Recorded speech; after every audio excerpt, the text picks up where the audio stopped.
Hey, vegan. Good to have you here.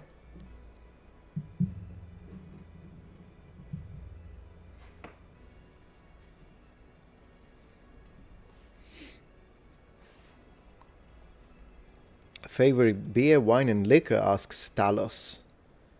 Oh, it really depends. I mean, wine, I would say either Nero d'Avola from Sicily or a nice Nebbiolo from the north. Favorite beer? There are some really good artisanal Sicilian beers, but if not, I'll drink a Miller.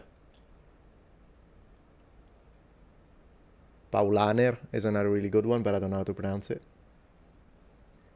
What do I think about firearms? I like firearms, but I don't think I can speak about it freely on YouTube, can I?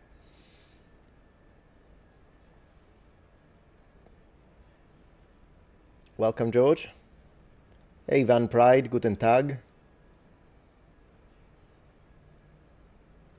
Opinion on German beer? Yeah, sure. I like German beer. I think my favorite would be Belgian. Same with chocolate. Best chocolate in Europe is Belgian chocolate. Swiss, number 2. I would say Italian chocolate is really good. I will put it at number 3. But Belgian is like unbeatable. Unbeatable. Yeah, I tried grappa. My dad is into grappa. I'm not a huge fan. For those who don't know, it's a liquor, but it's made with grapes, if I'm not wrong. But it's a liquor. So quite strong. I'm not a huge fan of super alcoholic drinks, by the way. How's the music? Too loud? Try to keep it low.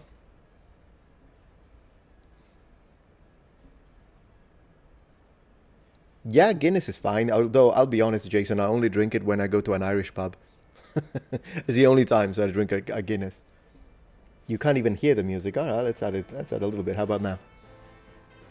Which Mediterranean country has the best food? I'm gonna say Sicily, but then again, I'm biased. And I've never been to like North African or even like the sections of the Middle East that touch the Mediterranean Sea, so I wouldn't know.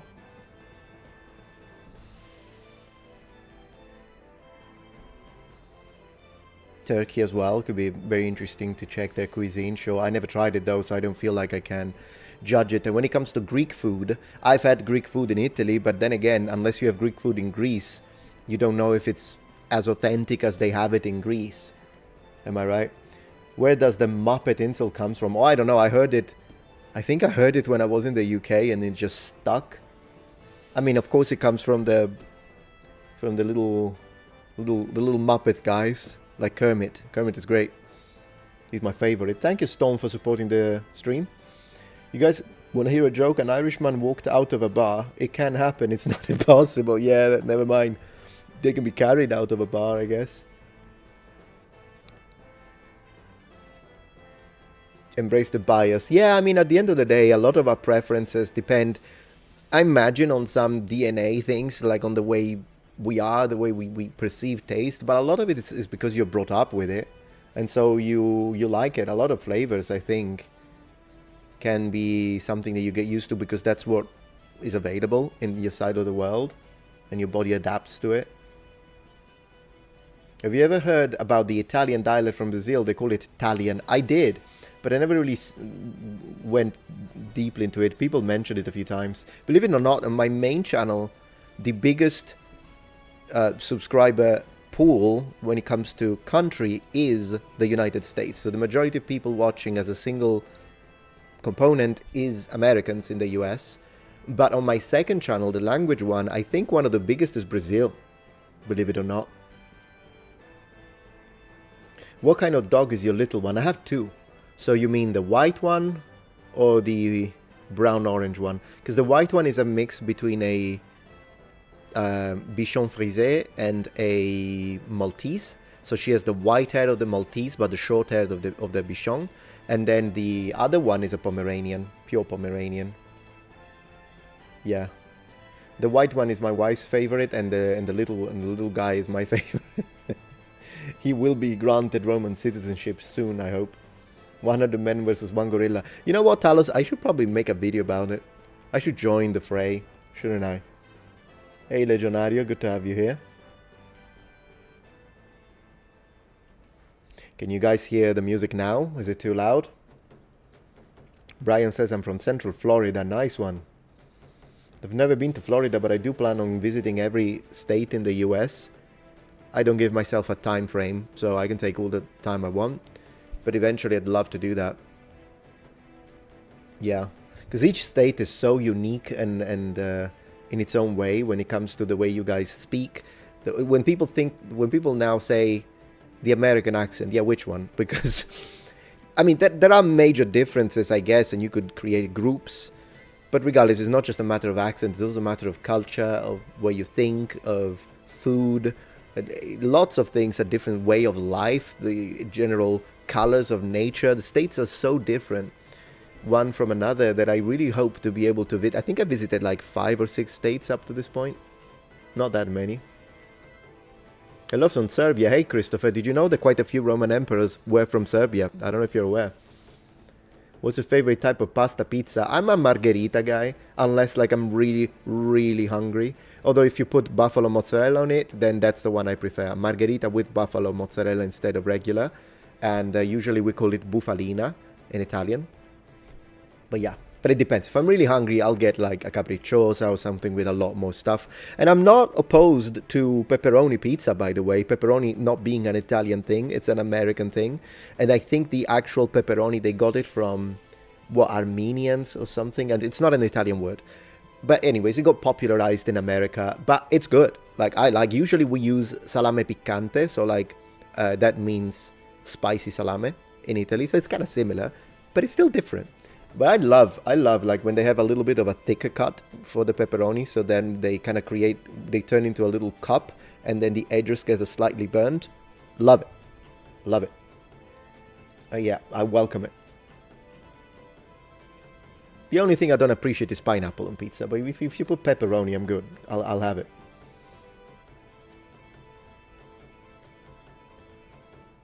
Thank you, Skippy, for supporting the stream. Why weren't the ancient Greeks mourning people? Because dawn is tough on Greece. I don't think I understand the joke. Dawn. What's dawn? I'm sure it's like obvious, but for some reasons I'm missing it. Hello, Sovereign Simeon on Twitch. Good to have you here. Multi-streaming as usual. Thoughts on scale armor? I love scale armor, St. Nicholas. To me, it's one of the best looking.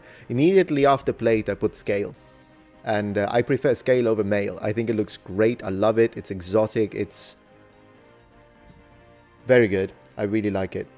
But I unfortunately don't have one. I was speaking about it a little bit. I prefer scale over lamellar as well. Lamellar is fascinating too, though. Maybe one day. I love it when they make like scale and basically you have these rows of scales, but they alternate between an iron scale and a bronze scale. And so you see the pattern of colors of the metals. I love it. What are these miniatures? So we've got that straight from Golden Axe. We've got Axe Battler. And then in the back we've got Tyrus Flare. And because I'm fixated, I also got these to show you. So we got the original Golden Axe for Sega Genesis. And then we've got Golden Axe 2, although this is European version, but still. And you'll be like, but Metatron, isn't that like a self-admission of you being a nerd? Yes. Teutonic Order, Metatron, I break spaghetti for a living. You should be breaking spaghetti for an unliving. Buonasera, Daniele Fabbro. Good to have you here. Thank you for joining the stream, man.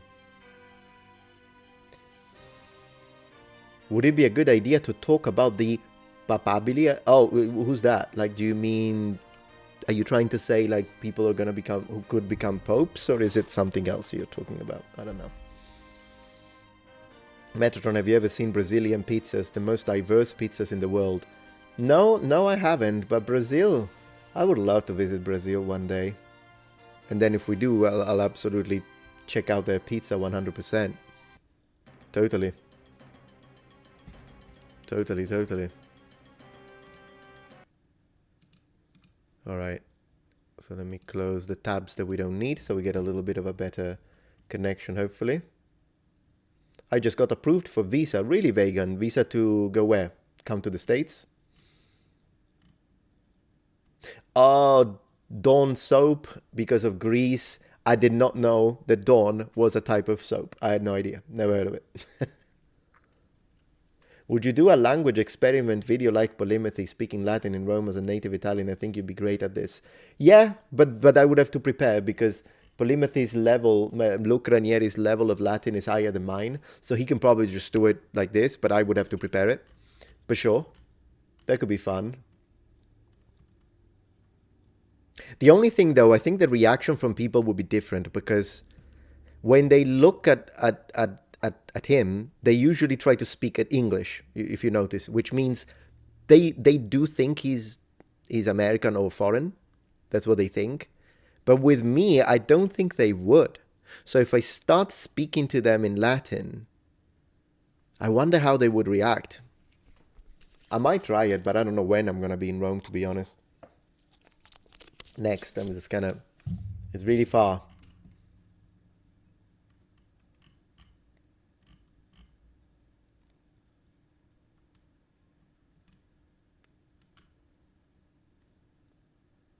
Oh, visa to Italy, our beloved. Well, that's good. How long are you going to stay? Or are you just moving for good? And also, where in Italy, if you want to share that?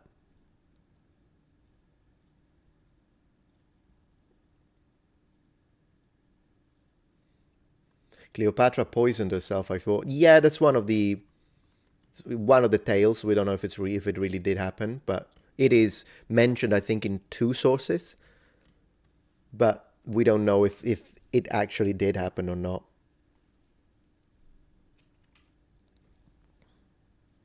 Thank you, DK Gaming 88. I appreciate that.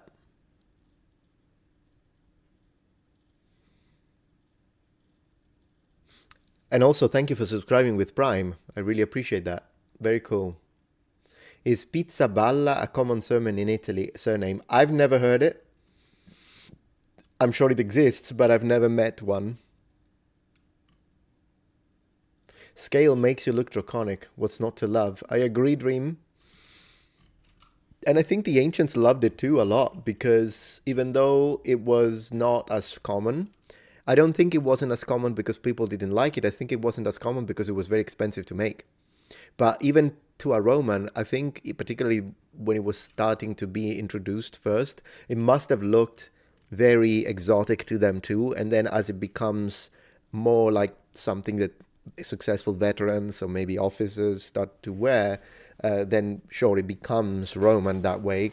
Just like, basically the same process that happened to mail, which originally was Celtic. But still, it must have been something that I can already imagine. Like, ooh, look at that. Like the legionaries, they all wearing their hamata, mail, and whatnot. And then they see one guy with a scale, and they probably, because it wasn't as common, they probably would have reacted to that. Like, ooh, let's see, where did you get that? Like, who made it for you? That kind of stuff. Wouldn't be nice.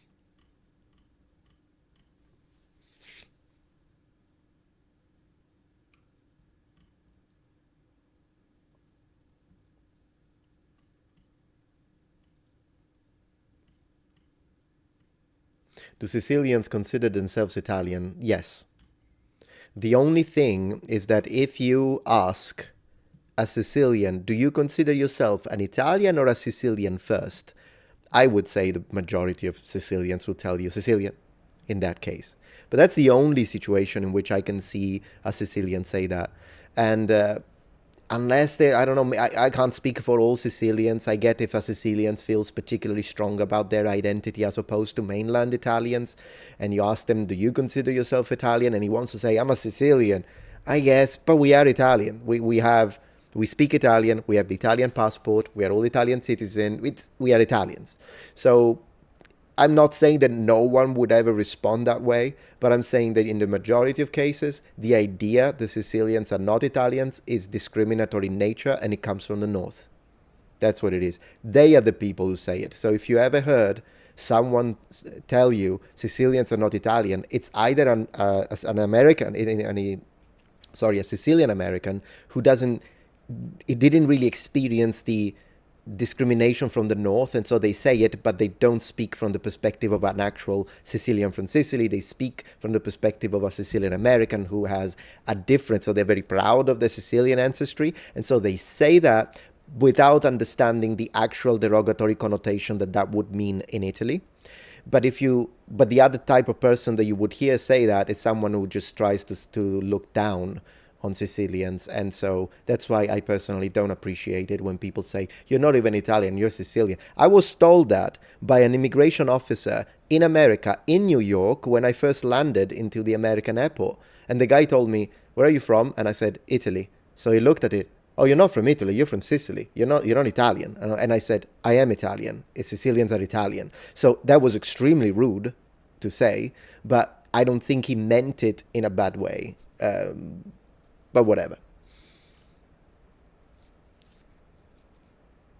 And also Arjen, yeah, this idea that people say Sicilians are actually Turks, it's stupid to say. So other people say Sicilians are Africans because we're close to Africa. The people who say that are just trying to insult us, but it's a stupid insult because I don't think being Turkish or being African is an insult. So you're not insulting me, you're just being incorrect. But I don't take it. It actually speaks more about the person using these terms as insults than me. I am an Italian, if anything. You can call me a Greek, you can call me whatever you want. I know you're joking, but people don't. People say it on purpose. So that's how it is. According to those officers, then Corsicans are in French. Yeah, I mean, it's just one of those things. Usually it's ignorance, that's what it is. But that's why I don't take personal offense, but I find it annoying because I'm like, I don't think you understand what you're saying when you say that. And that's that. Yeah, you can keep adding all the, what is it? All the nations that you want. I don't particularly care. Nationalities. Hey Metatron, I would pay you to play Rome 1 Europa Barbarorum mod. The historical accuracy in that mod is insane. Ooh, that would be fun. Rome 1? Is it like, do you mean Rome Total War? Rome 1 Europa Barbarorum. I don't know if you mean Rome Total War. I do want to play some Total War games. I don't know which one I'll start from. But yeah. Being an Italian, did you know the Pope personally? No, John. Sorry. Yes, you mean that. Yeah, I'll be doing some playthroughs of Total War at one point. I also want to do Total War Warhammer 3 because it's Warhammer Total War and it's great.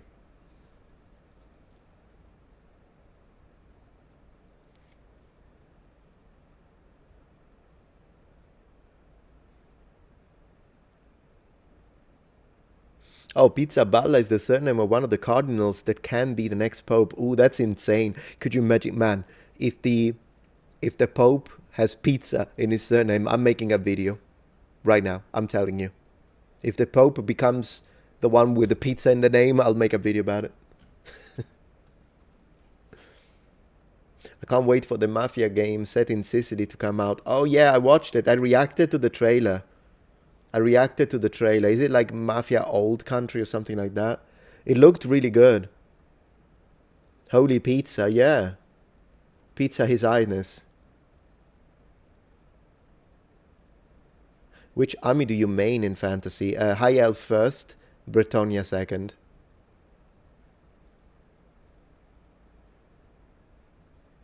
Hey Gashi Martial Arts, thank you for joining the stream.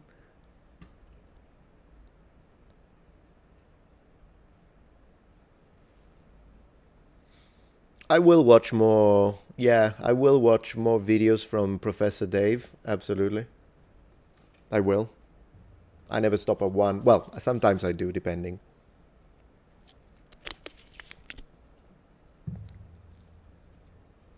Thank you, Dave Ross, for supporting the stream. So Sicily is a part of Italy, but autonomous, like Taiwan is part of China, technically, but autonomous. Very different, though, because Taiwan is not part of China in the sense that they are separate. They had all the wars and all that stuff. No, Sicily is is under the Italian government. Yes, there is some autonomy to it, but it's still under the Italian government 100%. We do not have like a Sicilian passport. That doesn't exist. It's the same. Pretty much. I think there are some differences, maybe with the taxes. I don't know exactly what the differences are. But yeah, We don't have like our own government. We don't have our own elected officials. We just have mayors with each city has got a mayor, just like in any other region. We just have some extra autonomy, I believe, but I don't exactly know what, at the political level. But it's not the same as China, mainland China and Taiwan. That's like a very different situation. And in fact, a very spicy one, isn't it? It's why even when I was making videos about Mandarin, I always have to be careful how I speak because it can be very offensive for people. And then again, you know me, I'm like, if you want to get offended, I don't care. But on the other hand, if I can, I will try to be precise with my language. And you have to be careful when you say Republic of China versus People's Republic of China because they're different. They mean two different things. Molto piccante, yeah.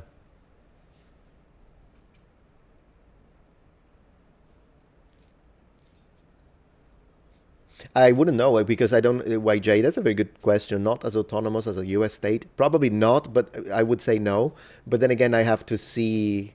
I don't know the details. Even when it comes to American politics, I don't know the details of how the states function, and when something is federal and something is state based as a law and whatnot, because I think there are quite a lot of differences between states, like who, for instance, firearms, not firearms, castle doctrine, not all of that would be the same between Sicily and Italy. So I would say a lot less. Metatron as Pope and President of Italy, Metatron Prime Minister. ARN. Yeah, I did see that people are making some AI art representing President Trump as Pope. I've seen that, yeah. Will you make videos on the Germanic tribes? Would be nice, yeah, Tiger. Hopefully. Today, if you notice, I didn't post because I was gonna post, but YouTube slapped a yellow dollar sign on a 47 minutes video that took me weeks to produce, and so I'm not gonna post it until they're in fact. I'm gonna check while I'm with you right now to see if they remove the yellow dollar sign or if they double down on it. It's ridiculous when that happens, to be honest. Let's see. I'm going to check and let you know. Why? Beats me. Still have the yellow dollar sign. This video is being reviewed to determine whether it's suitable for most advertiser. So it's still under review. I don't know how long it's going to take for them to review.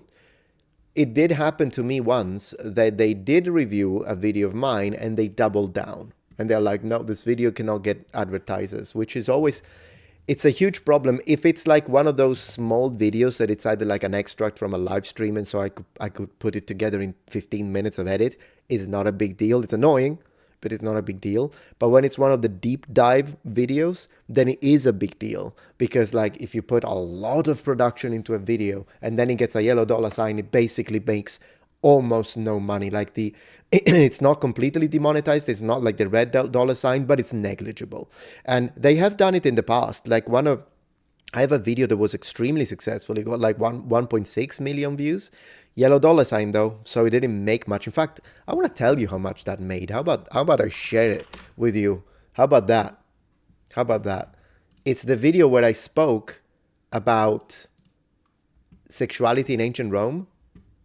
That's all it is. It was an old school video of mine that I made many years ago. There was nothing weird about it, but I guess the word sex was enough. And let me see. Here it is. I'm going to go into the analytics to see how much money this video made with... I wonder if it still has the yellow dollar sign. I would imagine so, yeah. 1 second, please. So, I cannot do since published. Oh, I can't see since uploaded. Let's see. It's loading. Yeah, exactly. I'm going to show you now. So 1 second. This is crazy, guys. This is crazy. It's a little slow at loading, so I apologize for that. I'm going to share my analytics now because this is insane. Look at this. Look at this. Luckily, it doesn't happen too often to me, but when it does happen, it's always a big deal. I'm just double checking one last time. Yeah, everything is fine. So, analytics here. This video, sex and sexuality for the ancient Romans, 1.3 million views. It made $100. Now, luckily, it brought in 3,800 subscribers, but this is ridiculous because a video with over 1 million views, it should be making a lot more than this. $100 for no reason whatsoever. It's a 13 minutes video, and plus I made it a very long time ago, so it's not like it was a big deal. But it is really annoying, isn't it, St. Nicholas? Exactly. Now, just to give you a little perspective, and then I'll get back to the chat. Also, let me read this super chat first. Thank you, Build, for the $5. Appreciate that. Would a possible solution to Wikipedia bias be calling out the administrative changes, bad consents on articles and other top stuff? Maybe, but the problem with the Wikipedia is that, yeah, unless they like make sometimes when it's a war, they block it and so no one can change it. But oftentimes they keep changing each other. And I don't know how you could solve something like this. You would need like a team of professionals that review the information, but it's difficult because what are you going to have? A mathematician, an archaeologist, a biologist, an historian? You know, it's how are you going to do it? So it's difficult, really difficult situation because it's open source and everyone can I think that's what it's called. Maybe I'm using the wrong word, but it's just yeah, it's difficult to check, I would say. Now, let me see if I can find another video of mine that got 1 million views, but without the restriction, so we can have an item of comparison. How about that? I think that's a pretty good idea, just to give you some background information, to show you how much a yellow dollar can really annoy creators. All right, to see that, let me use a filter.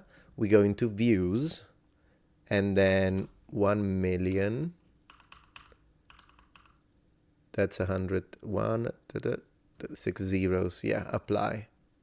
There you go. Yeah. So I'll go into the analytics. This one got exactly 1 million views. So it got less views than that one. That one with 1.3 million views, it generated $100. So yeah, nothing. Now check this one out. This one with straight 1 million views generated $4,188. And that's so less views, and it made a big chunk of money. It also brought in a lot more subscribers. But this is just to show you how much damage a yellow dollar sign can do.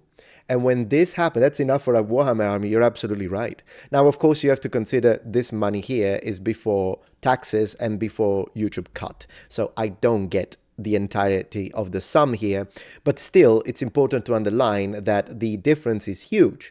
And when this happens on a video that maybe you didn't put a lot of work in, it's extremely annoying, but you're like, well, I put 15 minutes, so did I even deserve to make 4K out of, it can go into that.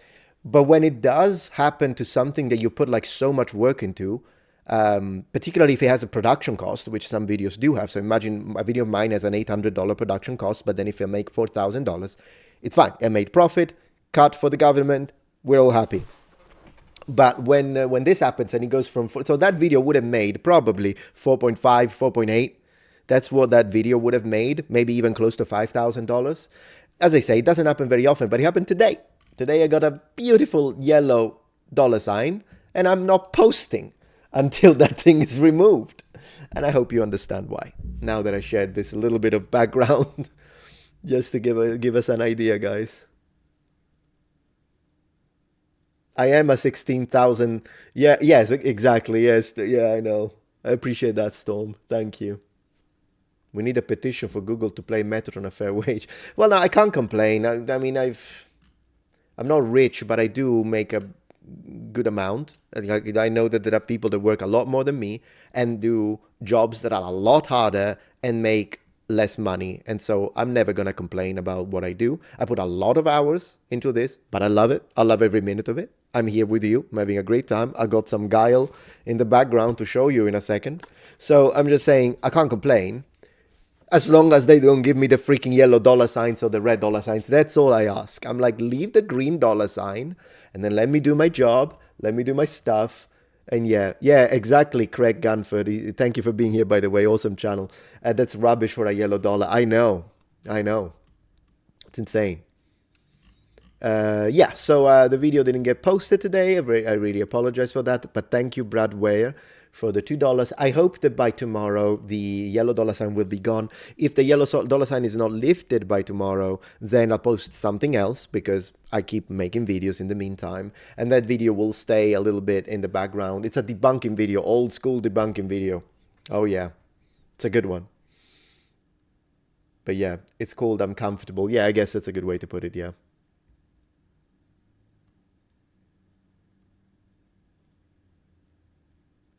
Good night, Aris. Good to have you here. Thank you for stopping by.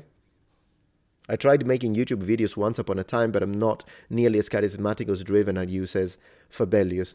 Well, you know, when I started the channel, my videos were rubbish.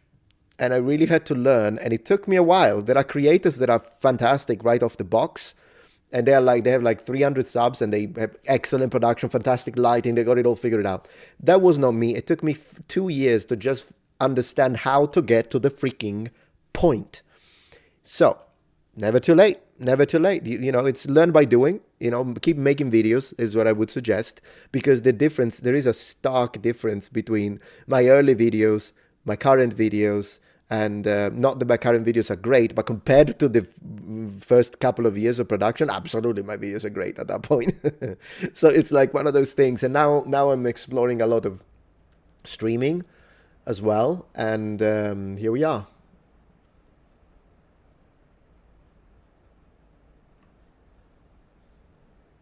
Tiger asks, when will the video on gay relationships in feudal Japan come out? It's going to take a little while because it's one of those videos that I need to research properly and I need to look at all the academic papers, but I also have to sift through because even if they're academic papers, it doesn't mean they're not going to try to push stuff. And I just want to see the truth and look at it from a real perspective. I want to see if I can get statistic and percentages. So that would be really interesting. Period sources, possibly, if I can translate from feudal Japanese, that would be great. So I don't have to go through it. So it's going to take some time. Hopefully by the end of this month, but we'll see. Thank you, Brad, for the support. Can you cover NDEs? Are you interested in those? I don't know what they are. So, no idea. You can't grow without a foundation. Absolutely, Nicholas. You're absolutely right. Don't sell yourself short. Your current videos are great, man. Thank you so much, Guru. I really appreciate it. There's always room for improvement. But yeah, let's talk about gear on PS5. Oh, I love PS5. But when you say gear, you're talking about Gears of War. Or is it something else? Because when I hear the word gear, it's either Gears of War or Metal Gear. But I don't think there is a new Metal Gear, so... yeah. The yellow goes away if you drink water. I wish it was that simple.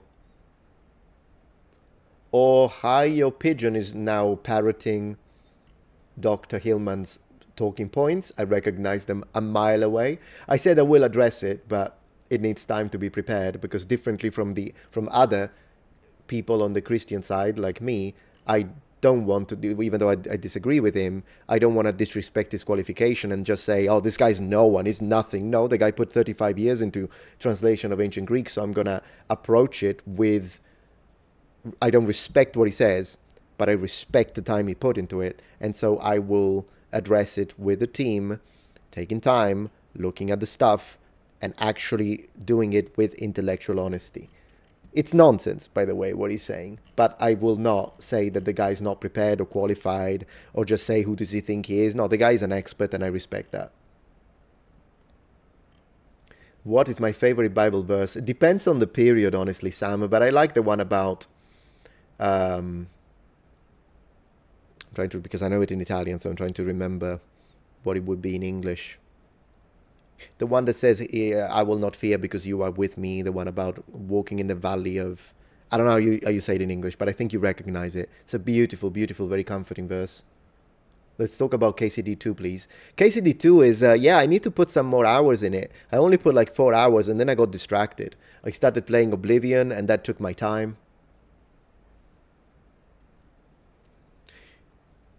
That's a very good question from Craig. As a Christian, how do you view the Old Testament, mythical or literal? In a lot of cases, I am a literalist. In a lot of cases, I am a literalist, but not everything. And I know that, of course, anyone can accuse me of cherry picking, but at least, which I admit, yes, I'm a cherry picker, but I do it on the basis of cultural and linguistic analysis, not on the basis of, oh, I don't like how that verse sounds, so I'm just going to pretend it doesn't say it. No, I enjoy, because again, there isn't one single Bible. So we can look at the Bible now, King James Version, New International Translation. We can look at the original Hebrew.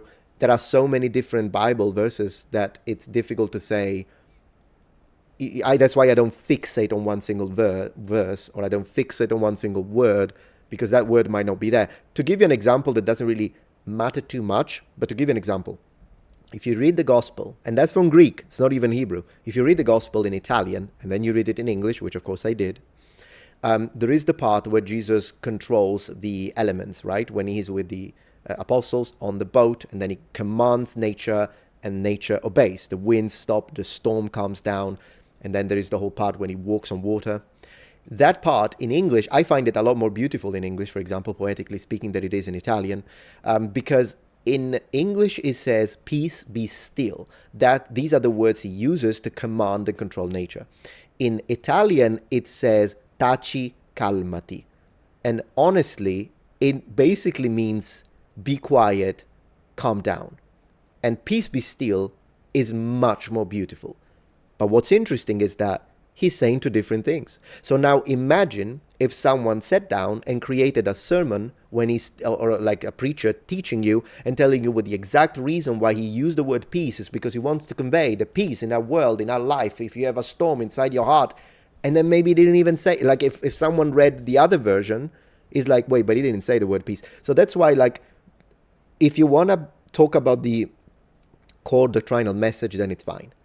But people that start working into the words, then no, then you need to do the linguistic analysis. And so, yeah, that's how I feel, if you will. And you say, I agree, any translation has many versions. Yeah, literal, poetic, narrative. Yeah, of course, you can go into analogy. You can go into a lot.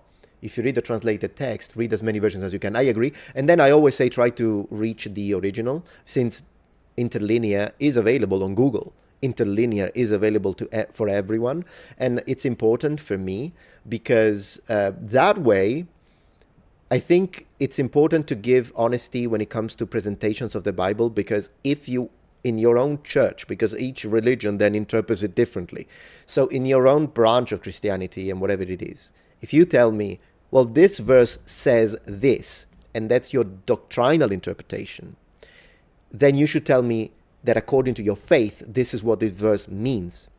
But then you should also tell me what the verse actually says. And oftentimes that it's skipped. It's a skipped step. I don't have a problem with people telling me, but to me, this verse actually means this. That's great. But what does it actually say? Yeah, you need to tell me, because if you tell me no, for instance, just to give you an idea, every time you read spirit in the Old Testament, it actually says wind. And I'm just telling you one little thing. Now, you can tell me, no, but for my faith, when he says wind, it actually means spirit. That's fine, but you have to tell me. If you tell me it says spirit, then I don't appreciate it because it actually says wind. And that's all there is to it. I love reading it in the original language. I would like to ask you, Teutonic, to not spam. Like, I'm religious like you, but maybe don't spam in all caps because it could be annoying for other people. But that's that. That's that. But see you. I see that you're leaving, so not a problem. Have a good one. Symbolism are poetic. The poetry in the Old Testament is wonderful, by the way. And of course, there are verses that are not. Although all the war verses are quite terrible to read. I'll be honest about it. But yeah, thank you, King, for supporting the stream. Would you like to cover the Kukuteni culture in Ukraine? Starts roughly 6000 BC. Europe's first cities, larger than Mesopotamia, Copper, not Bronze Age. That would be fascinating, but it's a little bit outside of my area of expertise, so it would mean that I would have to actually research the whole thing or find an expert. So I don't see it happen anytime soon, to be honest. Yeah, I think it's Shadow of Death. That was the one, John. Thank you. Psalm 23. I think you're correct, God, and thank you for sharing. Yeah, there you go. It's St. Nicholas 2, 23:4. It's such a gorgeous verse. It's very beautiful. Hi, watching anything lately? Got some recommendations, says Koyuri. We've been watching Pinewoodville, is it called? The one based on the book. I love it so far. It's really good. Do you think Alexander was the best conqueror? One of the best, Tommy. I don't know if it would be the best, but one of the best for sure.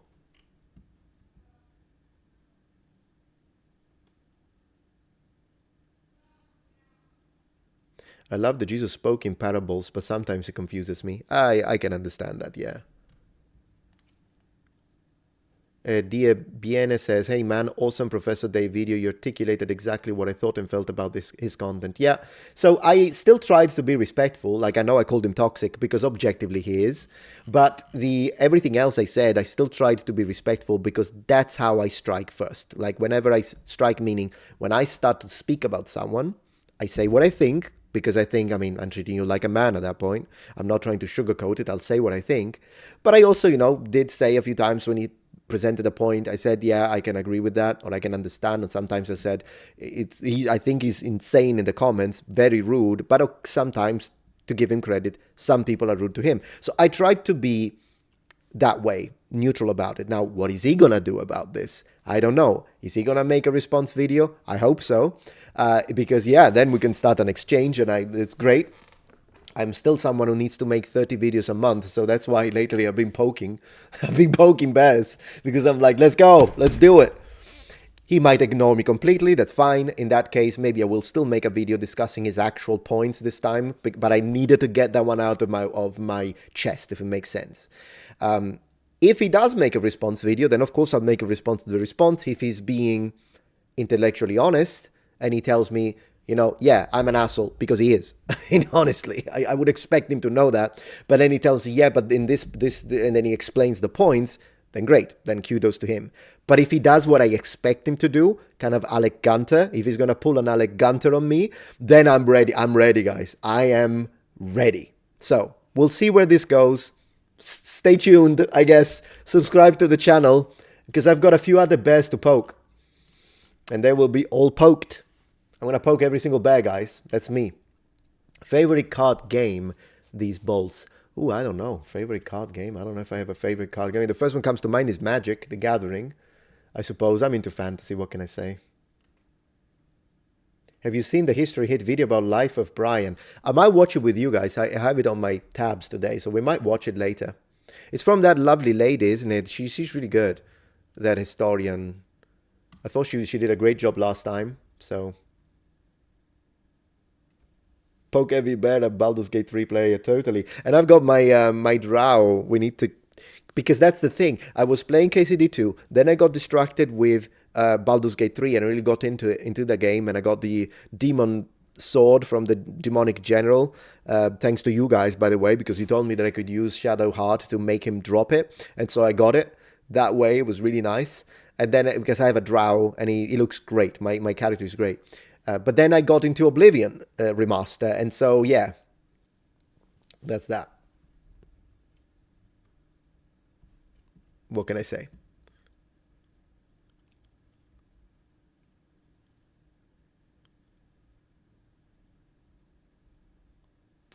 And then you're asking, here is a question, who was the conqueror of North America? It kind of depends how you mean it, but I imagine there are several European powers that did that, if that's what we are talking, unless you want to discuss before European intervention. So we're talking about what, the Aztecs and other cultures that were expanding. I think the Aztecs would have continued to expand if it wasn't for us. Because we arrived there, it changed the future of America forever. But if Europe hadn't gone, I mean, eventually we would have gone anyways, I think. But whatever, if for whatever reason, cataclysm in Europe, we revert to the freaking Bronze Age, no one has the tech, America continues on its own, I do believe the Aztecs would have become the actual dominating power. That's what I do think that. Thank you so much, Sir Charged, for supporting the stream. Have you ever discussed historical naval warfare, 16th century and earlier? If not, would it be something that interests you? Be well, stay safe. It does interest me very much. When it comes to medieval stuff, no. But, oh, well, actually, yes. So I made a dedicated video that YouTube decided to make flop. So I'm going to show you. Metatron Navy. How about that? And it's this one here. So I made a video dedicated to the true origins of the Roman Navy. And I think it's a really nice 15 minutes small mini documentary where we go, and it's full of sources, and it debunks several myths. I made another one 5 years ago, but that one wasn't very good. But this one is really good, and unfortunately capped at 26,000 views. So there is this one, if you're interested. And then the other one that I did make a video where I spoke about like the type of cannons that were on top of ships. And it's another video that YouTube? So I spoke about it on this video. Let me show you. So let me show you very quickly. Then I'll read all the super chats. You guys are awesome, by the way, for the support. It's the Shogun video. I spoke on that one. Sorry if I don't write Metatron. It's not going to be me. Yeah.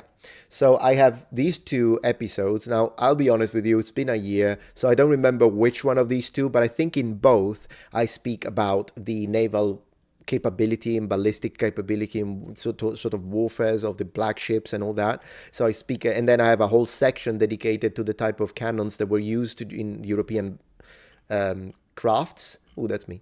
But as I say, the first one did extremely well. The second one, no. Completely flopped, which is why I didn't continue the series, unfortunately. But yeah, so these are the two videos that I have dedicated to naval warfare, I suppose. But making more would be really fascinating because I enjoyed my time researching those. Thank you, Ezekiel, for the $5 donation. I love Metatron. I really enjoy your channel and knowledge. Do you think the rift between Orthodox and Catholic will mend? I don't know. I mean, it depends on who becomes the Pope. So if it's a Universalist Pope, maybe. But if it's a more traditional Pope, not a chance. So it kind of depends on who the Pope is going to be. I'm going to leave it at that. I think Francesco was moving into the direction of universalism because at one point he made this statement, and I even made a video about it, because he made this statement. He was in this conference with representatives of different faiths, all sorts of faiths, in fact, even outside of Christianity. I think was there like someone representing Islam and Buddhists, Hindu? I think there were, if I'm not wrong. Anyways, during this conference, at one point he said, all faiths bring back to God, which is a universalist position. Now, I don't know if he was saying it because he wanted to be nice. I don't know if he meant, because some people were trying to say, but maybe he meant it in the sense that God can intervene with you regardless of your faith, and then maybe he can find a way for you. I don't know what he meant, but I disagree with that. I don't disagree with your ability to either not have any faith or to have a different faith from mine. I think I will fight for you to have that, and I will respect your freedom. Okay, so I don't judge you or anything like that. I think you should have your faith. But it's like, if you're a Christian, to me, there is the famous verse that says, I am the only way, the truth, and the life. No one comes unto the Father but by me. So the fact that the Pope would basically go against that, I disagree with that. I think Christianity is the only way back to God. I know people will get offended by this, but isn't that better that I tell you what I actually believe instead of being false about it? Also, because if you ask a Jewish man, they will tell you that their way is the only way to God. If you ask a Muslim, they'll tell you, no, Muslim, Islam is the way back to God. So why should the Christian hide that? I think I'm just being honest, and I will not treat you differently. If you're an atheist, you tell me, I disagree with that, I don't believe in any religion. I'm like, okay, great, you want to have a pizza? So I don't treat you differently, but at least I'm being sincere in my beliefs. And that's how I prefer to be. Thank you, Brad, for the support. I think you would be good at covering NDA, near-death experiences. Oh, I see. Because you look at things critically despite being religious. Yeah, honestly, I would love to speak about that one of these days. Maybe we can, if you have any specific one in mind, feel free to let me know, because I would love to. Yeah, of course, I don't just believe anything just because I'm told. And I try to approach things as critically as possible. I do have a bias when it comes to faith. So if you are like a skeptic in the sense of someone who just doesn't believe in any of the supernatural, then yeah, you'll have less of a bias than me. So I admit that, because I do believe in life after death. 100% I believe in life after death. But that doesn't mean that I believe in anyone who tells me, oh, I had this experience and I saw my body and my soul went out and then I went through the tunnel and then I saw these people and people told me that we need to love each other. Like, if people tell me that, I don't just automatically believe it. So yeah. Metatron is secretly excited to return to Bronze Age. Yeah, that might have been a Freudian slip. Is that what you call it? Thoughts on Great Flood and Exodus since Yogi yoga dude. Yeah. So I'm making a video on the Great Flood, and it's just that it's taking forever. I apologize that it takes me so long to make these videos, but goodness gracious, if you want to do good research, you know, it's one of those things. And Daniela says, yes, as an atheist, I approve. Yeah, I think it's better to just be honest about what you believe. As long as you're not toxic about it, like, because there are some Christians that are very toxic, and I say it from the Christian side, and say things that I'm like, okay, can you stop? Like, that kind of stuff. But as long as, like, you know, we can be nice to each other, we can be good people, but I'll just tell you what I think, and that's how it is.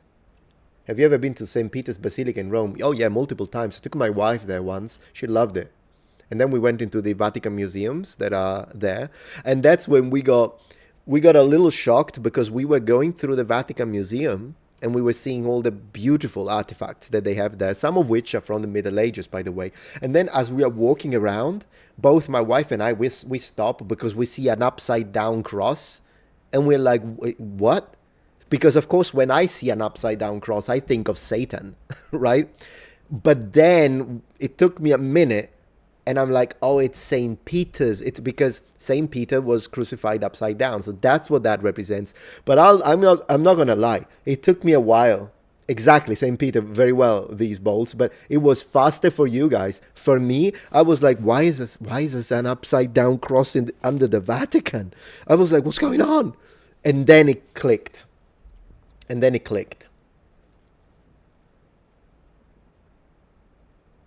Thank you, Enki. I really appreciate that. You see, I appreciate that. You're saying, coming from an Islamic background, absolutely Muslims think that they are the only people going to heaven. In fact, even sects think it's the only sect going to heaven. I don't understand why Christian can't. Exactly. We should be on the same terms. If you can say it, and I respect your freedom to say it, I should be able to say my piece equally.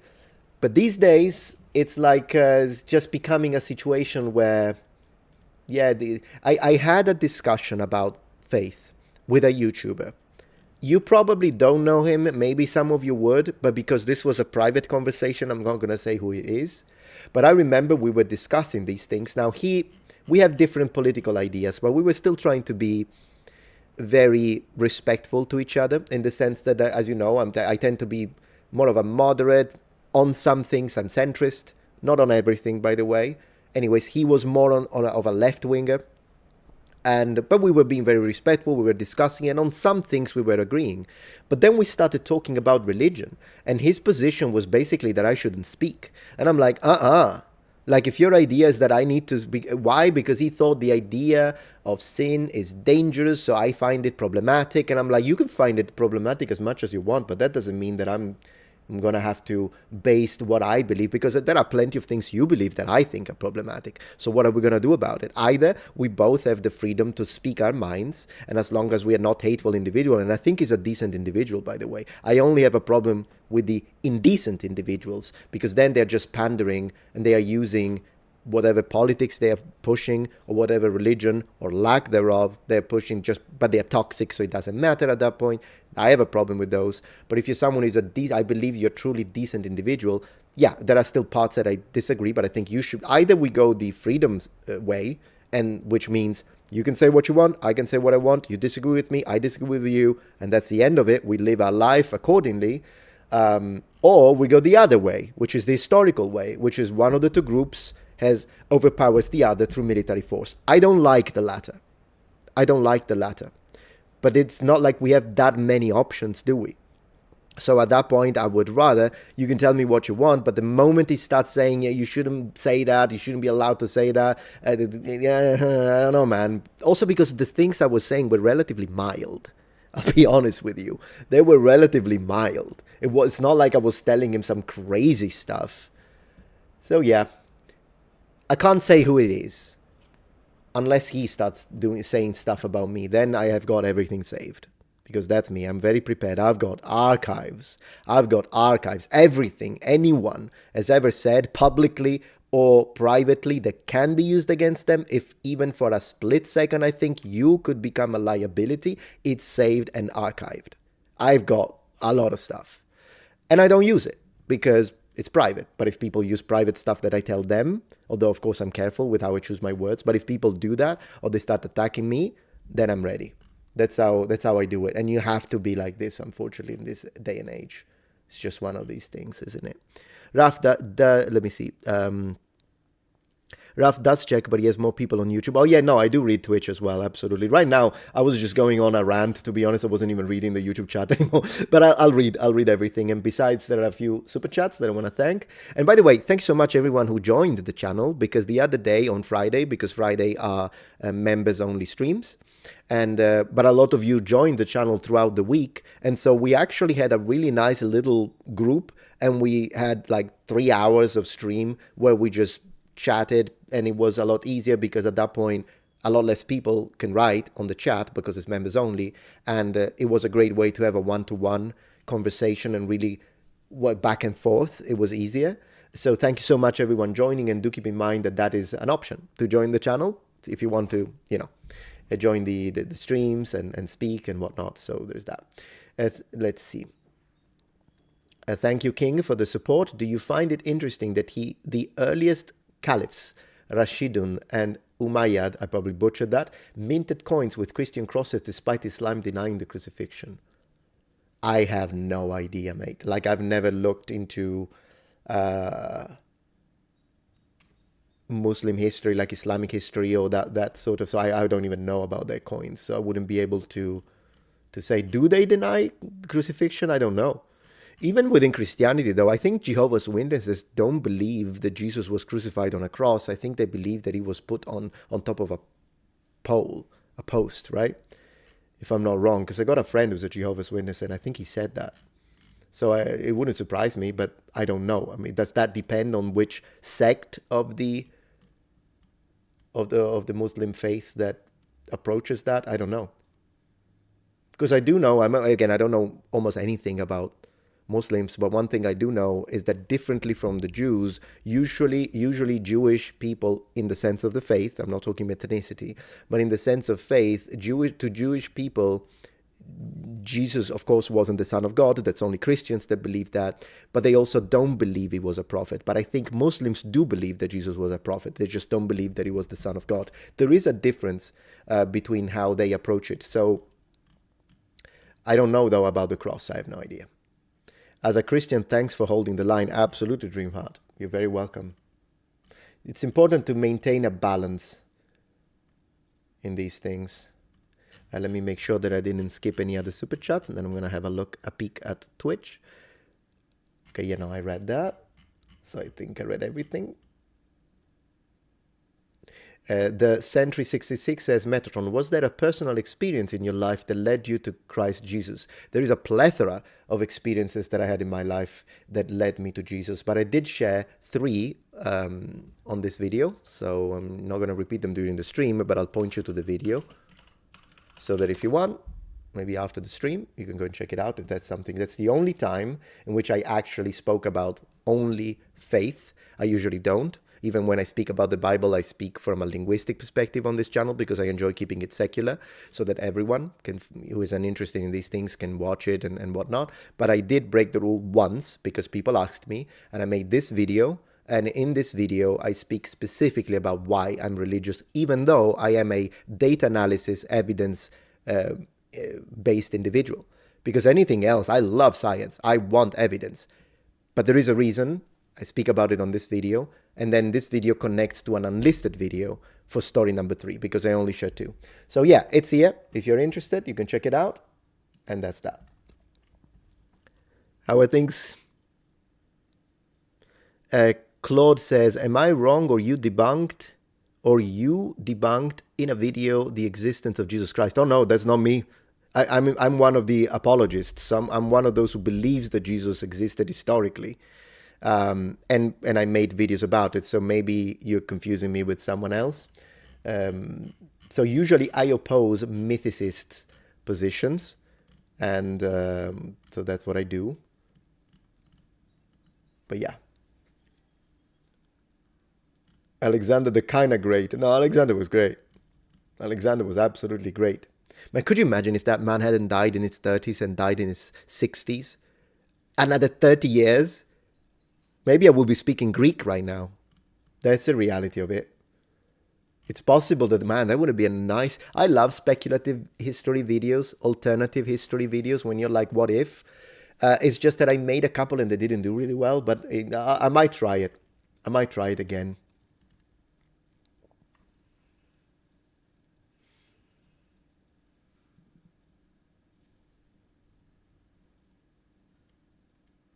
So, yeah.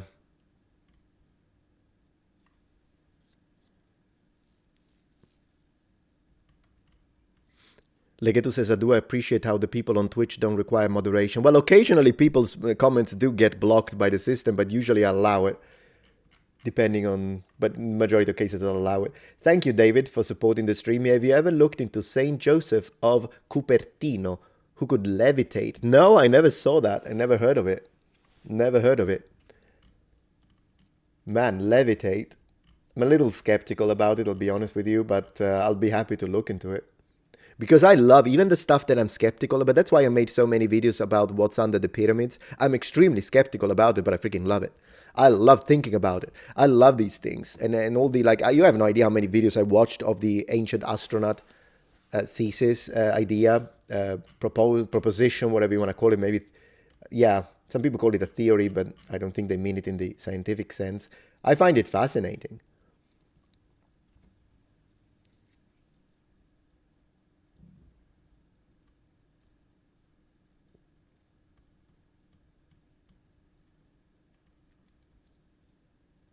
You say they would have assassinated him probably after being that successful. Maybe, but if you still give him another 20 years, I wonder, even another 10 years. Imagine he does another 10 years like that and then they assassinate him. Yeah, but still, goodness gracious, I wonder. And since, Sicily is kind of close to that area, so imagine if he conquered Rome and Italy, maybe we wouldn't even speak Italian now. Maybe Italian would have never been born as a language. Think about that. We couldn't say mamma mia, pizza. We would say Kalispera, Kalimera, Kalinichta, Efcharisto, Sas Efcharistopoli. That's what we would be saying. Pericnimides, Aspida. He would have had a descendancy. That too, yeah, absolutely. That's a very good point, Daniela. Yeah, even if he dies, maybe as a son, if they don't slaughter the son as well. Is gravy a soup? Oh, I don't know. Similar to the question, is a hot dog a sandwich, right? Is cereal soup? No ravioli? Maybe no ravioli, who knows? Maybe no ravioli. Roma invicta, says Francisco Funari. How much do you know about the Vikings? I did read the Vinland Saga, and I'm not like an expert on Viking stuff, but I have read it and studied it somewhat. And so that's why I made a few videos, but I didn't make a lot of videos about it, but it's fascinating stuff. But of course, if you're into Old Norse, you should check Dr. Crawford. He recently made a video, kind of want to show you, that I thought was very heartfelt. Dr. Crawford. He's phenomenal when it comes to Old Norse. This gentleman here. We even spoke a few times over email. He was always very cordial, and I asked him, hey, if I ever make another video on Old Norse, as you see I'm subscribed, or if I talk about the Vikings, would you mind double checking the information to make sure that I'm not misinforming? And he said, absolutely, feel free to. And then we never really did it because I never really spoke about it again that much. But yeah. Oh, he's got a Choose Your Own Adventure video 3 hours ago. Cool. So he made this video, What a Drunk Driver Cost Me. I thought it was very heartfelt video. Really liked it. He presented a very nice message. I think he's a very decent individual for what I can see. Apart from being an expert, he's an excellent expert. But I'm saying by watching this video, you can see I watched the whole thing. I mean, it's only 5 minutes. But by watching this video, I really thought, he sounds to me like a very nice guy. Like a genuine guy. That's the feel that I get from Professor Crawford. So yeah.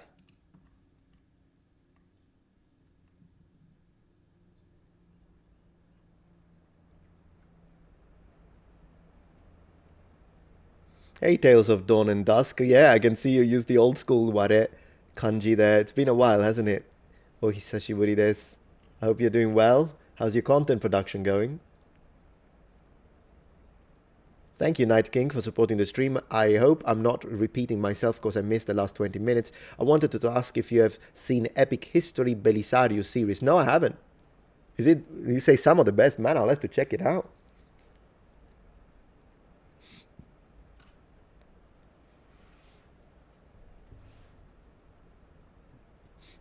Yeah, he also Aristotle's. He does give me a feeling of not being biased, just looking his own expertise and trying to interpret stuff. I've never really seen him trying to push anything weird, and his information is very well documented. So I do appreciate that. Cartago delenda est. You're absolutely right.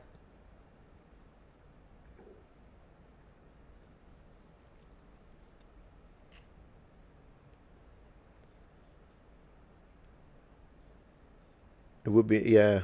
Let me see.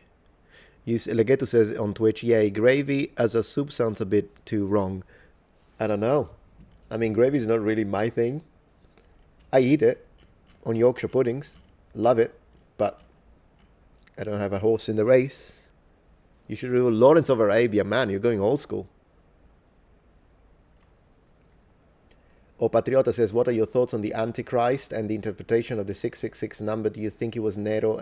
Or I have an opinion. It is possible that 666 was, I looked into it, and it's possible that it was secret code of early Christians used to identify Nero, but in general, maybe the imperial toga. So in general, whoever was the emperor. It's possible. I've looked into it, like we can't be 100% sure, but by the looks of it, it does seem like it's a possible interpretation that could be coherent, it could be correct.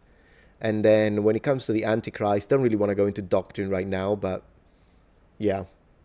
Sì, lo so. Tu sei italiano? Sì, lo so che sei italiano, Daniele.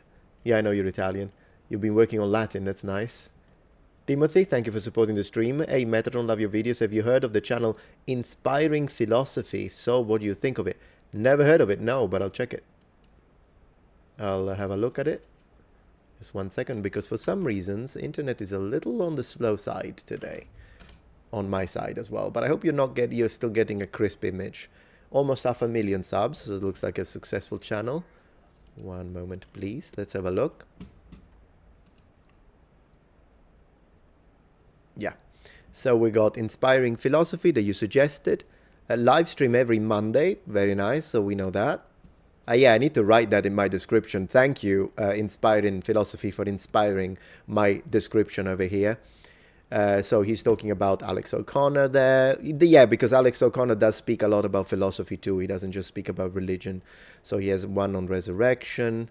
Oh, is it this guy? No, it's this guy. So, oh no, it's this guy. Which guy is it? Let me see. Oh, yeah, this guy. No, I know him. Yeah, I know him. I think sometimes he presents very good points on the literal interpretation of the Bible. Other times, I think he's off, but linguistically he's very well prepared. It's just that a few times it does make me feel he uses a lot of buzzwords, which again, buzzwords on its own are not necessarily a problem. Is it him? Let me see. Or is it just that he was featured on that video? No, it looks like he's in a lot of videos. Well, I don't know. Whatever. I'm talking about this guy right now. I don't know if he's the one running the channel or if it's a different person. No, it looks like it's a different person. Okay. So yeah, no, about this person specifically, I don't know. I'll have to watch it. But when it comes to this other guy who was featured, maybe he was making a response video. I did watch a few of his videos, and sometimes he gets very political and a bit too political for me. But as I say, when it comes to Inspiring Philosophy, I don't know, I haven't watched him, but we'll check him out. Thank you, Raiden Cage, for being a member for 11 months. I really appreciate that. Do remember, stay until the end, because the last 30 minutes are members only in chat. I always do that to say thank you to the members after we take our time with everyone, having a chance to speak, because streaming belongs to the people. But at the last 30 minutes, I always enjoy, I do a little 30 minutes extension just for members. So we can do that. Thank you, Patriota, for the $20 donation, $20 donation. $, what's that? What kind of dollar is that? I don't know. But thank you. Very much appreciated. Have I ever played any Tomb Raider games? Absolutely. I started on with the first one. I remember renting the PlayStation 1 when I still didn't have it. I was up in the north with my dad, north of Italy, Udine, Friuli. And then we rented the PlayStation and it was great. And we rented it with Tomb Raider. Loved it. But yeah, I still have the originals. I finished first Tomb Raider. And then on Twitch, Claudius asks the most impactful conqueror in the history of humanity, Alexander, Caesar, or Genghis Khan. It's really difficult to say. Maybe because I mean, what Caesar did is massive as well, and France, they speak French because of it. And then after it, even though he didn't become emperor, his son did, adopted son. So we have to consider that as well, not just the military campaigns, but what happened and everything after it. So I would say Caesar, in fact, had more of an impact than Alexander because Alexander died young, unfortunately. When it comes to Genghis Khan, that's another one, but it depends on which area of the world we are looking into at that point. Maybe I would do Caesar, Alexander, and Genghis, maybe. But then again, it's one of those things that if you really sit down to think, it's probably a topic for a debate rather than just a out the blue statement, but that's where I'm at. Thank you, Machiaverim, for supporting the stream. Hey, Metatron, do you follow the conclave? And if you do you have a preferred cardinal? I don't really have a preferred cardinal now. I've not been following it lately, but do you have one? Do you have a favorite one? Please, Raf, do a deep dive series on the various Mesopotamian Levantine civilization of the Bronze Age. You are great. Thank you so much. Yeah, I would love to do that. It's such an interesting topic, isn't it? Bong writes in Sicilian, I stato a Cefalù. Would I say a Cefalù? In Cefalù, maybe I would say in Sicilian. I stato in Cefalù, a Cefalù. No, they're both fine. And yes, I have. Yes, I've been to Cefalù. That's what he was asking. I was kind of assuming that everyone speaks Sicilian for a moment.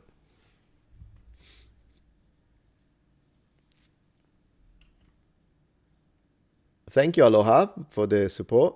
Super chat. Have you seen the channel Pasta Grama?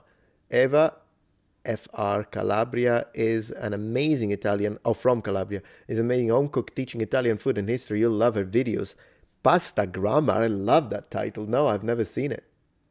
I love the name of the channel. Oh, you would go in reverse. Interesting, Hagop.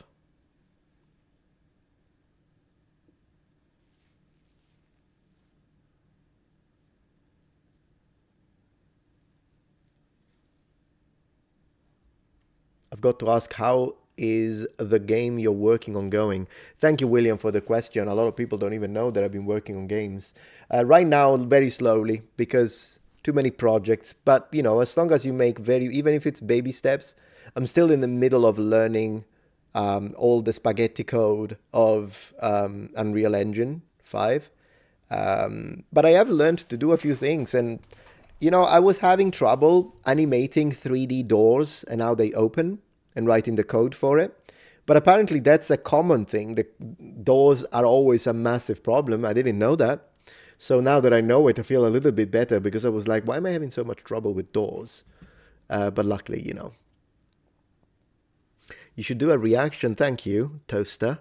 You should do a reaction to Hochelaga or Ochilaga. He makes biblical videos. Would love to know your opinion on them. Thank you so much for the idea, and I'll absolutely consider it as an option. I'll just save it because the other stuff I did remember, but if it's a lot of suggestions, eventually I have to write them down. So I'm just gonna do that. Oh, and that's why we're going a little slow. I forgot to close my editing software. That takes 8 gigabytes of RAM almost on its own. So that makes sense. All right, so we're giving it a second to close. And in the meantime, I'll open a document so that I can write down your suggestions. And thank you again.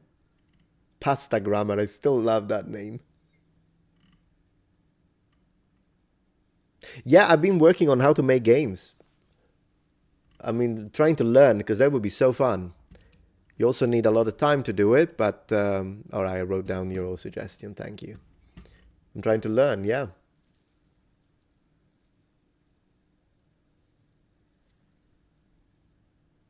Hawaiian pizza, pineapple and ham. No, thank you. But yesterday I had an excellent frozen pizza. Believe it or not, it was good. And it was the one. It was a pizza, a thin crust with pepperoni, and it was actually really good. It's the Paul Newman. You know, Paul Newman in America has these like pizzas, and they're usually really good. Up to this point, I never had a Paul Newman pizza that I didn't like, and because 100% goes to charity for kids, it's always nice. He instituted that. It's very respectful. Legato says, "Wow, shiny." Yeah, I don't know why it's so shiny, but thank you. I think it's really cool. I love the way it looks, the effect.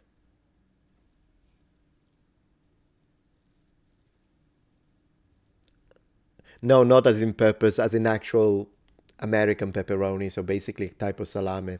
Yeah. Why am I being made to watch ads as a channel member? Oh, that's annoying, IPOC. But I think it's maybe they're not connected to things. I think you need premium to avoid the ads. I apologize for that. Oh, by the way, you actually reminded me. I always try to keep the ads on the low side, even though I make less. I usually prefer to do that. So let me see. Let me check that. So I'm gonna decrease the amount of ads you guys get during the live stream. I'll just try to do that. There we go. I'm working on it. Done. Okay. All right, I made the change. So now you should get a lot less ads during the live stream. Once again, I apologize. The membership to the channel gives you, like, of course, access to the extra content. It gives you access to, I can see your messages more easily. I have a separate tab for your comments under my videos, so it's more likely that I respond to a comment. And then, of course, whenever we do the live stream sections where I only read chat from the members, that's what you get. But unfortunately, differently from Twitch, membership doesn't. You have to have premium, I think, to avoid the. If I am right, I think that's how it works. But yeah, it's still very good to be a channel member, though. Let me close the tabs. There we go. And then we'll have to check that pasta grammar. The figures remind me of Small Soldiers movie. Yeah, these are from Golden Axe. It's Axe Battler and Tyrus Flair. Most Paul Newman products are pretty solid. Good to know, Caucasian. I believe that, yeah. Is Paul Newman salad dressing any good? Oh gosh, I don't know. I'm not like an expert. I just know the pizzas. I love the pizzas.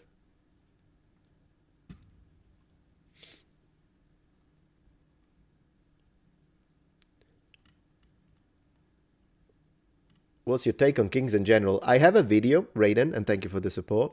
I have a video where I reacted to one of their videos dedicated to the Celts, and overall, even though I disagreed with a few things, but the overall production and information was actually pretty good. So up to this point, I've watched probably 2 or 3 videos from Kings in general, and they were all decent. They weren't like crazy or anything, but I don't know if I'm not sure if I watched enough to, because it could be that then there are like 5 videos that I haven't watched that are terrible. I don't know. But up to this point, you can find this video reaction of mine if you write Metatron Kings in general. And it's not just an easy reaction. It's actually more of a response because I took the time to put in the sources and make it a lot more complex than regular reactions usually are. Fabio asks, what's the blasphemy against the Holy Spirit? I think it depends on the religion. Because depending on which faith, Christian faith you follow, it's not necessarily a matter of you're actually speaking blasphemously against the Holy Spirit, but it's an action. So sometimes it can be the shedding of innocent blood. Sometimes it can be, and which not only includes children, but it also includes prophets, for instance, prophet of God. Would be considered, but then again, once again, as I say, it depends. For in some faiths, I've heard people saying it that it was like rejecting God after he has manifested himself to you or given you a personal testimony. It depends. So yeah, and again, I'm not like an expert in that. So, but it depends who you ask. It's one of those questions that it will change depending on which type of Christian you ask. That I can tell you. This NDE is convincing, so near-death experience, says Brad. She has nothing to gain and everything to lose. And then you give me the link. Yeah, I never click links, so you'll have to give me the title. It's a channel policy. I never click links. I used to be an atheist. Now you're religious. Well, I'm glad that you're part of one of us, so welcome. When it comes to, yeah, the idea that someone doesn't have anything to gain from making up a near-death experience, you can use it as a point. If that convinced you, great. It's not enough for me because it's very circumstantial. Someone may think and truly believe they had a near-death experience. So in that sense, I believe that they believe it, but that still doesn't prove it. Likewise, and that would be one of those situations where even if she has nothing to gain, but she truly believes it, she's going to share it, but that's not enough for me to say, well, then it must be true. It's a little weak as an argument, if you will. And then another thing is, so there are various ways to approach this. But if you find it convincing, then that's great. I'm not saying that near-death experiences they necessarily don't happen. I don't know. But I'll look into it.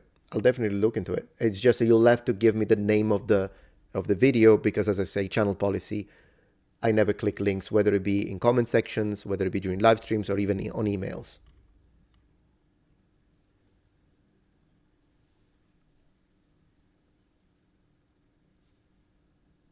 Let's see. Thank you, Jallo, for the generous donation. I'm a Christian Stian, I guess a typo, so I'm a Christian, since less than a year. Okay, so you're very new. I was converted by a series of events that left me with no doubts about the living God and his son, but do you have any suggestion on choosing a denomination? Well, I'm very happy that happened to you. I'm very happy to hear that. Anyways, to choosing a denomination, I would say pray about it. Pray about it, ask for guidance. I think that's the best way. Let me see. And Brandon shares, I always believed that blasphemy is believing or sharing that salvation comes through anything outside of Jesus Christ. Yeah, but then you're using blasphemy in a little bit of a very broad sense. Because generally speaking, like etymologically, from when it comes to a dictionary definition, a blasphemy is when you speak and when you insult the name of God. That's a blasphemy. That's blasphemous. But some people use blasphemous also to mean a teaching that goes radically against the teachings of their faith. Some people do use blasphemy that way. I personally only use it for the craziest of things. Like, I wouldn't call blasphemous a teaching that it's different, but it's still, what you believe, and it's legitimate, something that you can believe, whatever. But then again, I think people overuse it a little bit. And particularly the way you use it, if you start using it on, like, imagine someone believes differently from you and you go to them. I'm not saying you do, but some people do. And you start saying, what you're saying is blasphemous. You're blasphemous. You'll burn in hell. You're not doing the Lord's job. Because even if you truly believe it, do you think that person is going to say, oh, okay, well then teach me the truth? And then you tell them you need to be baptized in the name of Jesus. And then like, okay, amen. Do you think, what is the likelihood of that happening? Close to none. So the reality is that from a educational perspective and from a proselyting perspective, it's the worst thing you can do. So when people do that, I think they're not doing it because they truly care for the soul of that individual and they really want that person to find Christ and together, brother and sister or brother and brother, go back to heaven. Nah. I think people that do that are doing it because it makes them feel good in a wicked sense. And so in that case, I do not think it comes from God. And so there's that. Let's see. Elekat, thank you for the support. What do you think of the movie The Eagle? Oh, The Eagle, about Roman fighting Inuit in Scotland. I'm sure Picts aren't Native Americans. The director confirms this. I didn't remember that they used Inuit actors. Are you sure about it? But I do remember making a video reaction to Eagle. I think I have it. If you write Metatron The Eagle. As a movie was okay, but I hated the armor. And I think that what detracted it from me. It was annoying because of the armor. But yeah, you don't win people to your side by being a jerk. Exactly, Random. And that's like basic. It just doesn't work. On neither side, by the way. It just doesn't work. Pineapple on pizza is a blasphemy. I do agree with that, though. Yeah, I do agree with that. All right, I need 2 seconds because I need to go to the restroom very quickly. I'll be right back. Enjoy the chair. I drank too much water.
How's the chair? How was the chair stream? The chair stream. Alright, there's one thing that I needed to get from here. There it is. There we go. Alright. Oops. Alright, back. Back to action.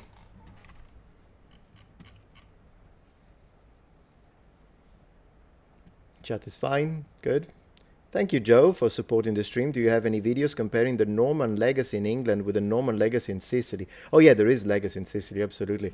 No, I never did it, and it, oh my, that would be a very nice comparative video. Thank you for the idea. Totally. Just checking that I didn't... Pineapple on pizzas plus. Our video is called Good Catholic Girl Goes to Hell, Says Religion is to Blame. I converted because I was given prophecy. Alright, well then I'll save it so that I can check it out later, since it's a video you wanted me to review. Thank you for sharing. And also thank you for understanding the channel policy, because sometimes people get offended, but I really appreciate that you're not like that, or you're reasonable. And thank you so much for the support. Alright, let me see. Yes. Cheratron stream says Dinnermancer on Twitch. Exactly, yeah. Oh, let's see what your position is. Jersey girl. And thank you for the support. I interpret blasphemy against Holy Spirit as are at word someone. The body is the temple of God. The Spirit resides in the body, thus defining the body defiles the Spirit and forgivable sin. Yeah, I mean, obviously that's a horrible, horrible thing. And yeah, someone who does that, it's going to be, man, you're going to be judged. But I don't know if that qualifies as it, but I understand where you're coming from, absolutely. Thank you for sharing your positions and opinions. The chair told the best joke, that's nice.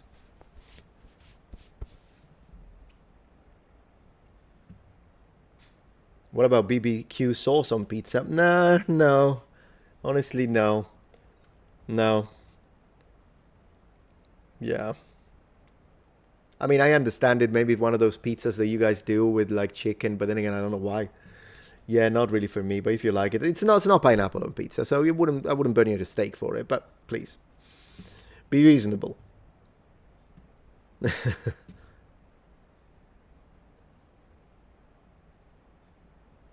Thank you, Derived Doom. Ooh, Doom Dark Ages, guys. We should watch the trailer. Hi, I've actually found your band 2 hours ago. The split with Today is the Day. Cool as hell. I've to thank you for your art. Who is it again that you're talking to? You found I've actually found your band 2 hours ago. The split with Today is the Day. I have no idea what that means, mate. But good for you. You seem happy about it. About the art, so that's good. Do I like Dragon's Dogma Dark Arisen? It's one of my favorite games. I finished it, I loved it. You know what's so strange about that game? Is that when you play it, the first few hours, in fact, quite a lot of the game, looks like, yeah, a little generic. There is a dragon, he stole your heart, you need to find the dragon, it's very medieval fantasy. It doesn't look original, but the second half of the game is phenomenal, extremely original. It just opens up. And you know, when I bought that game for Xbox 360, I played it up to kind of half when I was working with the Duke, and then I stopped because I'm like, nah. But then after a few hours, years in fact, I picked it up again, and I'm like, I want to try it again. And this time it wasn't 360. I played it for maybe on PC. I don't remember if it was on PC or like a Xbox One, whatever. I started playing, and this time I went through, I pushed through, and then I'm like, whoa, this game is so good, and I really missed out. And so I kept playing, and I finished the whole thing. I loved it. And it's one of those games that the New Game Plus really makes you want to play it. And yeah, but I don't want to spoil the reason, but it's really good. Just let me tell you that much. And the second one looks interesting. I don't know if it's as good as the main, though. No, I don't have a band, so I don't know what that is. But yeah. If I had a band, I would call it Metatron. Hi, Humus Galactus, first time chat. Appreciate to have you here. Hello. Kina is the best girl in the game. Which one was she? I don't remember. She the one with super long hair? Maybe. She... I think I liked the girl that was like a witch. Something like that from the forest. Because you can choose who to romance. You have a few options. But it's not easy to lock in the option. In fact, you have to read a guide to do it right. Otherwise, you'll get locked to the wrong one.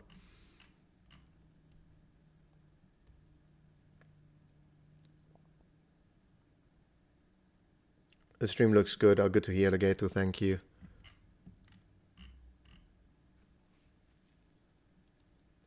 Memnon versus Achilles. Wow. Yeah, that would be nice. I would watch that. Do I accept crypto for donations? I don't have crypto, mate. Like, I don't do cryptocurrency. I don't understand it, so I don't do it. Believe it or not, I was asked for a sponsorship to push it, and I said no because I don't understand it, so I don't push anything like that. But we do have a few new sponsors for this month and next month I'm actually excited about. Thank you, Marco, for supporting the stream. Been a while since I've last watched a video by the GOAT. Glad to have some free time now. Thank you so much. I hope you enjoy the videos, mate. And thank you for the support. Otaku Prime, I feel seen. Yeah, you're seen.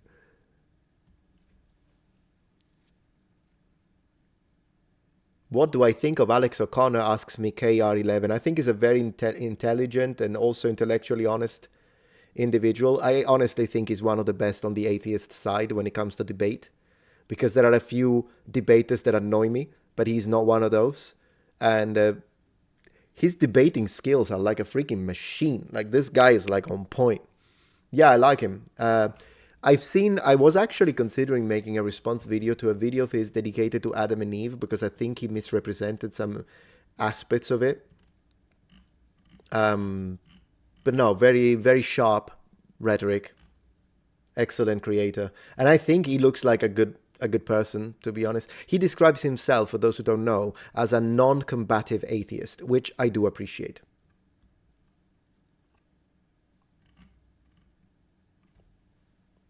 Thoughts on 2012 TMNT series? Which one is 2012? Because honestly, the only Teenage Mutant Ninja Turtle series that makes sense to me is from 1987. That's the top, that's the peak, and that's where I end it. But let me see. Teenage Mutant Ninja Turtles 2012. Which one is it? I hope it's not the one I think it is.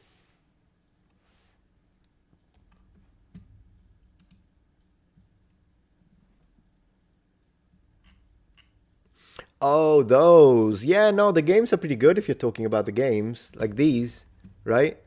Yeah, no. It's, yeah, cool.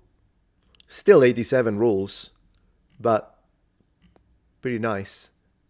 Looks fun, if anything. I do think I have, because I have a whole collection. I'm fixated with Ninja Turtles. Maybe you don't know that. I'm obsessed. I have a massive collection of Ninja Turtles games. And a few figures. Well, not massive. I shouldn't say massive, because when you say massive these days, it means a whole wall.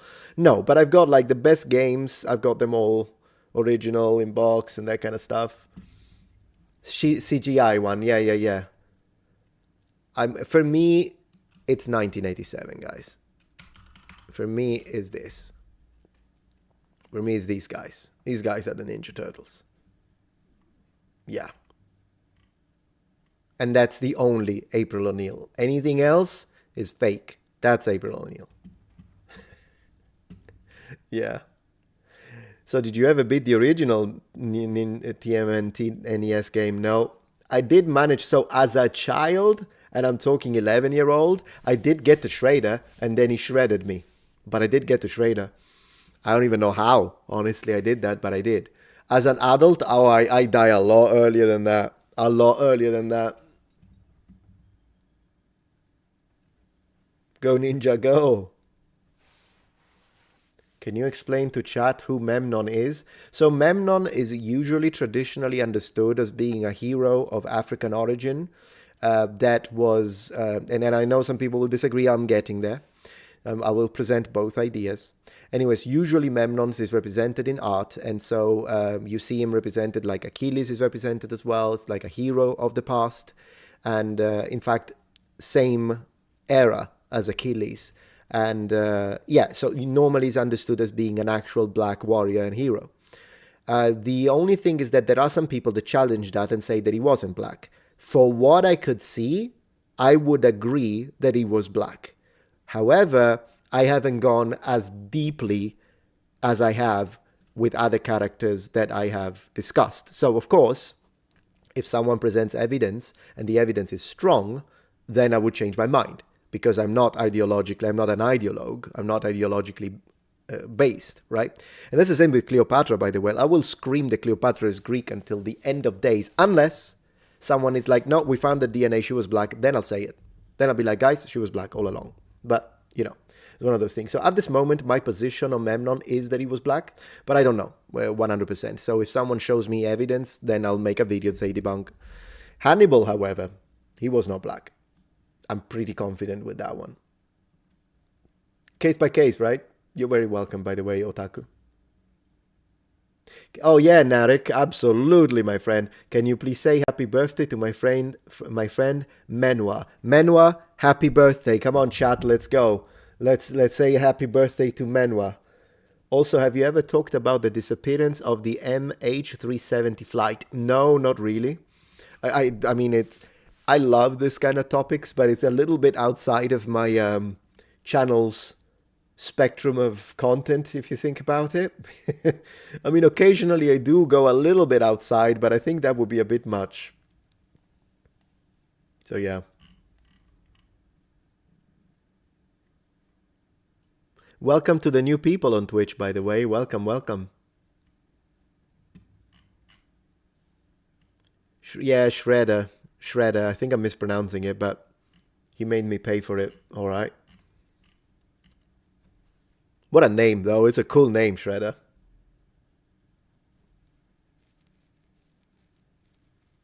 I absolutely agree with you, Trembling Colors. That is one of my positions. Totally. You remember, because what Trembling is saying, for people who are not seeing the chat, particularly if you're on Twitch, he's saying, why not make a Memnon movie instead of a race swapping other characters? That's my position all the time. And I did say it about Cleopatra, because with Cleopatra, it's like, instead of doing Cleopatra, speak about the Kandake, which are the actual Black African warrior queens. Like the actual ones, the real ones. And then people in the comments were like, yeah, that's what racists say. And I'm like, that doesn't sound like a racist to me, but whatever. The idea, the complaint was that they were saying you say it, but you wouldn't watch it. So you know what I did? I made 2 videos about it. I have 2 videos on the Kandake, fully researched, paid researchers to do them. I'm not saying that I opened Wikipedia, which I never really do, and read a couple of things. I made 2 full productions on the African Kandake just to show that I actually meant it when I said they should do it. Now, of course, I don't have the budget that they have on Netflix, for instance, but my actions followed my words. I did put the time in, the research, the editing, and everything else, and I produced not 1 but 2 episodes on the Kandake just to show the stuff is there. And you really don't need to take Cleopatra and turn her what she was not. In fact, let's remember that because I did watch the Netflix documentary on Cleopatra, and they didn't swap only her, they swapped the entirety of the family. But there is no reason. It's like, to me, it's insulting to African history, because like, what are you saying? They need white charities? Is that what you're saying? That's what it sounds like. Who's racist now? Man, I should try some debates one of these days. Of course she was, P. Coop. Absolutely, Cleopatra was Greek. There is no reason not to think that. Not to mention that the Ptolemaic dynasty were inbreeding. So it's not even, that's what they were doing. They were famous for that. And that's a massive indicator. It's a pointer. Can we say it 100%? No. But we can strongly think that that is the most coherent position to have. There is nothing that can point us to the other side at this moment. But I'm always open to new evidence if they find it. Metatron knows his onions.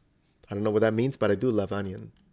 I made a killer pasta sauce the other night. Little bit of onion, diced, right? Then tomato puree, add a little salt, check for acidity. It was actually pretty good. Then it was done, 20 minutes or so, because it wasn't ragu. If it was ragu, I would have needed 3 hours. But for a regular basil sauce, it's nice. 20 minutes, fine. Then I made spaghetti al dente, and pour the sauce, parmigiano, buonissimo. It was fantastic, guys. It was fantastic. Yeah. My wife already had dinner. She still ate some of it. It is so true, Jack. You say, I hate how people try to make everything a white versus black thing or man versus woman. Yeah, it's true. Everything has become like that, and it's really annoying. Yeah. Brandon, Metatron, do you ever just snack on cheese? And if so, is there one you prefer? The answer is yes, and Fontina would be the one that I usually snack unless I've got some like mozzarella. Then sometimes I like doing that too, but Fontina. And you can find, by the way, Fontina in the US, and it's excellent, just as good as it is back in Italy.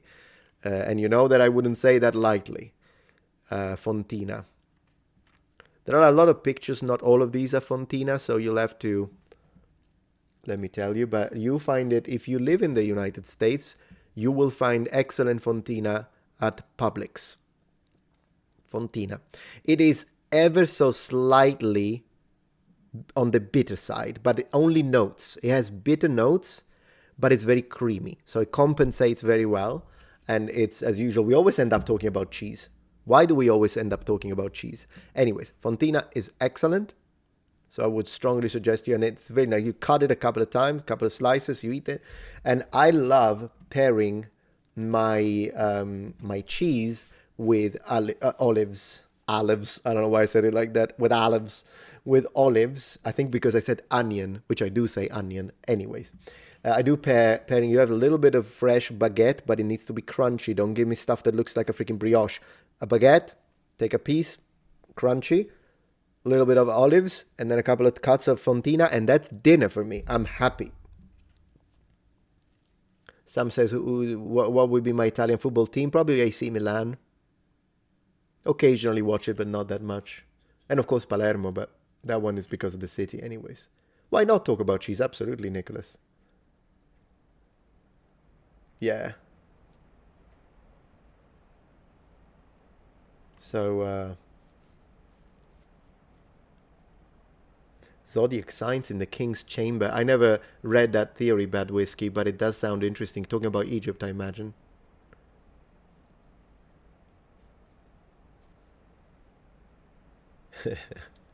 My blood is molten pizza, isn't it? Cheese is a blessing, I swear. I agree, Hagop. Do I like gorgonzola? Now I don't.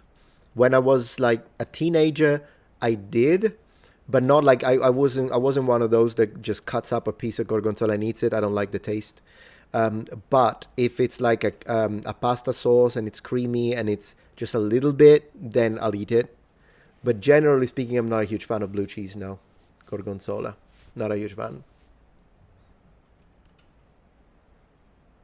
Makiva says, and thank you for supporting the stream, you should never rely on Wikipedia ever. Larry Sanger, co-founder, says it can't be trusted.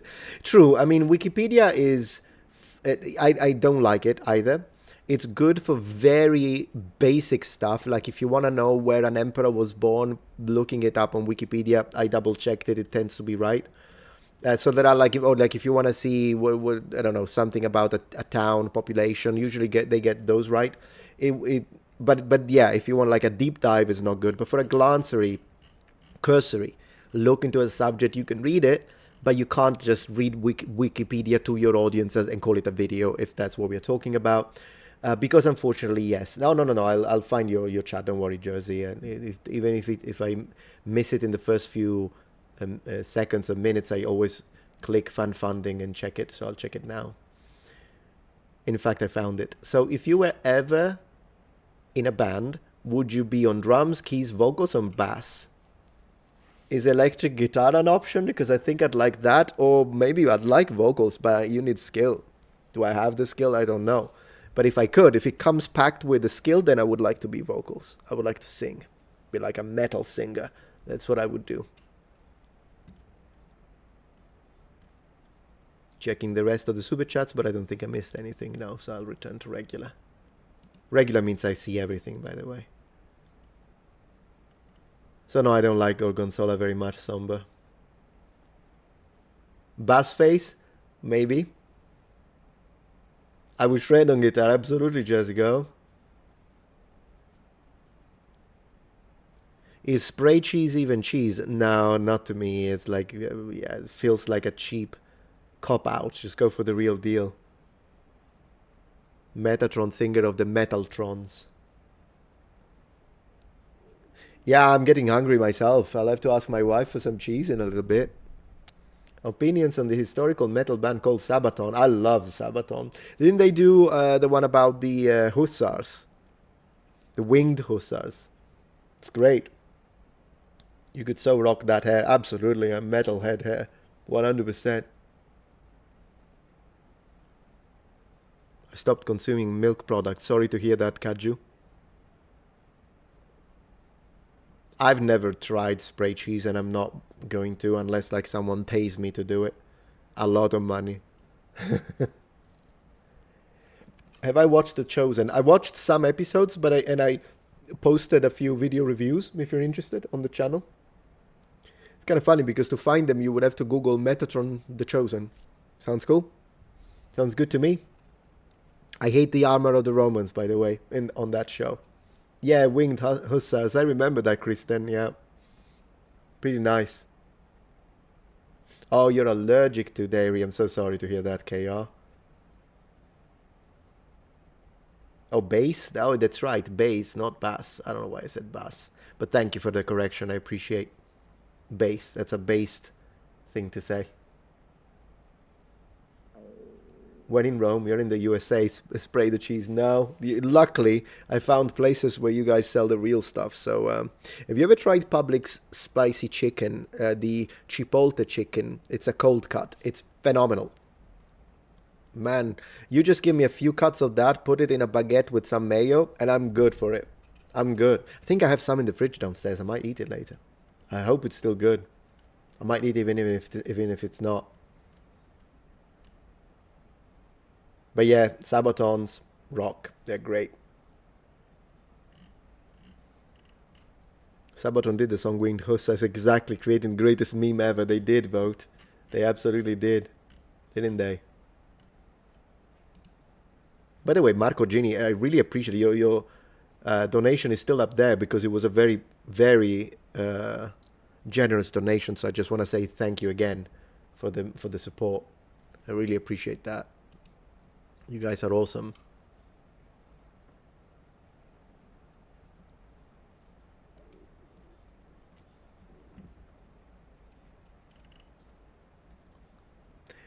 Hellhound asks me, Metatron, how did you come to the decision to use Metatron as your handle online?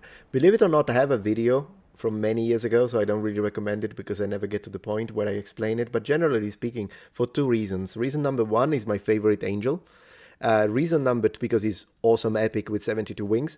But the other reason is because Metatron is the heavenly scribe. He's a celestial scribe, which is why in the story, he's the only one who is allowed to sit in the angelic choir, is the only one who is allowed to sit in the presence of God because he needs to write down the deeds of men, which means history. So that's why I chose Metatron, since the channel was focused mostly on history and civilization. I thought that that was a good idea. Now I want Publix chicken. You should go, Jersey girl. What's my favorite one, says Brad? Maybe a Nero d'Avola from Sicily, or a Nebbiolo from the north. My dad loves the Fragolino, which is a sweet one, sweet wine. Messenger, yeah. I mean, that's what angel means. Malach, that then gets translated into, I believe it's pronounced angelos, angeloi, maybe in Greek, don't remember right now. Have you ever had a Philly chopped cheese sandwich yet? It's so damn good. No, but maybe and thank you for the support. Maybe I'll buy one of those with the money you donated. The closest thing I had, I think, is a cheesesteak. I don't know if that's similar, from Jersey Mike's, which is my favorite sub place, by the way. I used to be a Subway connoisseur. I used to be fixated with Subway. I loved it. But then one day I tried Jersey Mike's, and I'm like, you know what? Jersey Mike's is just superior. I do still occasionally get into one day when I'm like, no, today I just crave Subway. And that's that. And only Subway can quench that. But objectively, Jersey Mike's is superior. It doesn't matter how you look at it. It's just better. just better. Jersey Mike's is phenomenal. I do like Subway though. I still do. It's just a Jersey Mike's. It's like, my gosh, it's great.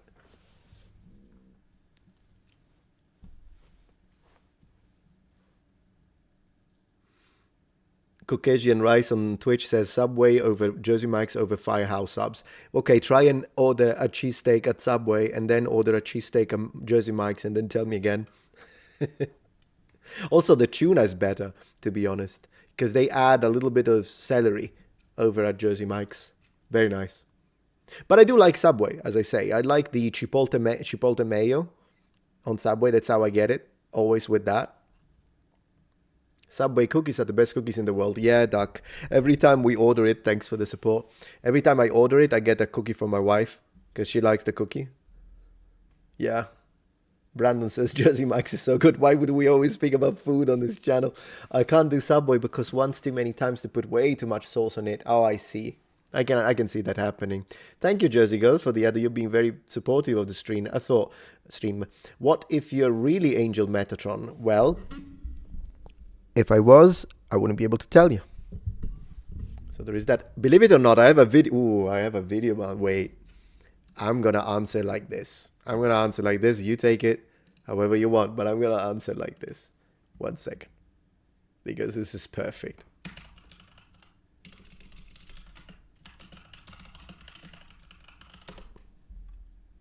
All right, you ready? Wait. So, let's see. I made a video. It's a funny video. I made it a while ago, and it's called "Am I Really the Metatron?" I need to check it out with you. Not the whole thing. It's 3 minutes. I don't want to watch it, but just the beginning. This is from many years ago, so I'm a little cringy, but still, it's good. It's good cringe. The Metatron. So look at this. Hello number one, welcome back to my channel. This is the Metatron. Yeah, okay. Now what's fun is the end, because at the end I'm on the phone and this happens. And this happens. Plot twist.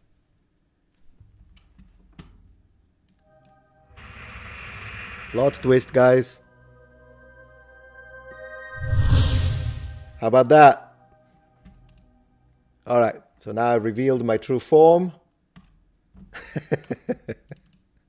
That was a great animation, by the way. It was a great animation. You can tell me whatever you want. It was a great animation. Poof. Poof from young Metatron. Please talk about Formula One. Oh, goodness gracious, what am I going to say? Go Ferrari?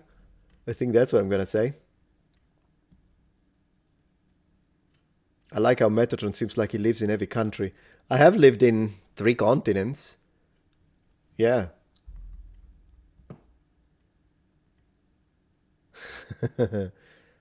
Not a reptilian, I'm so sorry, no. YouTube was wrong about that when they said I am a reptilian.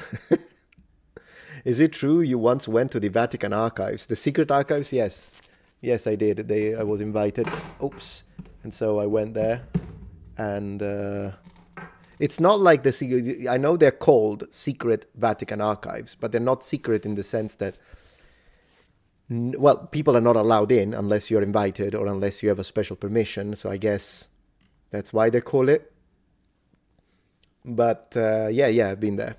I've been downstairs when it's like underground, and then you have all of these rows. You can probably see pictures of it. I'll find a few. But they have these very long rows filled with books, a lot of which are from the medieval period. And then they have these like super famous sections. They have the diplomatic section, which is one of the sections where they brought me to, where you can see the old school, like really old letters that were exchanged between the papacy and the Holy See, and for example some emperors like the Ming emperor, or even before that with the Mongols. And then I read, they showed me a original, what was it? It was the, okay, so you know when the Catholic Church excommunicated Martin Luther. So when they did, they sent him a letter, right, that then he destroyed. He broke it in pieces. But whenever they do that, they also write a second letter as a copy, if you will, that they keep in the archives. So I saw that. They showed me that letter, which had even the signature of the Pope, the bull, excommunication, whatever, bull, whatever it was. They showed me that. They showed me an original letter written by the Italian writer Alessandro Manzoni, because he was writing a letter to the papacy, to the Pope, asking him. It was a little bit of a letter of recommendation for one of his nephews, I think it was. And it was nice to see his original signature and handwriting, which looked very beautiful, to be honest. And then they showed me a papyrus, a scroll, a papyrus and a scroll. And I don't know how, but the person that was showing this to me, was he a priest? Probably. He allowed me to touch it with no gloves. And I'm like, are you sure? And he said, yes. And the reason why they did that is because when you have a papyrus, it has a certain fabric to it, a certain consistency. But a scroll is made of animal skin, not with a plant product like a papyrus is. And what's interesting about medieval scrolls is that when you touch a scroll, a page, one side of the page you can tell is the page that would have been the top of the skin, because it's porous where the hair would come out. But the other side of the page is extremely smooth, because it would be the underskin part, the part underneath that goes inside. And there is a tactile difference to it, which, they allowed me to do for some reasons, but they did. So here we are.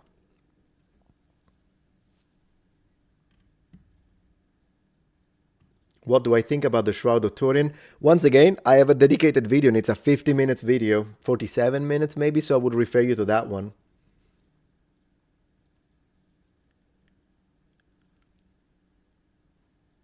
Why he would destroy the original and keep the copy? No, they wrote two. They're both original. They just wrote two. One they sent to him and he destroyed it. Martin Luther, as a, of course, challenge to the authority of Roman Catholic Church. And then the other one stayed at the archive and they preserved it. Anything from the time of Charlemagne would be awesome to see. Thank you, Joe. And that's a very nice suggestion. Charlemagne, yeah. We could do that. I'm writing it as an option for videos. Lived in 3 continents. The police would catch up with you eventually. Yeah, Zenigata. Inspector Zenigata from Lupin the Third. Probably close to restricted archives. Yeah, probably that would be a better translation, but that's the official name, so I call them with the name they have. Secret archives. Yeah. Do I enjoy Italian power metal? Have I ever listened to Italian power metal? Not that I can think of. I like power metal though, so probably. I would probably like it. I like almost all forms of metal, with a priority for epic metal. Yeah, epic, power, heavy, usually, but it depends on the band. Yeah.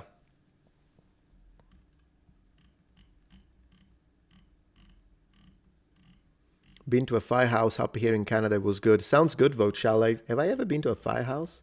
No, I don't think I have. I don't know if we have any around here. That's a good one, Apoc.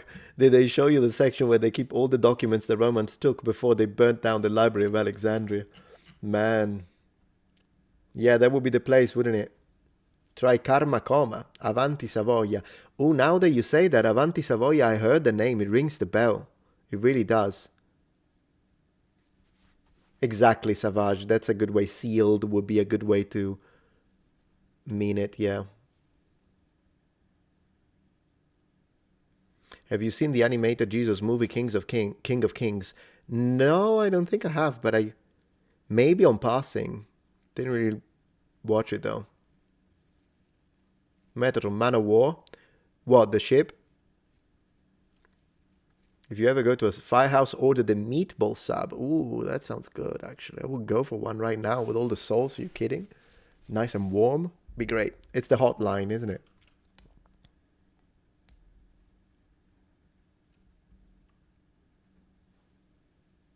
Fiapoco says, have you ever thought about going on to Forbidden Frontier with Gary? The chat was mentioning you coming on. Which one is Forbidden Frontiers? I imagine you're talking about the channel. Which channel is Forbidden Frontiers? Let me see. Forbidden Frontiers. Let's see. My gosh, whenever I open the I don't know what Forbidden Frontier is. I can't find it. But yeah, anyways, I'm not against going to other people's channels if they invite me. I've done it a few times, so I wouldn't be against it at all. If someone wants to invite me, I'll go. Be nice. I was just kind of laughing a little bit because these days, the split second I open the homepage, I get bombarded, whether it be YouTube or whether it be Twitter, X. I get bombarded with this whole situation that happened between Hassan Piker and H3H3. What's his name? Ethan Klein. Man, what a debate! What a debate! Have you heard of Eluvite Celtic folk metal? No, I haven't, Brad. That sounds nice. Celtic folk metal. The only not necessarily, I mean, yes, still Celtic. The one type of metal band that I listen to that I think are really cool and you reminded me of is Cruacan. If you know them, because I know their lead voice. We are friends, Cruacan Keith. So Keith Fay, I think it's his name. I know him. Like, we talk a lot. Really good guy. Did you play Warriors Legends of Troy for PS2? No, I didn't. Man, I missed that one. Grub says, LOL, Ammon is embarrassed by the poor performance you have in his works. I don't know what you mean. I have no idea what you're talking about. Poor performance? What performance? And Lucy says, hey, are you politically Andy? Just curious. I don't know what Andy means in the political sense, so I don't know.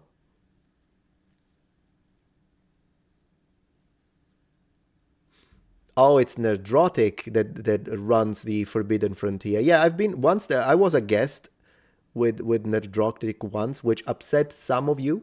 But I was like, you know what? Well, I don't know why. Because at the end of the day, they were very polite to me. We had an interesting conversation. But I was invited to speak about Ancient Rome and Gladiator 2, the movie. And I think I did a very good job, by the way.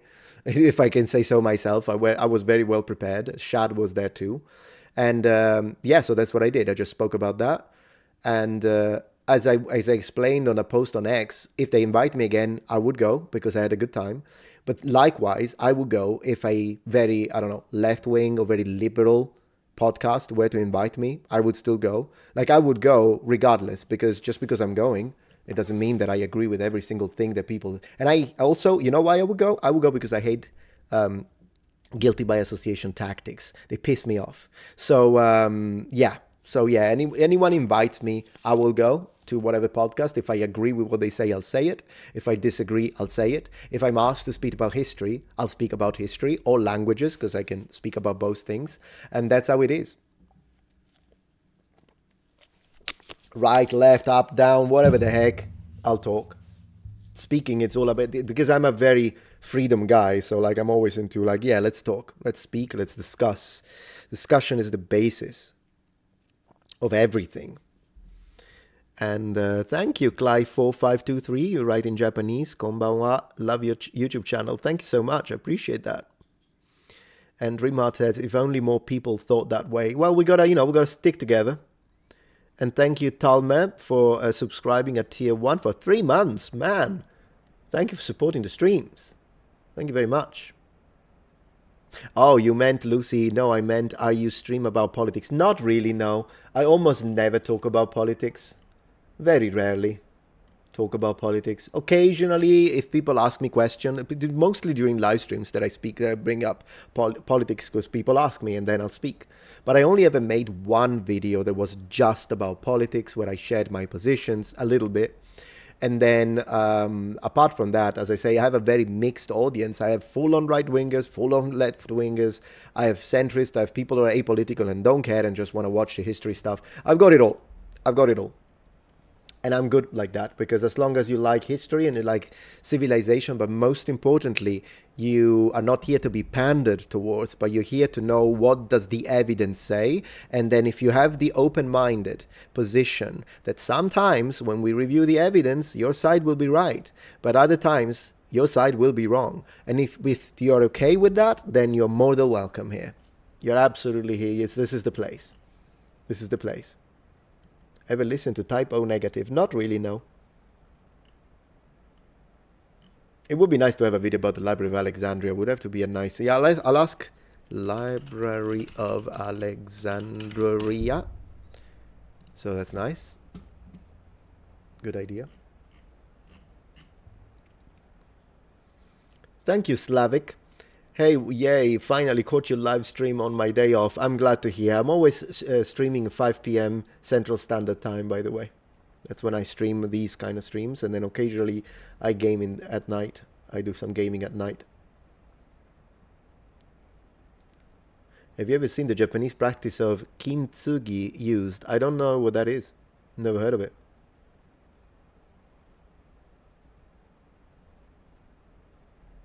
We are now 300 puppets. Muppets, not puppets. We are 300 Muppets. Yeah, that's great. Yeah, OG, that's what I think too. When you say politics really have no place in history discussion, I agree, with the only caveat that if we speak about historical politics, then of course it's going to be part of it, because everything is political from that point of view. But the way I think you mean it, which is the same way I mean it, is that political discourse and propaganda should not have the last word, and in fact it should even get involved when it comes to, although it does, and it does a lot historically, but it shouldn't, they should, people that push politics shouldn't be the ones that are telling you what happened historically, because they'll twist it to serve their needs. Which is why it's very important to have a team, so that it's not just one individual, try to keep each other in check, look at the evidence. That's why, like, I have, and it's good because, like, a lot of my, not all my Bible videos, but my Bible videos that are connected to history, I always make them in collaboration with my lead researcher, who is atheist, so that we try to keep each other in check. Because sometimes he'll say something, and by the way, he's atheist, but he believes in the historicity of Jesus. He's not a mythicist. But I'm just saying he's atheist. But still, we discuss, and sometimes he'll say something, and I'm like, I don't know, because there is this point of view, and he will see it. But other times I say something, and he's like, that sounds like Christian bias. And I'm like, you know what, I think you're right. And that's how we build the videos. And it's so funny, because one time there was one section that he wrote, okay? So I'm using his research. I am using my own words because I write the script, but he wrote the research for that, and I double-checked it, and I thought, I think he's right. And I'm doing that section in one of my Jesus videos, and then someone got mad and said, oh, this thing that you said, I can tell you're Christian bias, you're so biased. And I'm like, you know, you just told my atheist researcher that he has a Christian bias. I'll let him know he's one of us now. I'll let him know, hey, man, you might as well. At this point, it seems like you've got, which means it really wasn't a bias. It was an actual position that with which we agreed with the Christian apologetics. We don't always do, by the way, because sometimes some Christian apologists, they make a point, but the point is neither logical, not confirmed by evidence, and we'll attack it at that point. We won't use it. So it's one of those things. But anyway, I just thought it was so funny because I called him and I said, hey, did you become a Christian and didn't tell me? When was your baptism? And he was so confused. It was great. Thank you, Jeffrey Anderson, for the support. Can I ask a question about Hebrew grammar? Well, I'm not a Hebrew grammar scholar, so I mean, feel free to ask it, but I might not know the answer. And Trembling Colors, thank you for the support. What do you think of the Italian Cinque Dea sword? Ooh, the thick one, right? That's the thick one. I think it's awesome, and it belongs into video games as well as my house if it was up for sale. Yeah, Cinque Dea, it's beautiful. It's the one with a very broad blade, am I right? Let me see. I think I know which one it is.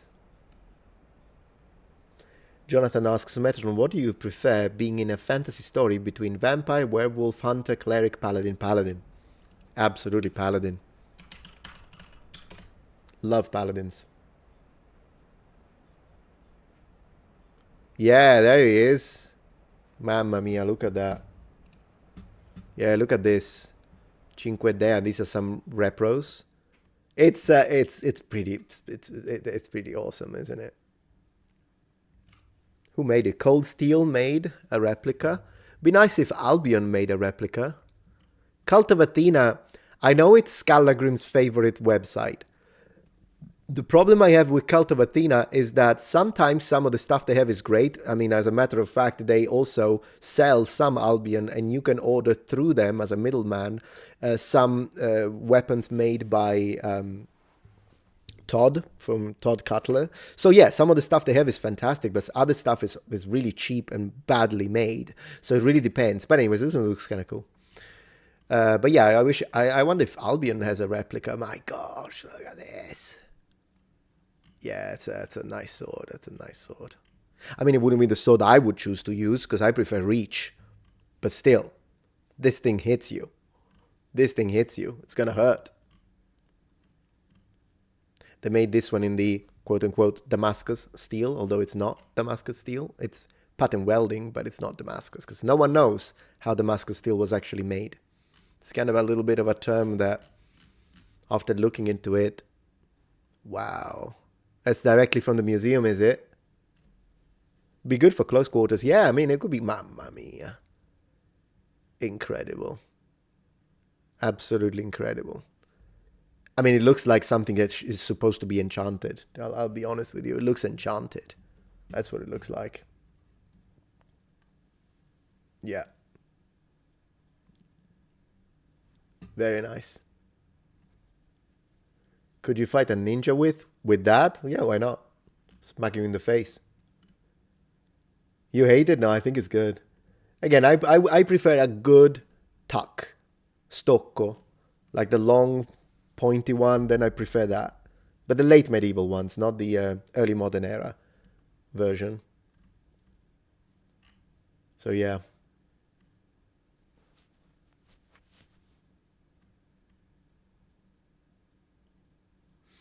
Brandon asks me, what do you think about Matthew Lacroix? He was on Danny Jones recently. I don't. Oh, is he the one that speaks about Göbekli Tepe? Is he the guy?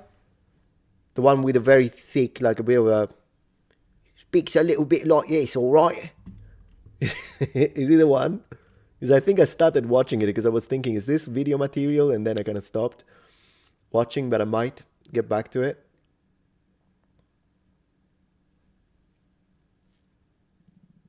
Yeah, the Cathar Crusades is a deep topic. I think it's something I myself, because I only read it a bit many years ago, so it's something I would have to look into again. Probably, yeah, a dark chapter of the... Yeah, totally. I would say so, yeah. Poor Cathars is what I'm going to say, but then again, it's something I would have to deeply research now, probably, again. My favorite polearm... probably just a poleaxe. Give me a poleaxe and yeah, give me a poleaxe and I'll make you tea.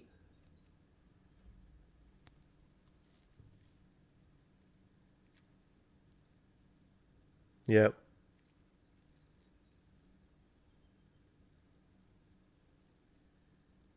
Do you like any symphonic metal such as Nightwish? Nightwish was pretty good. Within Temptation, I don't think I've ever heard anything from them. And there is an ant on my table. There is an ant. An invader. Have I ever been to any castles in the UK? Absolutely, Sam. Yeah, I've been to Conwy Castle a couple of times. The one in Wales. It's near Deeside, I think. Near Deeside. It's in Conwy, but it's not too far from... Anyways, Conwy Castle. I've been to that one a few times. And then I've been to... something Dale, Evandale. There is a castle I've been to together with Matt Easton, actually. We went together. When I went to London, he took me to Rivendell Castle. I can't remember the name of the castle. But yeah, I love castles in England. If I could choose between a Roman weapon and a Japanese, which one would you choose? It would depend on the scenario. It would depend on what I'm doing, who I'm fighting. Because, I mean, there are... Maybe if I don't know the scenario, I might go for something Japanese. Simply because, again, reach. But depending on the situation, there are a few cases in which I wouldn't mind a Pugio, particularly if we are in a very small environment and I don't have much space to move. Like I couldn't use a spear, for instance. Then I think a nice Pugio or a Mainz Gladius or Gladius Hispaniensis could be a good weapon to wield. Like imagine if you are in an elevator and you know, you don't have much space, but if you have a Pugio, yeah. If I watched Jackson Crawford's video, yeah, we showed him actually. I showed his channel earlier on the stream, and I think he's really good. I really liked his latest video, not the one he just posted, the one he posted yesterday, I think, where he talked about his personal experience with his friend having an accident with a car and whatnot. Very genuine.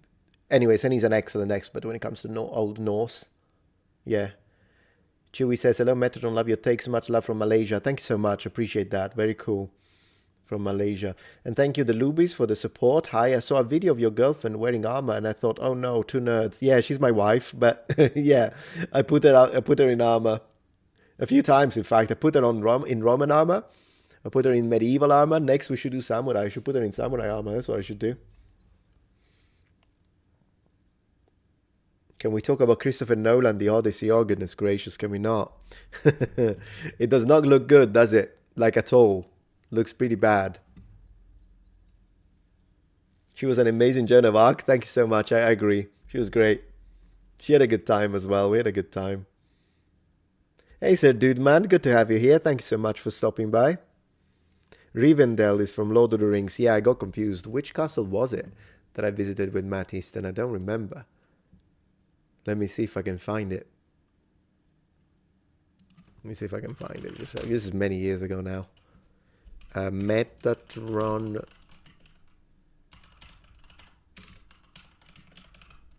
Let's see. Arundel. That's why I got confused. It was Arundel Castle that we visited together. There you go. It's this one here. Arundel Castle. And it was wonderful. 7 years ago. For crying out loud. That's insane. Also, he's very tall, as you can see. But yeah. Metatron just jumped beyond the universe, yeah. You have a piece of the Rivendell set? That's why I said Rivendell, because I just gifted my wife the Lego set, Rivendell Lego set. She wanted it for her kind of an early birthday gift, and so I got it for her. And I think that's what she's doing right now. She's putting it together. It's a good castle, Arundel Castle. I liked it. Loved the towers. Makaverim, thank you so much for supporting the stream. What's your opinion on Aikido? I think Aikido is the same as postmodern art. Yes, technically it fits the dictionary definition, but come on, we all know it's BS. What can I say? I think Aikido is a little mistreated within the martial art community. So I have a little bit of mixed feelings, because on one hand, I like it because I like everything Japanese. So all Japanese martial arts, whether it be judo, karate, love it. It's my favorite type of martial arts is Japanese martial arts. With that being said, I think sometimes Aikido practitioners are full of it when they say, oh, I can't use my techniques on this MMA brute guy because I would kill him and it's illegal and I don't want to kill him. I'm like, yeah, okay, try it. Do it on the... So even though I'm a massive supporter of traditional Japanese martial arts, I also think that sometimes people are really believing a fantasy. Not that Japanese martial arts can't work, but because you need to get, first of all, not every person who practices karate, not every person who practices judo or aikido is going to be this amazing power weapon that if you want, you can... No. Particularly if you're doing it as a few times a week, you could be a good fighter. I'm not saying you're not. But yeah, you're not going to survive inside a cage with an MMA guy. With that being said, the top tier, like best Kyokushin karate or Seido Kaikan karate guys, the top tier, or maybe like some top Olympic judo guy, or maybe some top Aikido guy that really is good, I'm sure that they would be very good martial artists. So it's kind of a bit of a situation. Now, if you tell me average Aikido guy against average Brazilian Jiu-Jitsu guy, my money's on the BJJ. And it is what it is. I'm just being honest with you at that point. Blame Steven Seagal. Yeah, I mean, it's very Hollywood, isn't it, at that point? And but yeah, so I'm not saying that Aikido is always nonsense, but I'm saying that unfortunately there are plenty of Aikido practitioners that do treat it like it's magic. So there is that. The Lubies, thank you for the donation. No, don't do it. Here is 5 more bucks. Thank you. I don't know do what, but thank you. I appreciate that. Thank you for the support.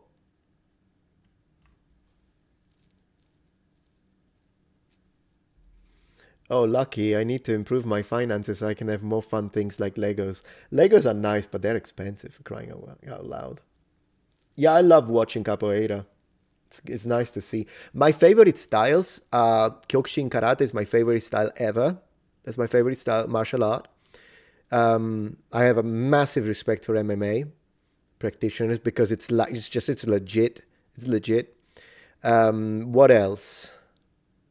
Jiu-Jitsu is pretty good. As I say, BJJ is nice. It's just that I would usually, if I were me and I would pair BJJ with something else, like a stand-up striking art with BJJ is a nice combination. Like even if you're a boxer, because I like boxing, like actual boxing. If you're a good pugilist and you're also trained in BJJ, so you can fight on the ground and you can fight up very well, I think that would be a very nice pairing of styles.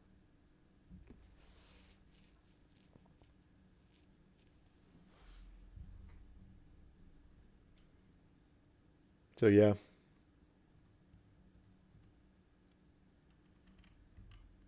Muay Thai, that's another one. Caucasian rice, yeah. Muay Thai is legit.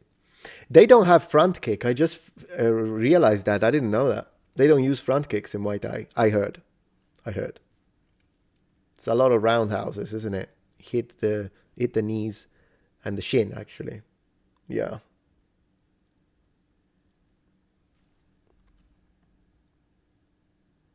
Yeah, Lego are not nice for the wallet, are they? Unfortunately.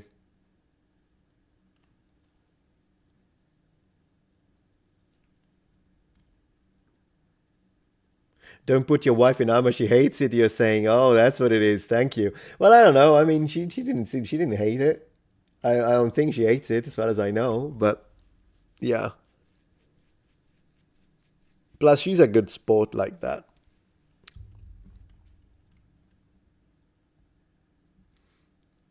Let's see. Matthew 15:21 to 28. I don't need to know. I don't ignore anything. You got me wrong. I'm Banda. I mean, I know what you're trying to do. You're being an idiot. But then again, you misjudged me because I don't run away from anything. Anything. You want to discuss a verse, we can discuss a verse. But then again, because you write LMAO, then I'm not gonna discuss with you because you're here just to laugh. If you instead approach this nicely or with decency, then sure, you could give me any passage and I'll tell you, because one thing I do is if I don't know, I'll just tell you I don't know. But then again, I know what you're doing and not interested.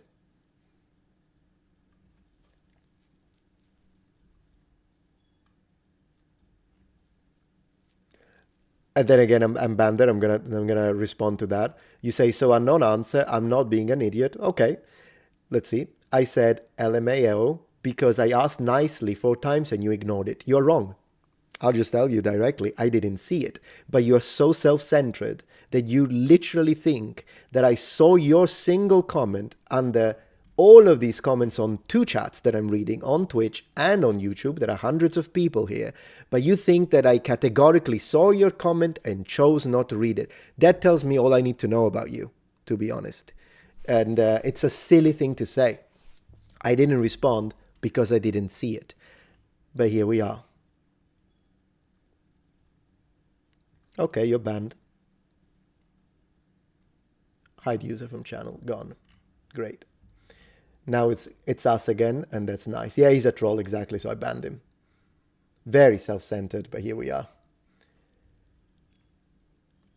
Yeah, too many people to see everything, obviously. Absolutely. Let me take this very quickly. I'm going to have a little sip of water, and I'm going to take this. So what are you going to have for dinner, by the way, tonight?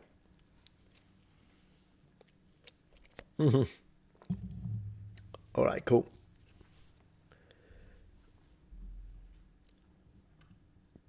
Hey, Shiv Palpatine, I prefer not to talk about that creator, if you don't mind.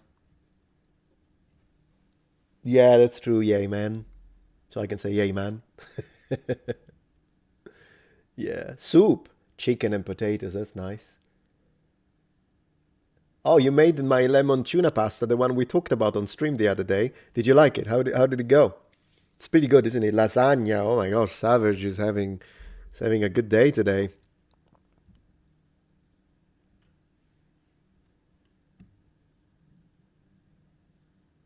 Oh, good night, Kaju. Thank you for being here. Appreciate that. He's going to bed. Chicken and potato soup sounds excellent, says Legato. We've got a little bit of a cross chat discussion on food here. You can't decide between pizza, chicken, or cheese. Well, I mean, you could put cheese and chicken on pizza. I'm not a huge fan of chicken on pizza, but that would solve your problem. Oh, Jay says, I just had a baby. Congratulations. What's your thought on baptism and at what age it should take place? So when it comes to this, even though I was brought up a Roman Catholic and the Catholic Church baptizes newborn babies, I actually don't really like that idea. And personally, I prefer the idea of baptizing a little later during life. Because, I mean, a newborn baby doesn't really understand what it's doing. But then again, if you're a Catholic and you're practicing, then I would say follow the tradition and baptize the kid. I mean, at the end of the day, it's not like it's going to do anything bad if the child wants to join a different religion or if they want to be, it's fine. So I would say whatever you think. But I am one of those who thinks that children are pure. Yes, exactly. That's what I think. It's my position. And congratulations. But yes, still congratulations. The Lubies, thank you for the support. You drink baby bottles of water so you feel like a giant. You're taking all my money. I need to stop. Oh, no, yeah, no, but I mean, thank you. I appreciate the support. But please don't put yourself in a difficult financial situation to support the stream. I really do appreciate. But yeah.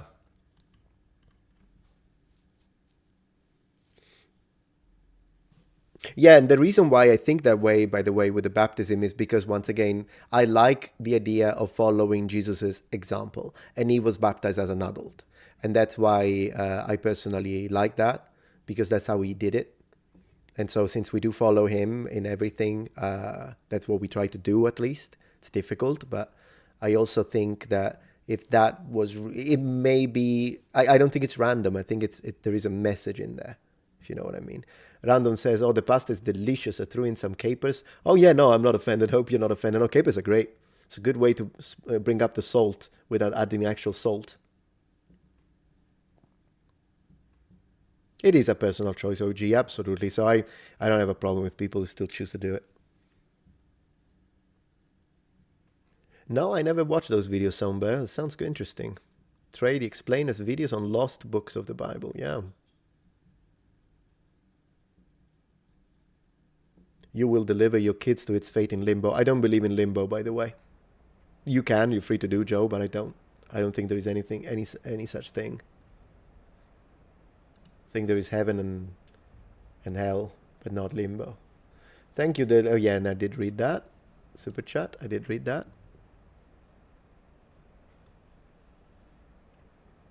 So Dudeman says, I might be wrong, but I thought that according to Christian faith, if the child dies before being baptized, they can't get to heaven. I believe that's Catholic specifically. Now, I don't know about other... There are some things that I believe in the Catholic Church and things that I don't. But yeah, no, not all Christian faiths believe that. And personally, I don't.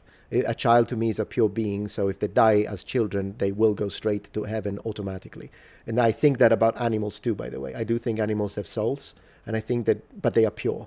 So I don't think that they have to deal with like heaven and hell. And that's just me. Buddhism intrigues me. That's good to hear, Filth. I mean, I hate calling you Filth, but that's your name. What can I do? Yeah, I thought so, Jersey. Yeah, exactly. I thought it was Catholic specific. That's what it is. Yeah, it is Catholic specific. Yeah. You think Orthodox think that as well? Yeah, I don't know, because I've never really... That's one of the churches I have never been to, because I've been to a lot of different denominations, a lot. studying with them, sitting down with the preachers, reading, joining the study sessions. I've done that. There was a time in my life that I was really looking, and but Orthodox is not one of those. Thank you, Lubis, for supporting the stream. You say you're so nice. I think we're at 14 bucks. Yeah, I think you're right. Thank you for that.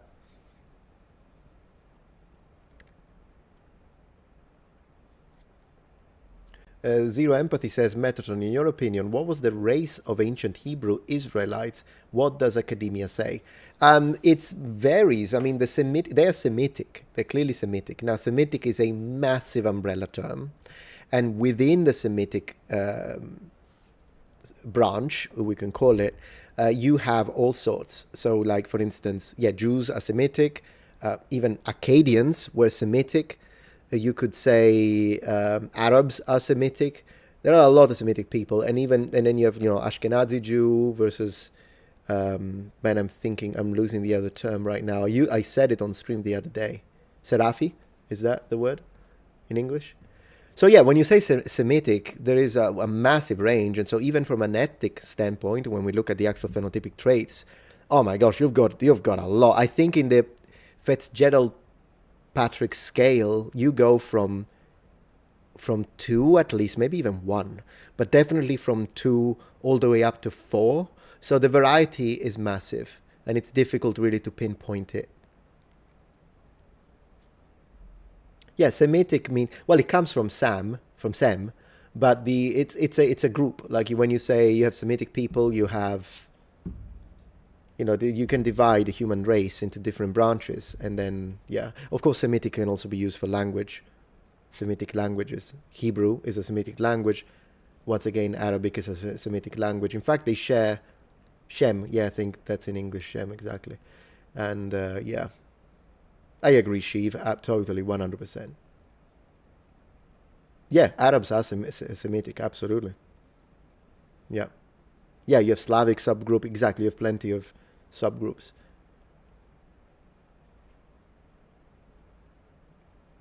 Yeah.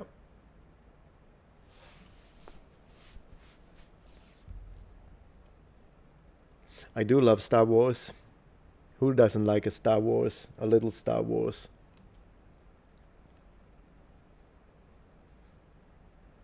Yeah, exactly, yeah. Mizrahi and Sephardic. Sephardic, I was mispronouncing it. Thank you. Thank you for the correction. I appreciate that, sir, dude.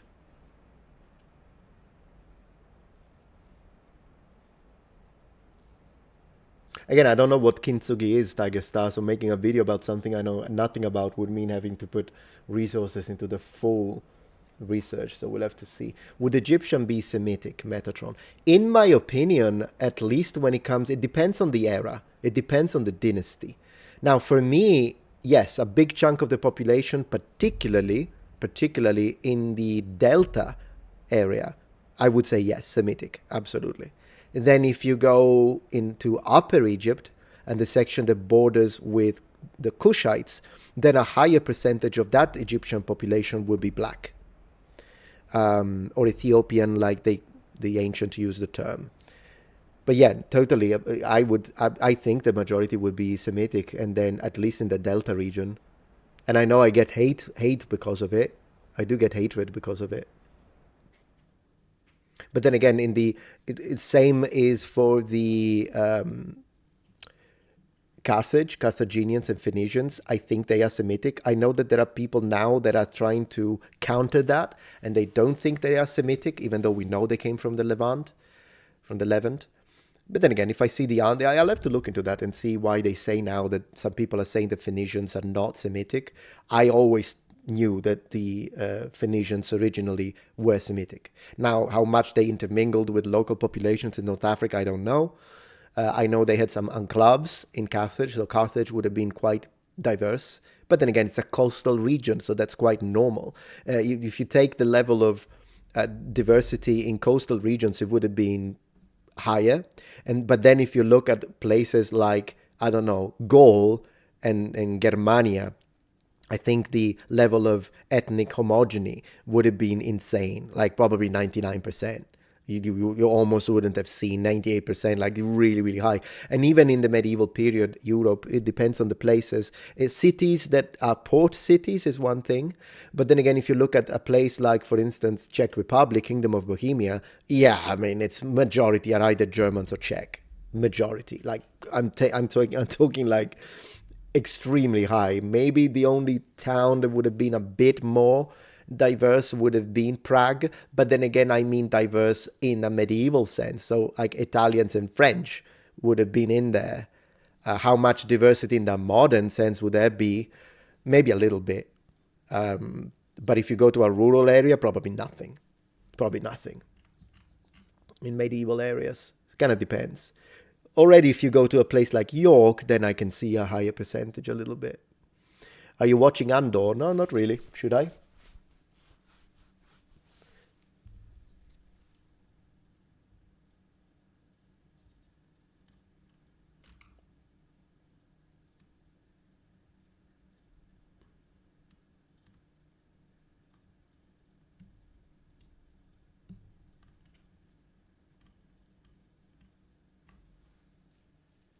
At some point, I should switch to a computer. My phone is dying. Yeah, or connect it. One of the two, I guess. Elmai asks me, what do you think about LGBTQ in ancient Europe?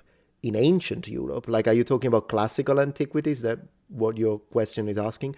It depends how you mean it. Because if you are simply asking were there same-sex attracted homosexual people, then yes, they existed, absolutely. But if you're asking me if certain modern ideas that have to do with gender and identity, if they would be found in classical antiquity, then in the majority of cases, no.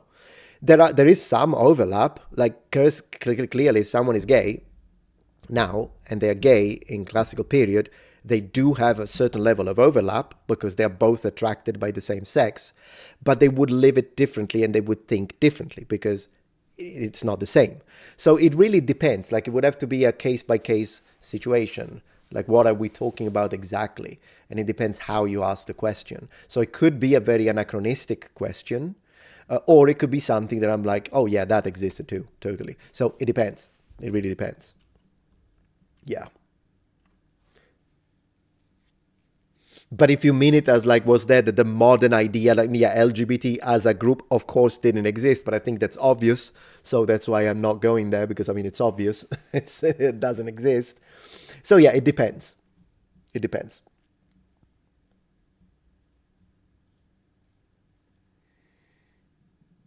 So yeah.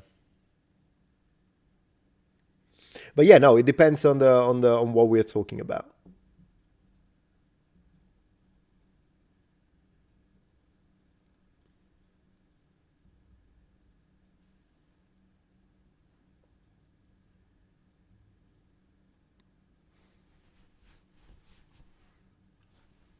Math79 on Twitch asks a very good question, actually, from a historical perspective. And you say, what would be Christian perception of it if you compare the Roman era versus the medieval era? Were they persecuted them? I'm a little confused of what you mean. Like, so are you talking about Christian Romans and medieval Christians and how they would perceive LGBT? Is that what you're asking? And we shouldn't even use LGBT at that point. Are we talking about gay people, lesbians? So you want to know if there was a difference? Before I answer, I need to kind of understand your question. So maybe I'll see if you can explain it a bit better. But yeah, persecution absolutely happened.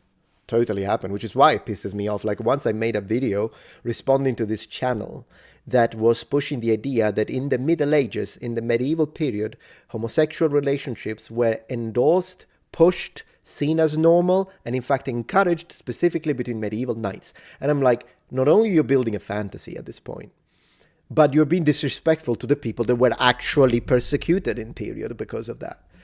How do people do so? So I debunked the entire video. Call me whatever you want, but I had to do it. So I made a full debunking video because it pissed me off. Yeah, it's one of those things.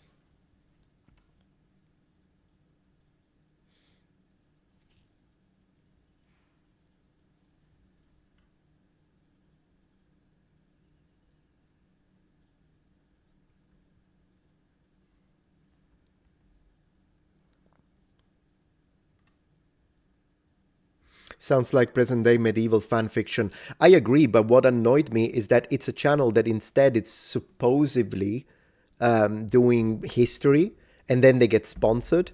Although they got a sponsor that was really bad, to be honest. Like, hey, I made mistakes in the past with sponsors, but that was bad. It was one of the scammy ones. Like, really, I don't know if it was established titles or something, but I'm like, yeah, I mean, what did they expect? Thank you, Jay, for supporting the channel. Always appreciated the way you approach topics and conversation. Yeah, as I say, we can talk about anything. There isn't a topic that I'm like, oh no, I'm not going to talk about that because I'm afraid I'm going to get backlash. I'll talk about it. That's good. I'm fine. But I'm glad that you... I always try to approach topics without hatred, but telling it how it is. That's what I do. I tell you how it is based on what I know. Of course, it's not like I'm a know-it-all. I know I'm always right. No, sometimes I'm wrong. But even if I'm wrong, it's always genuine because, you know. And, yeah, hi. Hello. You don't happen to have any cheese with you? Oh, she does. She's great. She read my mind. I didn't even tell her. I was thinking. Thank you. Like, oh yes. I got cheese, guys. I got It's cheese. gonna be canon every stream. Wins the cheese. Wins Yeah. the cheese. It's because we spoke about cheese with chat, so that happened. Oh yeah. Hi everybody. How are you doing? Hello Twitch. Hello YouTube. Yeah, and I That's do need so to. cringy. Why did I say that? No, you said Hi, you said chat, very nice. everybody. I wanted to say thank you to Vera Loonverse for subscribing with Prime, you so much. and Ozier for subscribing with Prime on Twitch. Thank you so you. much, guys. Yeah. Wins Cheese the cheese. time. Let's, Cheese time. Let's chant. Wins the cheese. Cheese. When's Wins the the cheese? Oh my God. Yeah, totally. Totally. Let's see. Jeez. No, I was thinking, I was like, because I was making my Lego Rivendell. Mm-hmm. Ah, thank you so much, the deep burrito. Tutto bene. Thank you so much. Mm-hmm. Oh, thank you, Joe. Do you mean me? I look Yeah, awesome yeah, in she means armor, you. or him? Yeah. Oh, thank you, Joe. I appreciate it. What were you saying? Oh no. I was doing my Lego Rivendell, and I was like, oh, my phone died. Because I'm like filming the putting together process, the building process for TikTok and YouTube, and it was on like 20%, and then it just died. Tell him I hate wearing armor. No, but she actually thinks you do. Why? I don't know. Do you? No, it's No. heavy. Okay. Yeah, there we go. For a little bit, you're fine. Yeah, no, I'm fine with it for a little bit. Maybe if I had like my own armor that was like made for me. Yeah.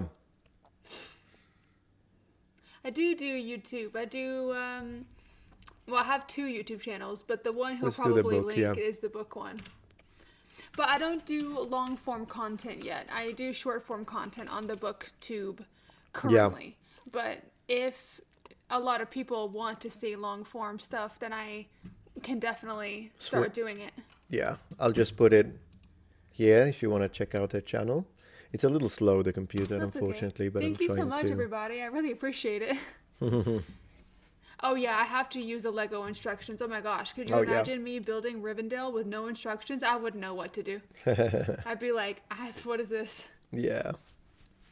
A yeah. scale mail dress. That'd be cool. Nice stuff. The cheese was great. Oh good. Did you ever eat the remaining slices of pizza that I made yesterday? No, Are you gonna eat it tomorrow? No, you know you can have it. I'll have it. Yeah. I'm having pizza tonight, guys. Woo woo. I'm having pizza. Thank you for subscribing to our channel. Really appreciate that. Oh, I really thank you so much. You guys are awesome. So what have you been talking about today? Oh, I mean, cheese, pizza, pasta, a lot of stuff. Oh yeah. A lot of Well, food. those are the best things. Yeah, a little bit of history, a little bit of religion, but mostly cheese. Like actually? Yeah. Why? I don't know. It just happened. Okay. Well, You know, people were speaking about food, and so we spoke about Fontina that we get. we like Fontina. We love Fontina. Okay, I'm gonna go. No, I'm going yeah. to. Oh, thank you, Jersey girl. I appreciate it. So yeah. So what I'm gonna do now is that I'm gonna switch to the last 30 minutes of the stream. Oh, it's Um, it's gonna, members. yeah, I'm gonna turn into members only chat. Members only, everybody. For those who don't know though, even if you're not a member, you can stay and you can watch the Oh, yeah, stream. for The sure. only thing is that I'm gonna switch the chat for the, because normally I would have stopped the stream now, but I decided to start extending for an extra 30 minutes that is dedicated to people who are members of the channel, so that then you're basically almost guaranteed that I will read your chat, and then we can have a little bit of a smaller circle conversation, just as a way to say thank you to those who support the stream and support the channel. Bye, Sheev Palpatine. Bye. It's okay if you're not a member. Thank you for being here. Oh no, anyways. totally, yeah, thank you for being here, totally, absolutely, thank you everyone. So I'm gonna let me see, I'm gonna have a look at they're calling us nerds, and we totally are. Hey. I am absolutely a nerd. We see some pizza with Yeah. pepperoni, so that's lovely. We wrote all of it's pizza supremacy. They're asking for pizza supremacy. Okay, that's fantastic. I'm gonna switch now, and Yeah. let me do that. So everyone who is a member of the channel, do stay, because we're gonna have a great time now. In 5, 4, 3, 2, 1. Welcome to the inner circle.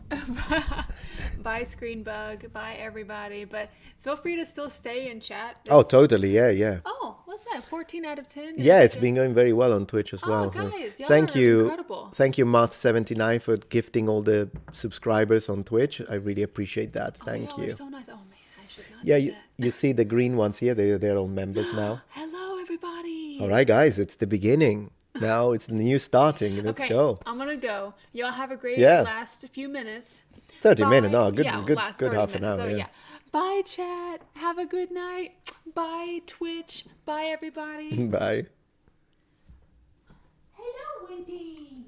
So yeah, we are on. We're over here, guys. So thank you so much. And of course, I do always keep Twitch active. So Twitch is still there, and I never put Twitch into subscribe only, because apparently it damages the thing on Twitch. So I don't do that. On you, I will of course give priority to the members chats, but whenever the member chats is a little slow, I will have a look at Twitch still. So Twitch still remains. I'm just giving priority to members for these last 30 minutes. But also do keep in mind that I will continue to play games on Twitch at night. So I'm streaming like a maniac. That's what I'm doing. All right, what have we got? We got a few good night. I'll tell her, of course. I'm still hoping for a video on Charlemagne's Paladins one day. It wouldn't be nice to do like a collaboration video with Jason Kingsley on that? That would be really nice. Does Miss Metatron prefer European or Asian weapons? I think she's gonna say, oh, I don't know. I'll have to ask her. But her phone is dead. But we'll have to ask her that. One of these live streams she should join, like for a good chunk of the live stream, like actually sit here and we could do that. That'd be fun. Brad Veyer, thank you so much for becoming a member. Welcome to the inner circle, my friend. Welcome, welcome.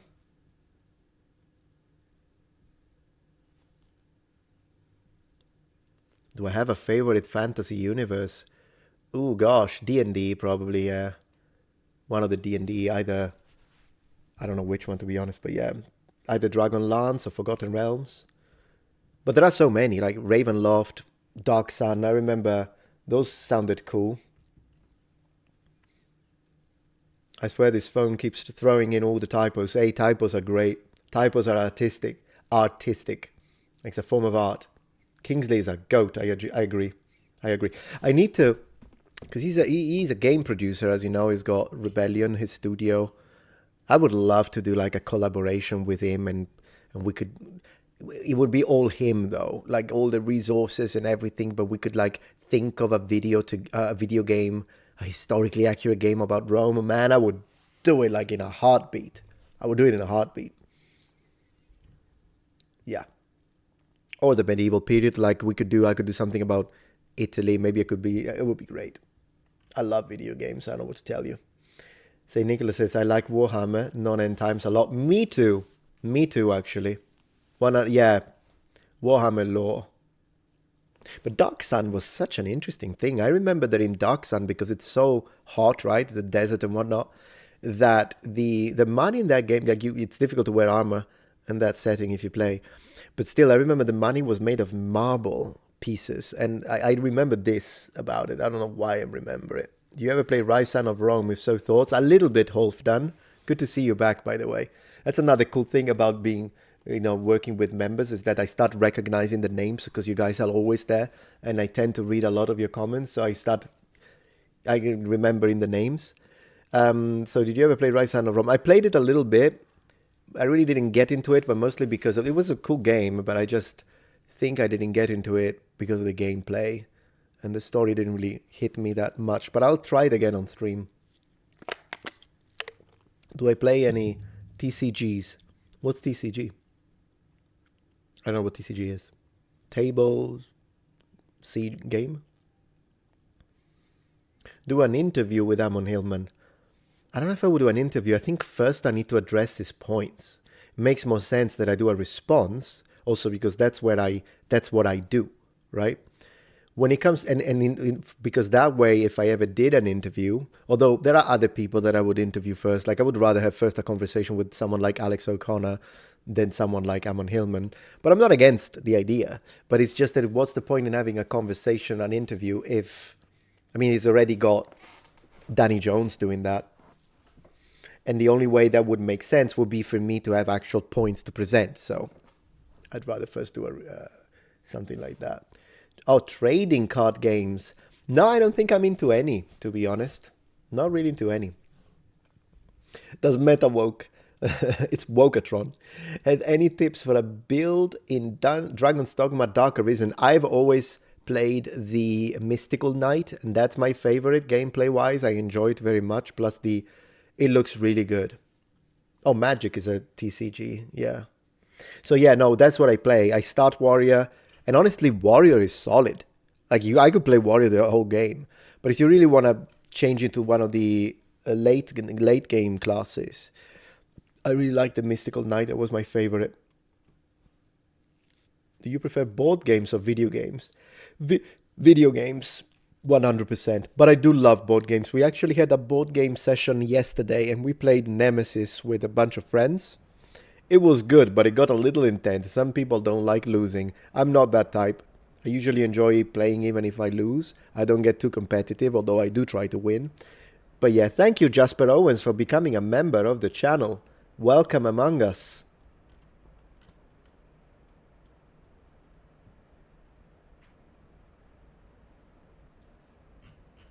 But yeah, Warhammer is so good. I got quite a few. Like I don't, when you have those channels that have a full wall of board games, that's not me.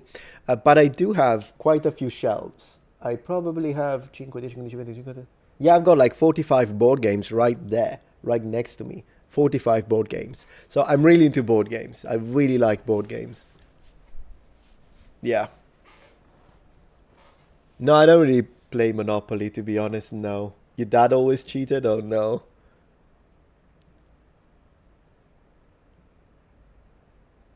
Thank you, Jasper, for gifting a membership. Someone got a membership. Who is it? It's Filth. It's Filth Pig. You got welcome, Filth Pig. And thank you, Matthew, for the support, for the donation. Lots of love, Metatron. Your content helped me through some anxious times, and I just got married on Friday. Hey, everyone, we should say congratulations to Matthew. Raising a family, it's wonderful. Any tips for a happy marriage? I eagerly await 1 million subs. Well, I'm not like the marriage counsel expert, but we have been married for 3 years, and it's going great. Yeah, St. Nicholas says cheating is cringe. I agree with that. I'd say, yeah. So I'd say definitely not that. Don't do that. But the most important thing, I think, is trying to keep in mind that sometimes it's good to just listen in a marriage. Because oftentimes we want to say things. We want to speak our mind. We want the other person to listen to our point of view. But there are also moments in which it's important to just listen. That's one thing. And then the other thing, find common hobbies. Because one thing that really helps with my wife is that we play video games and board games together and we love it. And that's great because that way it's not one of those. So maybe try to find something that you both love and build a hobby together. That will really help. And even if you don't have one right now, maybe you can find one. So that's what we do. We also, what else? I mean, I don't know. There are a lot of things. With our situation, I think it also in a way helped the fact that we were separated for a year and a half. And ours was a long distance relationship for a year and a half because of COVID. And regardless of that, that was like that test of fire, because, you know, we were faithful, we stayed committed, we couldn't meet for a year and a half, but then when we finally we could meet, then we could meet, and then we meet again. I mean, we had met already before, and then we could reunite and then get married, and that was nice. So, I mean, that's something we're gonna tell our grandkids, right? Grandma and I, we went through all of that and separation during a world pandemic and situation like that because we were from two different nations, and yeah, so that's what I would say. But yeah, everyone is writing congratulations. It's wonderful. It's wonderful to see.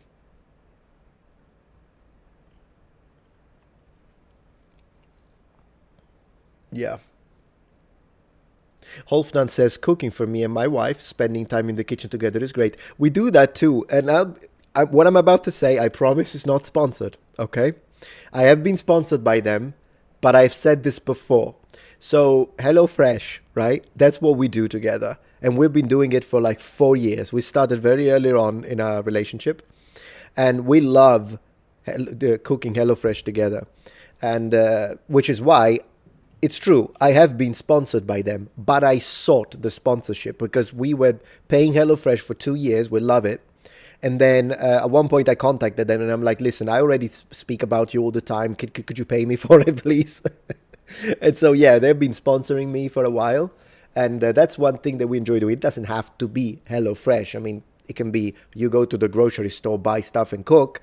But I'm just saying that's something we do together, is that we love, yeah, cooking together. Sometimes we do. It's just that I tend to be a little busy sometimes, so we don't always do cook together, but we do it, and it's fun. But I prefer playing video games. We did 4.5 hours of Diablo 4 together the other night. So there is that. Oh yeah, and I never really finished. You said I eagerly await 1 million subs. Me too. Right now, the growth has gone down significantly. I don't really know why. I was growing at 10,000 subscribers per month, but now it's down to 3,000 per month. So it went down a lot. Now this happens. You know, it's ups and downs. It's just how it is. Happens to every content creator. But I do hope that the new videos this month, and also if you guys keep, because you share a lot the content, I really appreciate that. If that continues, and also if you watch and you're not subscribed, I hope you do, because it would be nice to hit that million thing and milestone, and then order the, you can click for the gold play button, which is really big, by the way, because the silver play button is right there. Wait. The silver play button is right there. That's where I keep it. But the gold play button, I'm going to put it on top of the live on air. I'm going to put it right, and it's big. Yeah. Yeah, the YouTube algorithm is ever changing. You're absolutely right. Forever doomed to stay at 999 or 199. Did you see what happened to Critical when he hit 1 million? Because now he has 16 million subs, Penguin Zero, Charlie. But when he hit 1 million, then he went all the way up to 2 million, but he lost 1 million subscribers overnight because of a bug with the system. And it not overnight, it happened like in a span of minutes. He lost 1 million subs, but then it corrected itself, so it wasn't a problem. But you should see his reaction live. Is insane. I would have a freaking heart attack if I hit 2 million subs, or even now I hit 1 million subs and he goes back to 10,000 subscribers. I would have a freaking heart attack. Yeah. I'm a student at university and I'm studying the Japanese language, or just like me then, back in the day. The first year is almost done and I love studying kanji, but studying grammar is very hard and confusing. Any tip that can help me? Yeah, you have to apply it. Apply grammar. So the idea is, yeah, when it took me 2 years to be able to start speaking Japanese, applying the grammar correctly at a reasonable speed. So don't worry if it's like after a year and you speak and you're very slow, because I was super slow in the sense that if you told me, let's say that I was speaking to a Japanese, because I did start speaking to Japanese, we had exchange students in tandem, and maybe I wanted to ask them what's your favorite anime, for instance, I would literally do it like this. Anata no ichiban. That's how I did it. Now I would say, あなたの一番好きなアニメは何? Or あなたの一番好きな色は何? あなたの一番好きな漫画が何? Like, I don't think about it if I have to do it now. But back in the day, the grammar really slowed me down. But it's just a matter of practice. It really is practice. Just don't look at grammar as something you have to sit down and read. Look at grammar as something that you understand it and you apply it and you use it. You have to speak. If you don't have anyone to speak to yourself. And I understand that can be problematic if you're a beginner, because you could learn something wrong. So maybe do have it vetted by your teacher. But if you have a sentence or something and you know is correct, you have to say it. Like languages, you have to speak. Hanasanakereba naranai, I would say, which means you have to speak. And as you see, I say it effortlessly. And that's because I said it so many times that's the trick. And daily. You have to practice your language daily. Repetition, exactly. And I do say, 毎日毎日勉強しなければならない.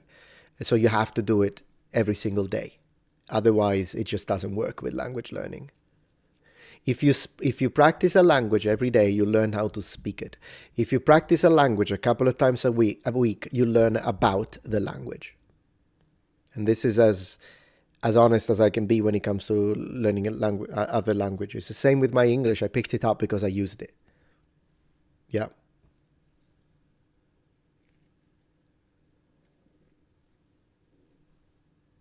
Yeah. Gold play sounds great. It does, doesn't it? It does. I mean, at the end of the day, the subscribe count is an inflated number, and it's mostly a vanity number, because what really matters is the views and the people that actively watch. That's what matters. Now, of course, if you have a bigger pool that you can take from and people get notifications, you have a higher chance that some of your videos will do well. But the reality of fact is that a lot of the people that are subscribed maybe stopped watching, right? That happens. And so the number really, you have channels with 3 million subs that get 5,000 views per upload, and you have channels with 100,000 subs that get consistently 1 million views. So at the end of the day, it's just a nice thing for your own. You're like, hey, look what I did, type of thing. You put 12 years into it, got the play button, it's nice. But yeah, user engagements are the numbers that matter. I agree. In fact, whenever you speak to a sponsor, that's what they want to know. They don't care about how many subscribers you have. They approach you usually because of the subscribers due to the potential range. But then when you talk prices, it's views. How many views? That's how it is. Are live chat comments engagements? No, they're not. It's its own thing, really, live streams. But after the live is ended, if you keep it public, which now I do, then the live enters the algorithm and it basically behaves as a regular video. So VODs at that point behave like regular videos. Yeah. Should you be practicing your French sometimes? Let me know what you'll be doing. I'm working on mine now. Very nice. The only way I practice my French these days is I speak to ChatGPT. But that's the same thing that I do. With my Japanese, I also watch Japanese YouTubers because I can understand them. I should probably start watching some French YouTubers, shouldn't I? Yeah, likes and comments are what YouTube considers engagement. And it's still a situation that we don't know how much likes matter. People say they matter a lot. People say they don't. People say maybe they do a bit. And no one really figured it out. But comments, absolutely. That's why when you have a flame war in the comments, it's actually very advantageous for the creator. Very advantageous. Yeah, when people start like, no, you're wrong. No, you are wrong. You're a bigot. You're a woke. When they do that in the comments, I'm like, yeah, have at it. I'm there with popcorn. Matt says, oh, oui, très bien. We got a little French here. Tu parles français? Je parle français aussi. Bon, je ne parle pas bien, mais je parle français aussi. J'ai étudié la langue française à l'école quand j'étais plus jeune. Wolfdan says, likes and comments. Yeah, I just read it. Apoc says, have you looked into Uncharted X video on the Egyptian vases? Yes. No, I saved it, but I haven't watched it yet. Because yesterday, I actually spent I edited until 2:30 in the morning.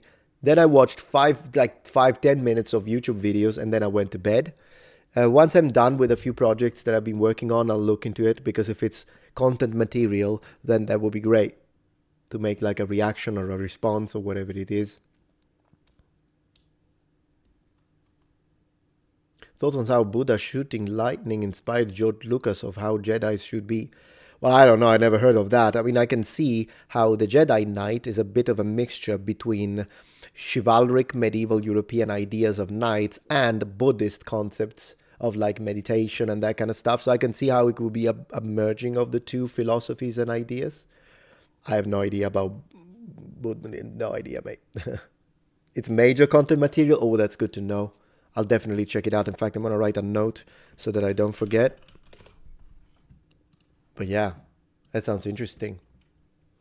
Jedi Knights have samurai elements to it, I think. Well, yeah, which would be probably the connection to Buddhism, because a lot of samurais' ideas of death do come from at least Zen Buddhism.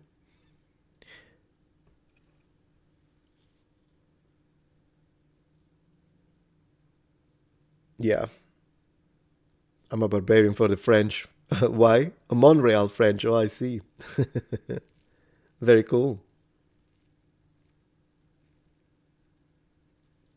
10 videos worth of content material? Well, I don't know about that. But I'll definitely look it up. Because, yeah, I mean, I love archaeology. So fascinating. Well, Meta, now you know to chill if that happens, since it is an error. What is an error? I hope you see you hug it one day. Hug what?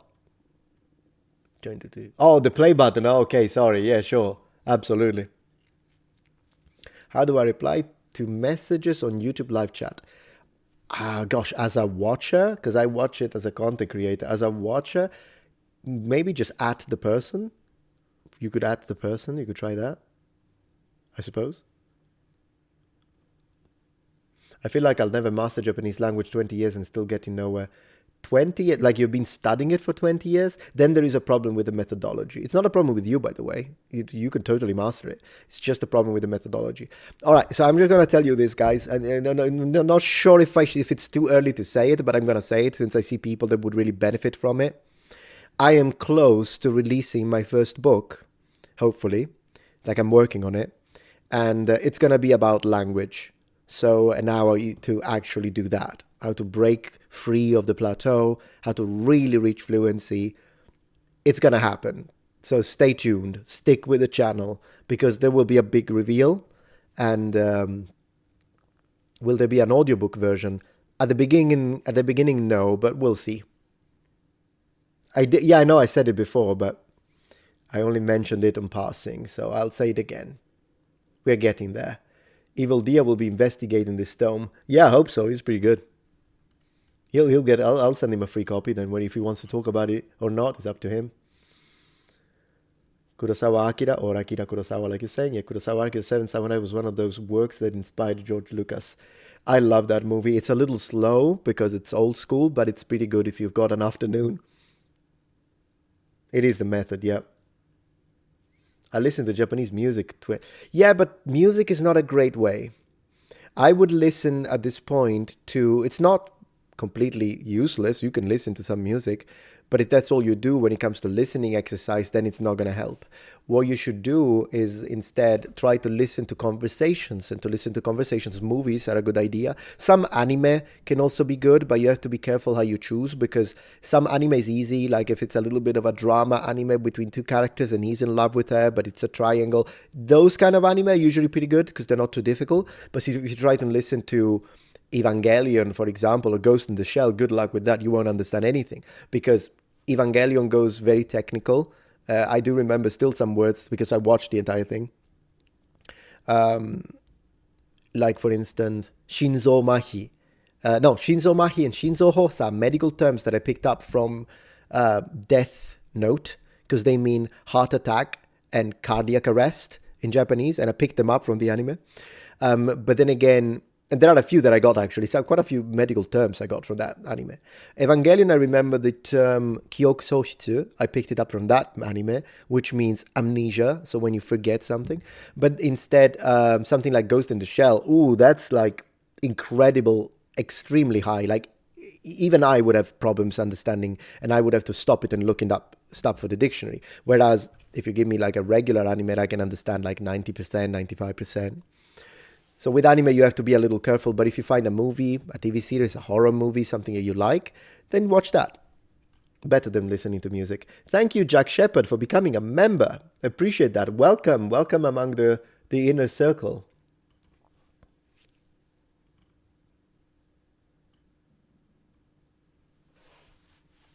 Ghost in the Shell, Akira, or Ninja Scroll? Ghost in the Shell, but I'm old school.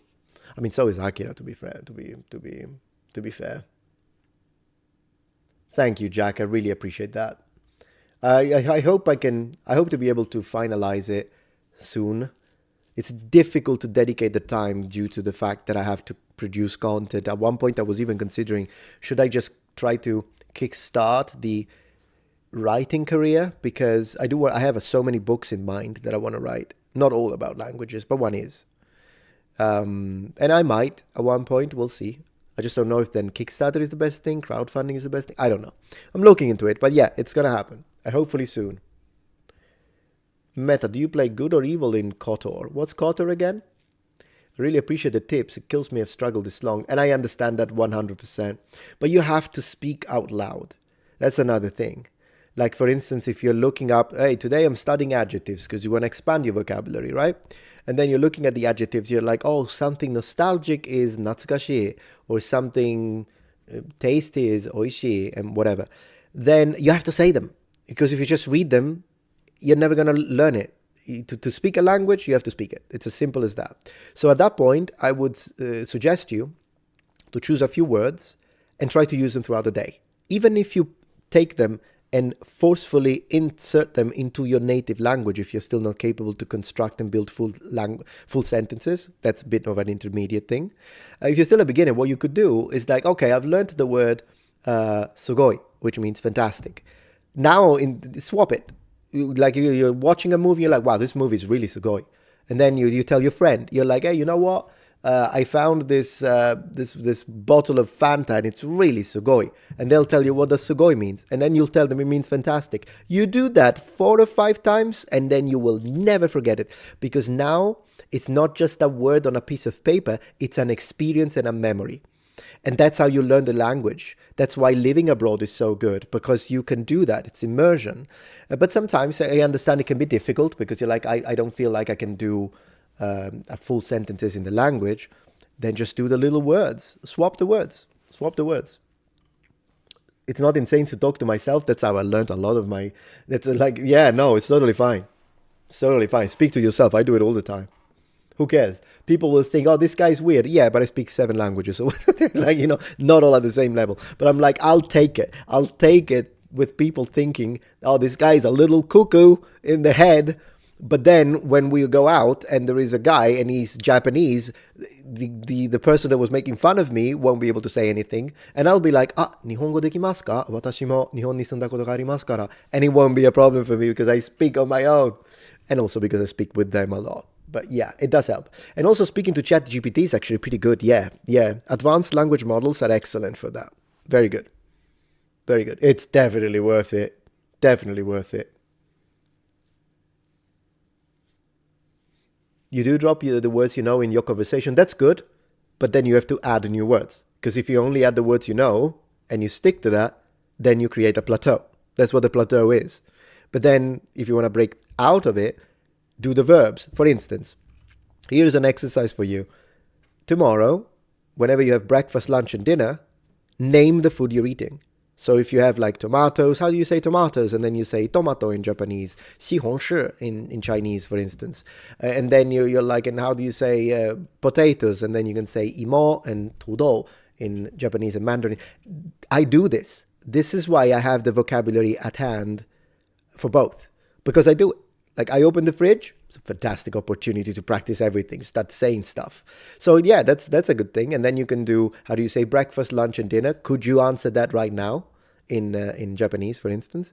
If the answer is no, then you should take that opportunity. Next time you have breakfast, say breakfast. Asa gohan, by the way. Asa gohan, hiro gohan, ban gohan in Japanese. And there is also another way to say it, which is choshoku, chushoku. And how do they say? There's another way to say dinner right now. I don't remember it. But like, it's good to do that. And it's a good way to practice. You avoid ChatGPT for personal reasons. That's fine. It's up to you. But yeah, most intelligent people speak to themselves. Maybe. Yeah, it could be. Who knows? But yeah, it's all good advice. Thank you, Dina. It's 20 years of language learning and 10 years of teaching it. So it's not good advice because I'm a special guy. It's good advice because it comes from experience. And I'm trying, that's what my book is going to be. I'm taking all of these and I'm condensing them all into like it's going to be very written in a very easy way. So I'm not going to go with big words in it. It's not supposed to be. It's very easy to say, very simple. But it's gonna be very condensed with all this information. And chapter 8, it's all just exercises, like what to do, actually going from theory to practice. I'm really excited for the book, by the way. Yeah.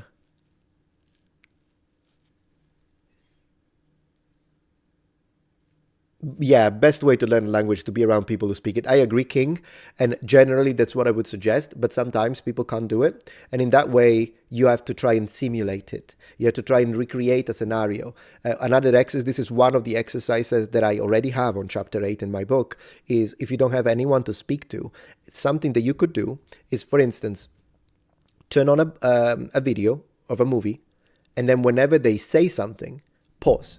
So imagine that there is a conversation between two people, right? And one of these people say something like, I think we should really go to the station now. Pause it and answer it. Pretend that they're speaking to you. That's what I do. So what would you say to that? So maybe you could say, oh yeah, I also think we should go to the station. Or maybe you could say, it depends on how your level. You can adjust it, of course, and then you see how the other person responds, because maybe the other person says, no way, I will never go to the station. Well, where should we go then? And then you can answer. You can kind of simulate a little bit of a thing. And I did it with the Matrix. I loved every second of it. I did it with the Matrix in English. I did it with the Matrix. Well, you can switch it to Japanese. You can switch it to Mandarin. It's better when they are in the original language rather than being dubbed. It's just that I love the Matrix, so there is that. It was a little bit of an exception. That's one way to do it. Knights of the Old Republic, that's what it is. Gosh, I usually play good, but I also had an evil playthrough as a Sith Lord. So there is that. Yeah. Yeah, writing is hard, said Nicholas, but I think sometimes it depends what you want to do with your writing as well. So yeah. Very true, Apok. You're absolutely right. Just go to a place, go to a country, speak the language, and you learn it quickly. But not everyone can do it, unfortunately. Do we ever use force lighting as a good guy? Gosh, it's been too long since I played Knights of the Old Republic, so I don't remember anything of it. I remember I loved it, and I did 2 full playthroughs. Oh, but I know what you mean. Yeah, like using your force. So I would do it, even as a good guy, if it helps me like save people or avoid a worse situation. It's interesting because it becomes a little bit of a moral paradox, doesn't it? And I love those, by the way. But yeah, I would use the force. I don't remember what force lightning is, but I would use like the force if it helps get out of a negative situation. You wish you could go to another country. Yeah, I mean, I understand it's expensive if you don't have contacts. If you have point of contacts, though, that's a good way to do it. Yeah. Jersey says most Americans barely speak American English. No, they do. They're great. I think, what's the second most spoken language in America as a second language? Would it be Spanish? Probably. I mean, I would understand why.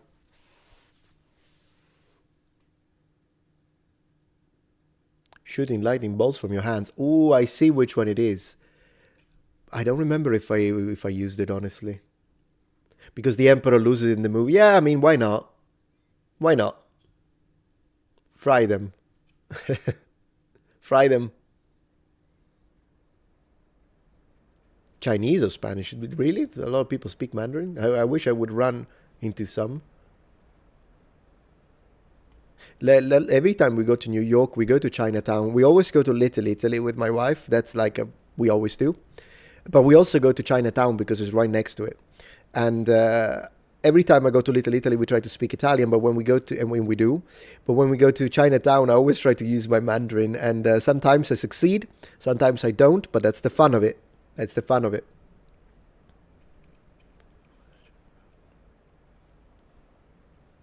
Indian from India is becoming common, really, vote Shal. You're going to Colombia. Oh, that's nice. For 3 weeks. Very cool. Yeah, I remember your wife is Colombian. I remember you telling me that. Oh, Jersey says, I was born in New York City, raised in Jersey. It's its own language. Yeah, I guess. I actually like the old school New York accent. It's just that I think it's becoming less common among the younger generation these days, right? I think they now tend to speak more of a general American. You can still tell, I guess, that it's a... But yeah, it's I love it when you... Not that I can do it, but I remember like when you watch the old school movies like Detective, New York Detective, and the guy is like, sausage, coffee. I love it. I love it. I love that accent. I really like it.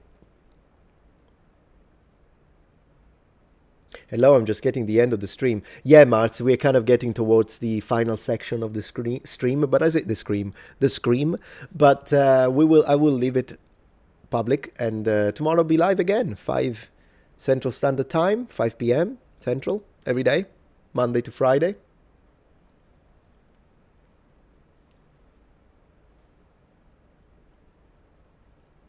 Yeah, okay. You can still find mass holes in Boston. You know what? The Boston accent fascinates me. It really fascinates me. They have such open vowels. And as a Sicilian, I have open vowels myself, not when I speak English. But when I speak Italian, if I'm speaking Sicilian, then my vowels are very open too. So it's kind of funny how Boston, in a different way though. But yeah, I'm always intrigued by the Boston accent. Do you notice a difference in Italian accent from Italian Americans? Oh yeah, totally. So it depends. Like in Little Italy, when I run into Italian American, well, I run into Italian Italians who just live in America, so that's same thing as me. Then I run into second generation Italian Americans, and those are the ones that sometimes they speak Italian, sometimes they don't. It depends. Sometimes they speak a little bit. But then I ran into this younger kid, and he was like maybe 18, and his native language was English. He didn't really speak Italian, but he did speak some Sicilian, which actually blew my mind. Also because the Sicilian he spoke sounded like how my grandma would speak, rather than how Sicilian is spoken right now. So it felt like it was a little bit frozen in time, and it was so strange to see someone who looks so young use words that I'm like, oh no way, he just said that. Because like grandma said that type of thing, you know? I mean, I've never met my grandparents on either side, unfortunately, but I know how they speak because, you know, of my friends' grandmother, grandparents, and that sort of stuff. So that does happen. And then sometimes they use words that don't really exist in Italy nor Sicily. So they are like created here. So they are Sicilian American or Italian American words, but they were created here. So sometimes I don't understand them, or sometimes I can because the root is similar, but I wouldn't say it that way. It's fascinating.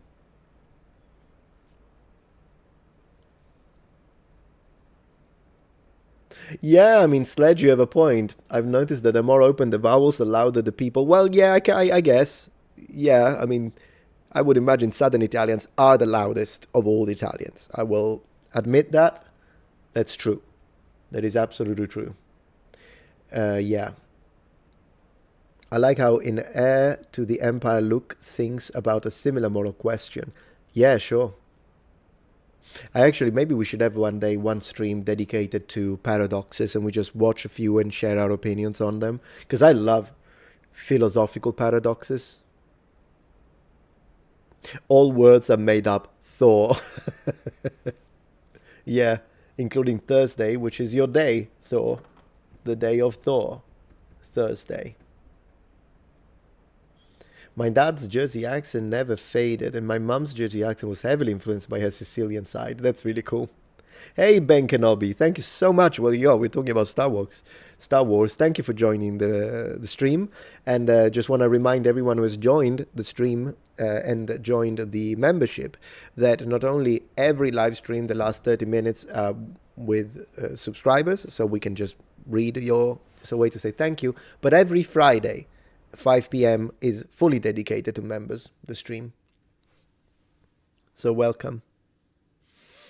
Yep. Thursday is the day of Thor, and Wednesday is the day of Wedden, which is Woden, which is Odin, or Odin. So it's, Wednesday is the day of Odin. Even though it's difficult to recognize, but those are the different stages, linguistic stages in Anglo-Saxon and then, from Old Norse and whatnot. So yeah, Wednesday is the day of Odin. Or Odin, yeah, exactly.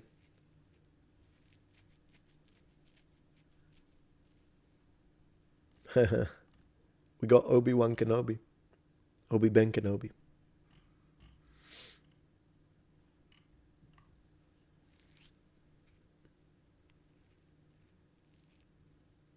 Saturday was Saturn. Yeah, the day of Saturn, Saturnus. So that one is more on the Roman side. Saturday. And in a way, Sunday too, because I think it comes from Solis Dies, the day of the sun, which is again a Roman thing. So it's a bit of a mixture, isn't it?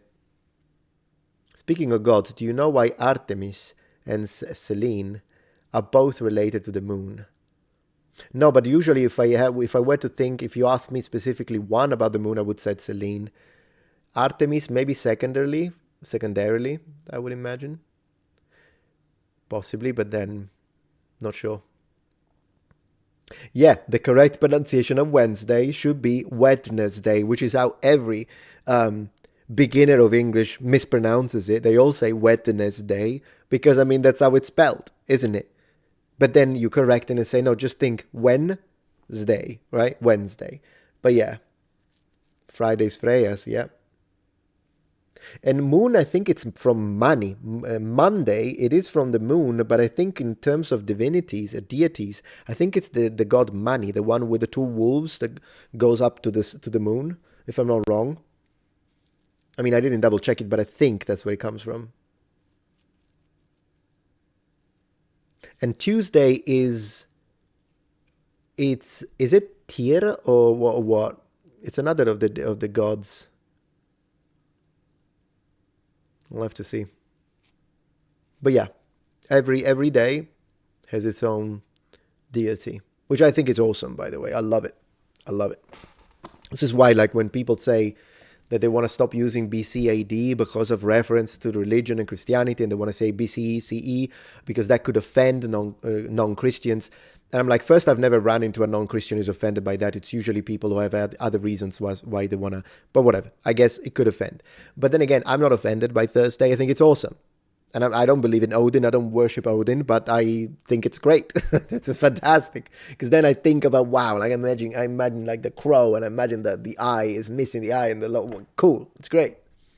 It is, it was Tyr. There you go. Thank you. That's what Tuesday comes on. Tuesday, yeah. Tyr was the Anglo-Saxon name for the Norse god Tyr. Thank you so much. So still connection with war. So in a way, like, because in Italian, Tuesday is martedì, which means day of Mars, the god of war. So it's kind of cool that they overlap, because Italian is the same. All the name is just that for us, it's not the Old Norse. It's just the Roman gods and the Greek gods every single day. Except for Sunday, because we say Domenica. I honestly don't remember where that one comes from. But Saturday, we say Sabato from the Sabbath. So that one doesn't come from it. But from a Christian perspective, Sabbath day is Sunday, but from a Jewish perspective, Sabbath day is Saturday. Regardless, that's the word where it comes from. But then the other ones, like Venerdì, Friday, is from Venus, so Venus in Italian, right? And Thursday, we say Giovedì. Giove is Jupiter. That's how we say it in Italian, so the day of Jupiter. And Wednesday, we say Mercoledì from Mercurius, which is another god. So that's how it is. Thank you, KJL, from, oh my gosh, $100 donation, man.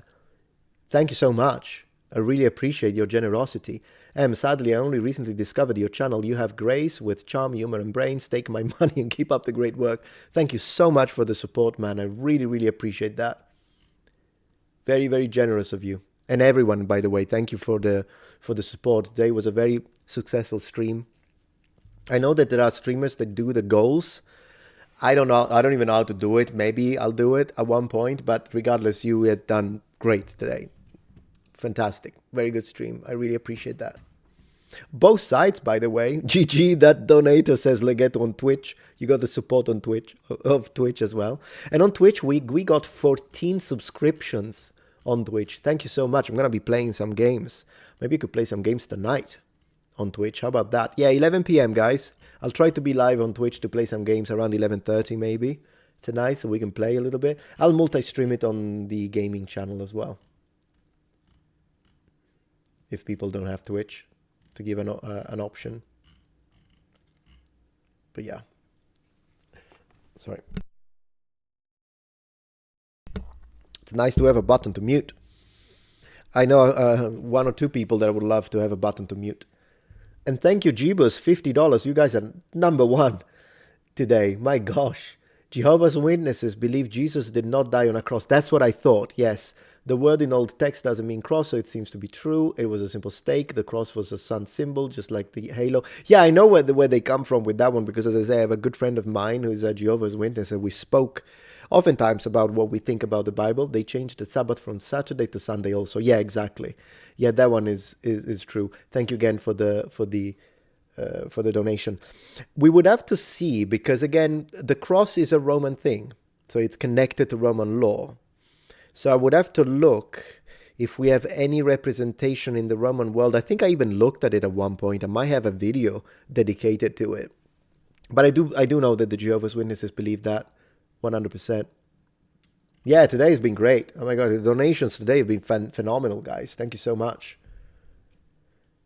Yeah, exactly. July is named after Julius Caesar. Yeah. Yeah, the same in English, really. You say in Latvian, that's very cool, but the same in English. Or, August is from Augustus, isn't it? And yeah, July is from Julius, which, by the way, Julius wasn't his name. His name was Gaius. Julius is the name of his gens, the gentes Romanae, so the aristocratic families of Rome.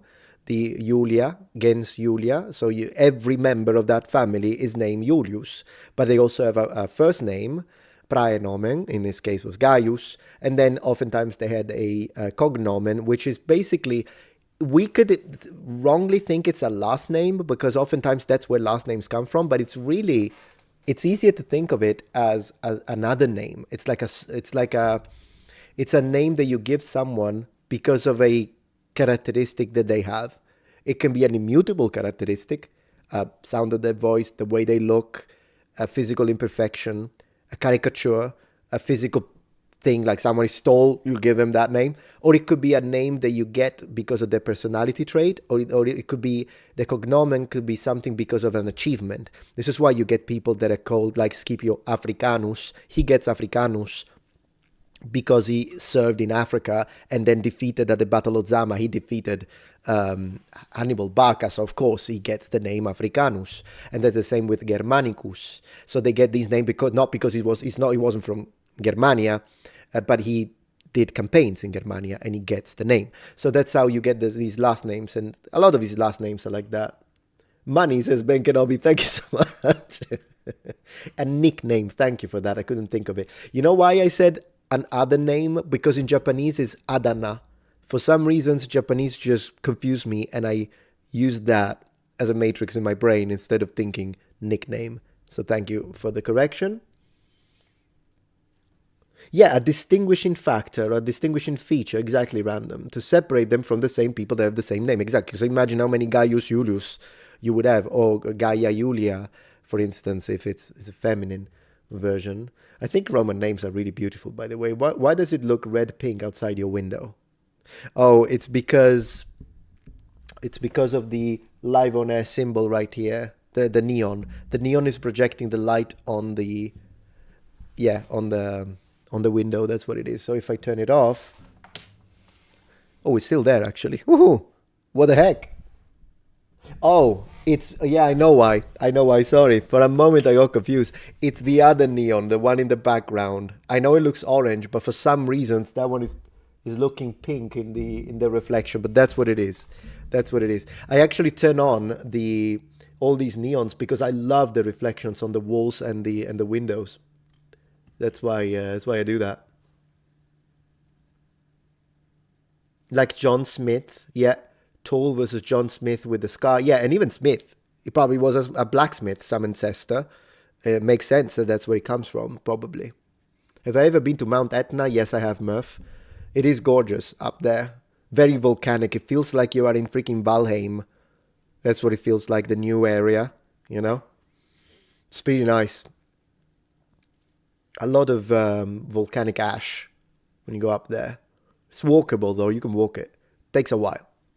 But there are like several areas where you can... They even have like a cafe around there. You can have a little granita, like a slush, a granita, or a little coffee. Is it active or dormant? It's still active. Yeah, Etna is active. It's just that right now I don't think it's active in the sense that it's going to destroy Sicily, but or Catania, really. But it is active, and occasionally it will shoot like ash, and maybe is it called pumice? And it will. So like sometimes when you, because my uncle used to live in Catania, so when I would visit him, and he used to live in the attic, and so the highest floor, and then he would get the ash from the volcano. Yeah, don't worry about the apostrophe, man. St. Helens is really cool too. I live near it. Cool. Where is it? Do you prefer being in America? Do you miss Italy? Both. I love America. Definitely prefer paying taxes here because taxes in Italy are insane. In America, I get to write off stuff. In Italy, they don't let me write off anything. So as a content creator, I can buy a video game and write it off. I can buy Guile, show it on my gaming channel, and write it off. This is the green one, player 1. And check this out. I just got this. Player 2, blue. Get to write it off. In Italy, I don't get to write off anything. So I prefer being in America because of that.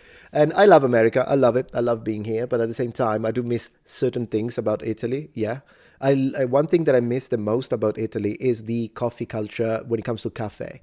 Like the idea of, let's go to the cafe. And you go to the cafe, and then you enter, and you drink your coffee standing. Usually you talk a little bit with the barista, then you sit down, you take something to eat. It can be something sweet, it can be a mini pizza, it can be whatever you want, a calzone, and then you just speak, and everyone talks to you. Particularly in the South, people, they get to know you because everything is family run. So when you go to these places, you enter, at the split second I would step my foot into one of these cafe, the person immediately is like, hey, Raf, because Raffaello is my name. Ciao, Raf. Like, they know me. And so they know my wife. There was one girl that she could speak English. So every time we would go there with my wife, she would be like speaking to her. And it's such a beautiful thing that I miss. The idea of you speak with barista in cafe. That's what they do. It's part of their job. The ability to gossip a little bit. They know everything about your nephew and why she didn't marry that girl. Like, they know everything, and it's great. I miss that because in America, buying coffee is a transaction. So like we go to whatever it is, open the window, different person every time. Thank you. Bye. End of it. So I miss the culture. That's what I miss about being in Italy, particularly in the South, to be honest. Yeah, Jack, actually, I got surprised about the expiration date here of food. In Italy, stuff, yeah, expires a lot more quickly. Even milk. Like, yeah. Same in Portugal, Sledge. Exactly. Yeah, I can see that. The Roman tradition of gossiping never died out. True. Explains why the coffee is so much better. Coffee is great. Cortova. The coffee in America, first, I can only buy the smallest that they have. So tall, which blows my mind why the heck the shortest one is called tall. But who am I to judge? It's a multi-billion industry. I imagine there is a reason based on freaking Bernays and his writings. Whatever. They call it tall. That's what I buy. And then I treat it as an ice cream. And then I drink it. Because, I mean, you know, when they have like all the cold foam, cold brew caramel, whatever. For me, it's an ice cream, coffee flavored ice cream. Then I eat it, I drink it, I enjoy it. I'm like, great. And then that's my amount of sugar for the day, and that's it. Colombian coffee, I heard that, Holfdan. I heard the Colombian coffee is really good. Yeah.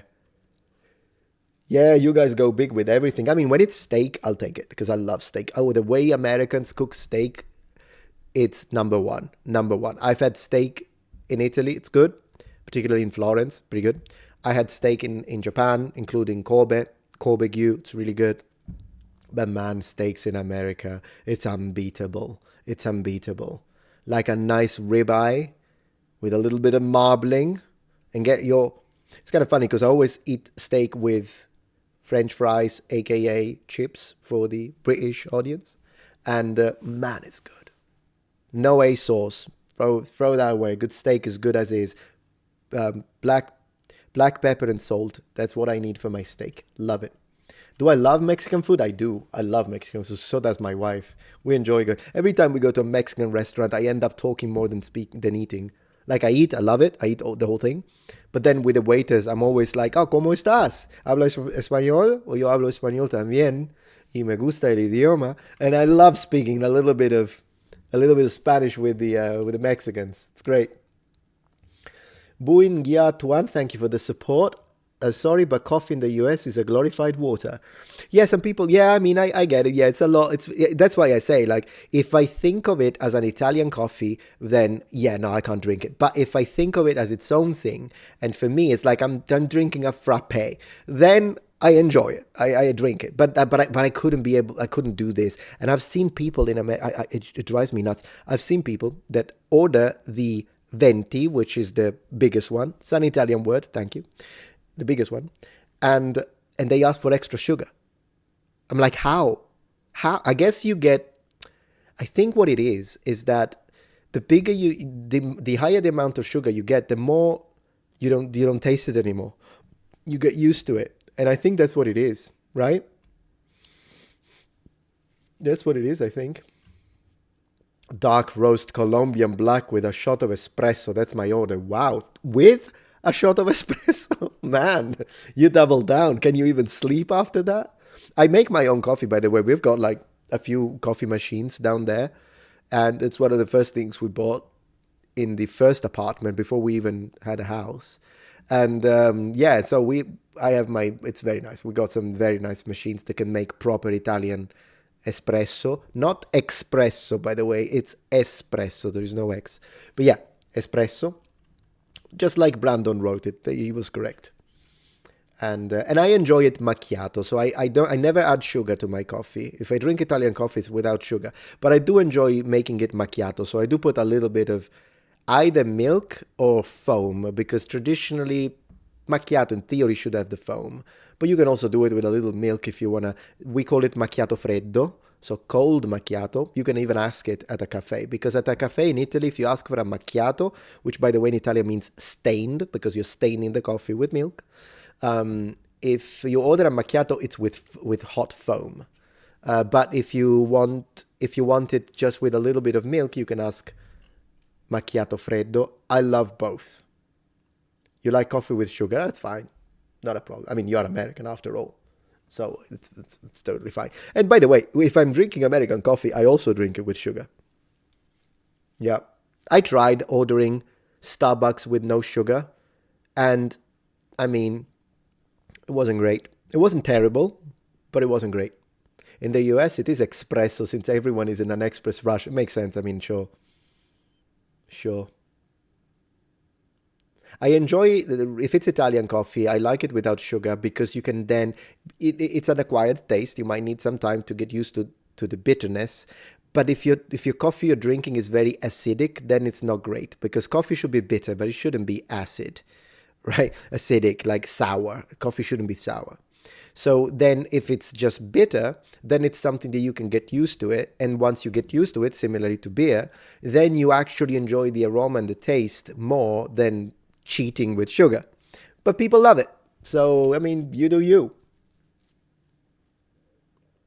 Dunkin' Donuts. I love Dunkin'. They make excellent. You can tell I live in America. I love Dunkin'. and I love their Boston cream. Oh my gosh, Boston cream donuts. I mean, yeah, it's really good. You drink it in the mornings, Ben? Me too. Yeah, I usually wake up in the morning, have my coffee first thing, have my breakfast, and you like drip coffee? Yeah, yeah, yeah, sure, why not? Suppress it to suppress appetite. Yeah, I can see that.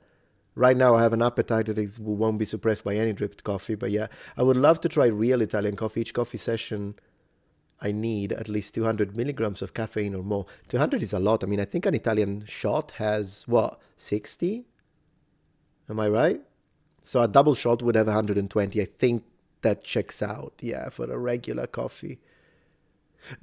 Do keep in mind, though, guys, if you go to Italy, please do me a favor. It's for your own sake.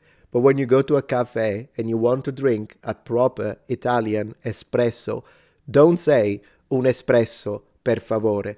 No one says it because espresso is default in Italy. So you just ask un caffè, per favore. And that will be an espresso. No one says espresso in Italy because it is espresso, like that's a coffee. So you just say un caffè. And then you can say per favore. Or you can also just say un caffè. And they'll make you an espresso. So you don't need to say it. I'm just saying, because it's funny sometimes because foreigners and tourists do that. They'll go and they will say un espresso, and I'm like, yeah, foreigner, immediately, because we don't say it. It's a caffè. Un caffè. That's what it is. Yeah. So now you know. There you go. Now you know.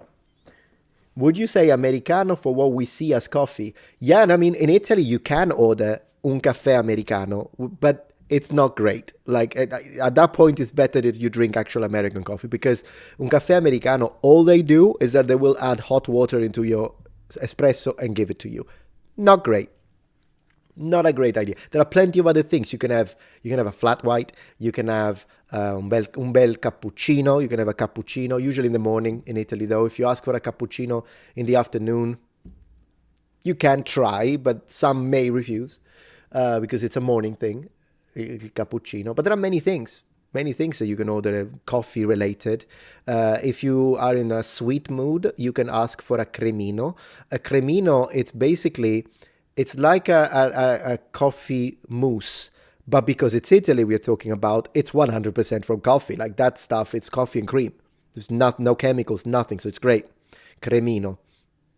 Kind of sounds like cream. It's spelled similarly. So yeah, there are a lot of options. I would say pass on the Americano. I will pass and appreciate the tip. Oh yeah, absolutely. Latte literally means milk in Italian. Yeah, that's another thing, Wolfdan. That's great. If you ask for latte, they will only give you milk because latte means milk. Whereas in America, if you're like a latte, you mean coffee with milk. But in Italian, latte just means milk because that's what it means. So I guess you can say caffè latte to mean that. But yeah. Wow, Zero has been a member for 10 months. I appreciate the dedication. How do you feel about the current state of Europe? Well, it would depend on the situation, but I think the situation in Europe right now is a little messy. I just wish that there was less contention and more organization, less chaos, because, yeah, right now it's a mess. I think Europe is getting a little messy. So I'm kind of happy that I'm in the US. I'll just put it this way. Particularly when we talk about ideas like freedom of speech. And I know that some people are like, oh, you're saying freedom of speech. Does that mean you're far right? No. I mean, obviously. I'm not. I think it's quite obvious that I'm not.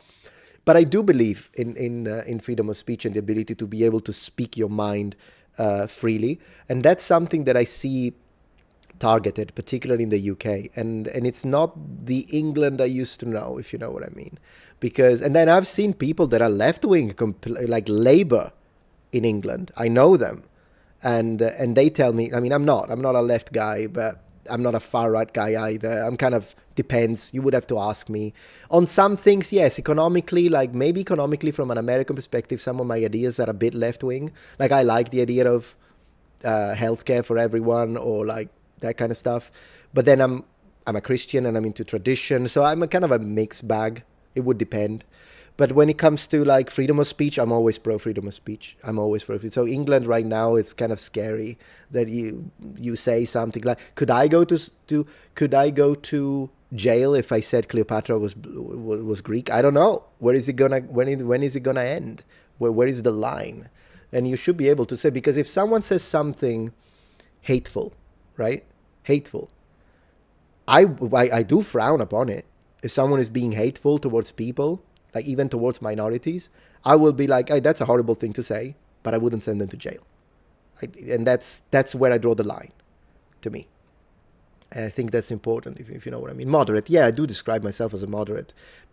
And moderate doesn't mean fence-sitter, by the way, because I have very solid ideas on where I stand on certain items. It's just that I don't choose a prepackaged thing and then defend it.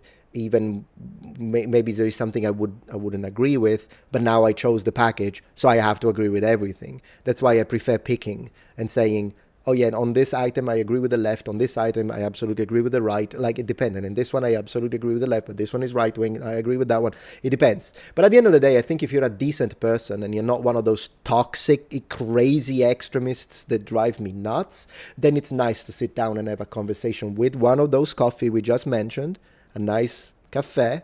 We could sit down and we can discuss. And maybe we will not see eye to eye on everything, but you might even change my mind precisely because I'm not fixated on something. But there will be other things where we'll have to agree to disagree. But yeah, the ability to speak your mind is the one thing that I'm looking into Europe right now, and I'm like, oh gosh, I hope that thing doesn't happen in other countries either, because it's scary. And the reason why I find it scary is because I studied history. It's because I've seen what totalitarian regimes do when it comes to freedom of speech. And it's the first thing that goes. It doesn't matter at that point. Is it the fascist? Is it the Nazi? Is it the communist under Stalin? They all have this thing in common. You cannot speak your mind. It's not like because, but Stalin was far left and Mussolini and Nazi and different and this and that and this is right, this is center, this is left, this is that. It doesn't matter, because you cannot stand in front of their leader and call him a monster without ending either in Auschwitz or in the Gulag. I mean, isn't it? Exactly, you can be balanced and still have fundamental cores. Precisely, Jersey Girl. You really, yeah, there we go. So what I said now in 50 minutes, she said in 3 sentences, so you should be the one with the camera. But yeah, that's how it is. Off to bed. Thank you, Halfdan, and thank you for being a member. Really appreciate that, and it's great. I agree, Dotterl. Kelk, it's a little situation with the UK. I mean, yeah. Thank you, Mikanti, for becoming a guardian and a member of the channel. And since you're a new member, I want to remind you that last 30 minutes every live stream dedicated to you guys. And also we have a dedicated live stream every Friday, the entire live stream, you and me, members of the channel. But what I'm going to do now, since we did our 30 minutes, in fact, I did a little longer than that. And because you guys are great company, I'm going to switch to everyone again. We do another 5 minutes, and then I go to eat. I was gonna say I go to bed. No. I need to play video games. You know? Yeah, it is been over 30 minutes, which I don't mind. I love it. But yeah, we're back to everyone is welcome. Well, always everyone is welcome, but yeah. And politics were created to divide. Absolutely. Without a question. It's just that now it's even more efficient. Because of social media. Now it's even more efficient. I still haven't worked on the magic system, Nicholas. That one was paused. The fantasy book, completely paused for now. Eventually. I had to give priority to other ideas, unfortunately. But thank you. Oh, Dijon. Thank you for becoming a member. So Dijon, one thing. I love Dijon mustard. I don't know if it has anything to do with that. Maybe not, but I had to say it. I love mustard. So yeah. Oh, you're always respected, Derek. You're always respected. That's why I say whenever I do things for members only, never look at them as a paywall. It's always an extra. And if you think about it, I used to, and I mean it, it's not just a matter of, but is it like the way you approach it mentally? No. Like, think about it. I used to live stream once a month. Now I live stream 20 times a month. But 4 of those 20 times are dedicated to the members to say thank you. It's still a lot more than it used to be. So that's all. I always do that. Like it's, and even for the extra videos that I do my 30 videos normally, and then I will produce an extra video, and that one goes for members, or I will produce an extra video and I'll put it on Patreon, but they are extra because I want to say thank you. I mean, people extremely generous supporting the stream, and it really helps having members and supporters, and also the super chats, because YouTube is nuts. So one day a video of mine will get 500,000 views, and the other day videos stuck at 20,000, and the money goes up, and then the money crashes down. And it's really annoying because it's difficult to then produce the content that I know you guys love. And then I have to balance it out and be like, well, I have to do this video, even though a lot of you don't like it, but I have to do it because that one gets more views. But then I have to do the video that you guys like, and I make it, but then it flops. And so support really helps. I really appreciate that, guys. How do you say cow in Italy? 2 ways. You can say mucca or you can say vacca. And then the general animal umbrella term would be bovino, like bovine. Yeah. Pete's coffee is better than Starbucks. Oh, I never tried it. I'll have to try it. Sounds good. I know I keep doing this. It's not a tick. It's because, goodness gracious, is because I should not have eaten crackers, and so I can't get it out. And I think I'm having a little bit of a problem with my hair as well. I might need to find a shampoo to fix it. Sorry about that. Apologies. But yeah, if you could listen to a conversation between 2 ancient rulers, who would you pick? Definitely Augustus. I would be Augustus and Tiberius, because I would want to see, or even Augustus and, I don't know if Claudius would be a good one, maybe. Kind of depends. Yeah, we reached the secret bovino level. Oh, I know, people will be offended. True. That's why I really don't care. Like, I try to be decent, and I still speak about it, because I know that people will get offended regardless of what you do. And you know why I know that? Because I have a 3rd channel about gaming, and on that channel I do absolutely nothing controversial, nothing, and people still get offended. One guy in the comments got offended, but I mean it, like actually offended. He called me all sorts of names because I played Necro on Heroes of Might and Magic 3, and he thought that that was disrespectful because they are OP, and I'm like, who cares? I'm playing against computer. I'm playing for fun. No, he's offended. So don't worry about people who get offended. They will get offended anyways. Might as well talk about anything you want. So yeah, it's one of those things. Hey, I appreciate that, Kenneth. Thank you so much. Oh, because of the Professor Dave video? Yeah, I'll make more. I'll just say what I think. I'll make more. Tomorrow, if it gets lifted, if the damn thing gets lifted, 1 second please, 1 second please.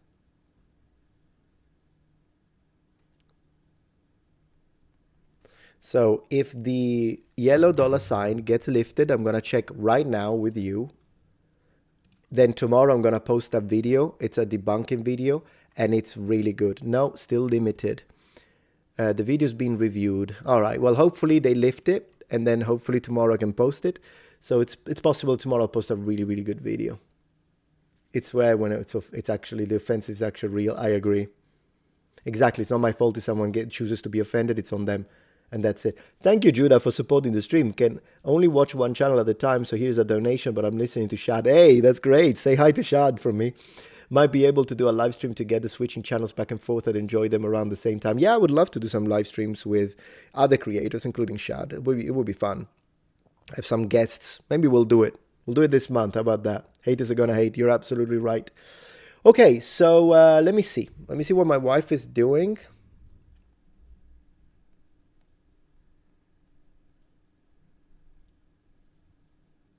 Yeah.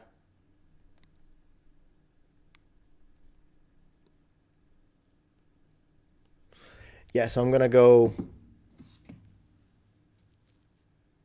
Do I ever develop physical rage? Do people oppose my opinions? No. I usually laugh. I get annoyed sometimes. I can get a little angry. But the majority of cases when people are being disrespectful, like really bad, what I do is I laugh. Because by laughing, I don't get mad. And that really helps. That's what I do. I should react to oversimplified video on the Three Kingdoms. Very good idea. I'll look into that one. Yeah, people are wild, I know. Yeah. So what else? What game should we play tonight, guys? Should we play some Heroes? I haven't played Heroes in a while, but I do want to continue Oblivion, though. Laughter is contagious. Oh, yeah. God bless you. God bless you. God bless you, too. Hey, Leonidas Sparta. Good evening. How you doing? I hope you're doing well. Yeah, Heroes is so good. But I do want to continue Oblivion. We got the house in Anvil the other night. Witcher is a good series. I watched the TV series and it was good. When it comes to the games, I played a little bit the first one, a little bit the second one, but never played the third one. I should play it. Oh yeah, I played a lot of Elder Scrolls. I stream gameplay of Elder Scrolls quite a bit. Yeah, exactly. Answered your question, yeah. I appreciate that, Julius Amobi. So I used to be a language teacher in school, but then I got into history a lot. And so I did 10 years of teaching. When it comes to history, I just managed to convince one of the heads of the schools where I was teaching to let me also add a little bit of history and culture to my language lessons, but I'm not like a full-on history teacher. Would I have loved it? Yes, absolutely. Would I do it now? No. And mostly because I don't really have the time. And I don't think teachers are paid as much as they should. I think considering how important their job is, I would definitely, if I was in the government, I would invest into the quality of our teachers, making sure they teach the truth, not politics, and making sure that they love their job and they know what they're doing. So because the next generation is based on what they teach them. And the next generation is going to be our next generals and our next philosophers and our next presidents and whatnot. So, but would I do it? No, because they don't pay enough and it's more lucrative to make YouTube videos and teach that way. I'm just being transparent with you. But at the end of the day, you're a provider, you're a married man, you're a provider. I need to provide for my wife and future kids. And so I have to choose the option that is the most lucrative. I don't know. Well, Islamic Spain, yes, of course, I studied it. It is an interesting period, totally. I love anything medieval. So yeah, but I'm not like deeply, I'm not an expert on it. Could be interesting to explore. Etruscan lessons when? Yeah, I know. It could be fun to do. They are intertwined. Language, history, and culture are all intertwined. Language is not just a matter of, and you do learn that one pretty soon, pretty early when you begin your linguistic journey towards fluency in any given target language. And you'll learn that pretty soon, that language is not just swapping words. Like, how do they say thank you in Japanese? They say arigato. How do they say sorry in Japanese? They say sumimasen. Now, when do they say it? Aha! That's when it gets complicated. Because a lot of times, when as a Western person I would say thank you, the Japanese actually say sorry. Like, for instance, even if you give them a gift, they'll apologize. And reject up to 3 times is considered polite. So do keep doing it, right? If you're a Japanese person, you want to give them something, and they're like, daijoubu desu, you keep going, because they will reject 3 times. It's just politeness, though. And then they'll accept it. But they will say sorry. When you pay a Japanese, they don't say thank you, they say sorry. If you drop a brolly, like an umbrella, as a Japanese person drops an umbrella, you pick it up for them, they will apologize. Because it's a different culture. And so they have a different approach to language, clearly.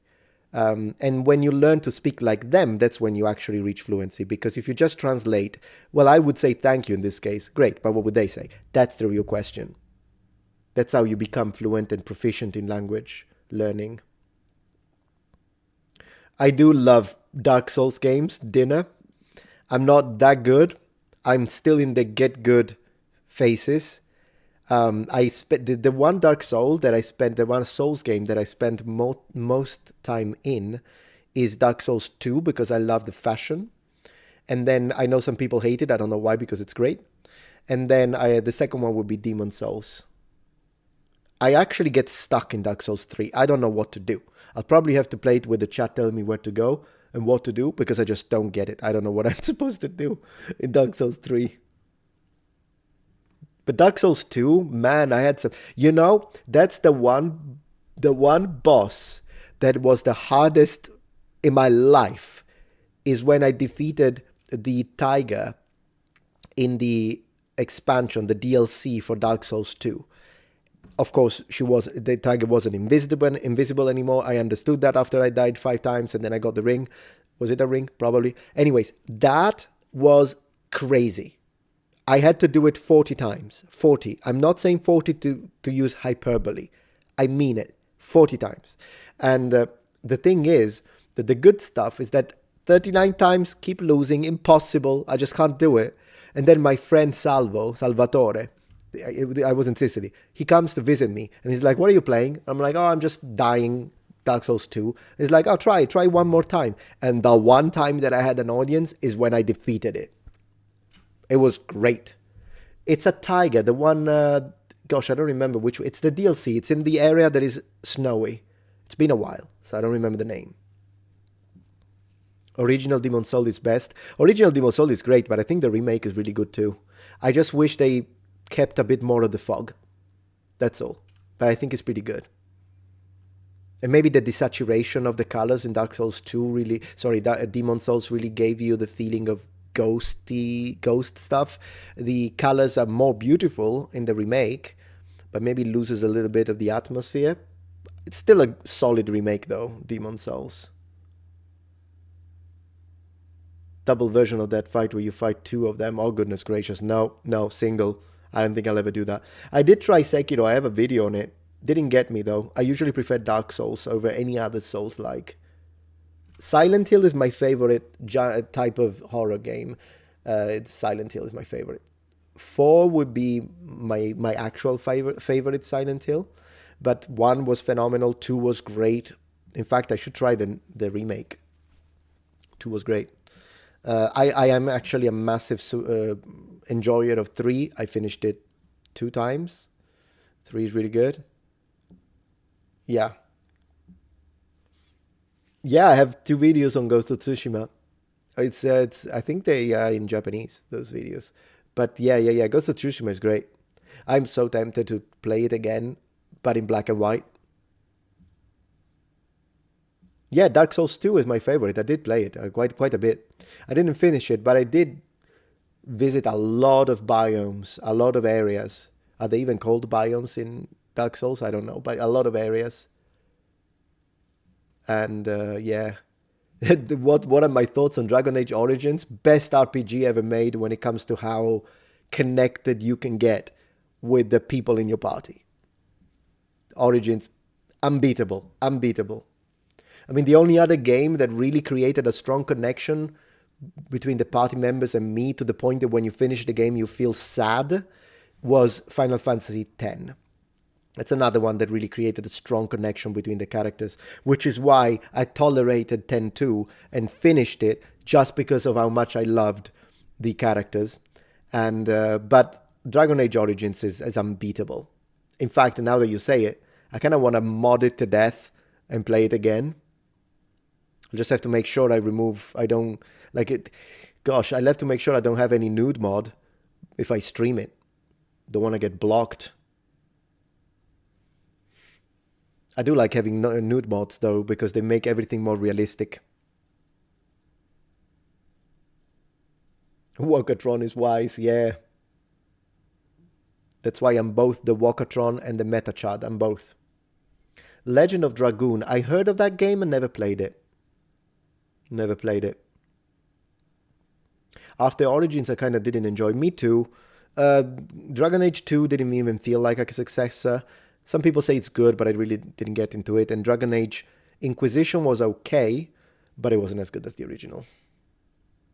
Like, not as good as the original. Have I ever played Ghost of Yotei? No. Did it come out already? I didn't think it came out. Oh, am I keen on it? I mean, whatever, sure, maybe. I'll have to see. I still don't know enough. Ninja Gaiden. Yep. Been playing Ninja Gaiden since statistically some of you weren't even born. Totally. The Erotatron. Well, no, at that point, if you really want to make the joke, I should open a Holy Fans. I'm the Metatron after all. Ooh, Final Fantasy 14 was another really good one. Now that you said Dragoon, you reminded me that was my main on Final Fantasy 14. Dragoon, in fact, is my favorite job, even in tactics. For realism, Ben Kenobi, it's always for realism. The Sexatron.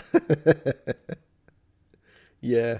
I remember Shad saying that because of his sensitivities, I don't think he uses nude mods, but I'm like, I mean, you're a married man, you gotta, why?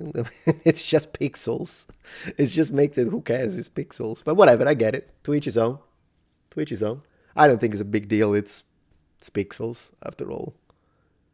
And in fact, it makes more sense, because sometimes the underwear that they have looks awful, particularly in the medieval ones. It's like, what the heck are they wearing? What are they wearing? Oh gosh. So I think sometimes it's a little exaggerated. It's just pixels. I think the only case in which I won't use the it's only pixels thing, if it's kids, then no. Like even, and not necessarily in this context, like of course in situations like the Shadman, the actual artist, I'm like, no, absolutely not. But when it comes to like stuff like Offable Children, the mod for Skyrim, that I'm like, I don't know, man, why do you need that mod? Why do you need a mod to, I mean, they can pester you a little bit, I guess. But then again, it's like those things are those are the only scenarios in which I'm like, I don't know, man. I mean, I know they're pixels, but when it comes to everything else, they are pixels. So, or polygons, in fact. They're polygons. KCD2 in historical accuracy. I have to see if I can make a video. I have if you check out my live streams, you'll find a live stream on the channel as a VOD where I talk about KCD2. So I would refer you to that, but it's just a first impression. I haven't done a deep dive yet. But I'm glad they introduced crossbows, because that was one of my main pet peeves and problems that I had with the original KCD, because the Kingdom of Bohemia was a crossbow country. It is like, it's insane not to have crossbows in the Kingdom of Bohemia. Yeah. I finished the first God of War, and that's where I stopped. I never played the others, unfortunately. There we go. Yeah, Knights of the Old Republic 2 underwear looked atrocious. Olive green space jumpsuits. Oh, come on. And you know what? We like what we like. Cyberpunk. Yeah, Cyberpunk was pretty good. Cyberpunk had that option. And of course, you should have the option to remove it. To remove nudity if it, whatever, for whatever reason. If you want, the option should be there in the options. But yeah, Cyberpunk came installed with it. You didn't even need to mod it. Cyberpunk 77 is a good game. Very good game. My favorite beginning is corporate. Like when you're in the corporation. Is it Arasaka? I think that's the Japanese corporation, right? Oh my gosh, KJ. Another $100, man. I don't know what to say. Thank you so much. My gosh, your generosity is incredible. Your hair is far more glorious than that of Professor Dave's. Also, his hair. Okay. I don't know if he is, but yeah. I guess on the hair department, I win. Thank you so much again. You're amazing. Thank you so much.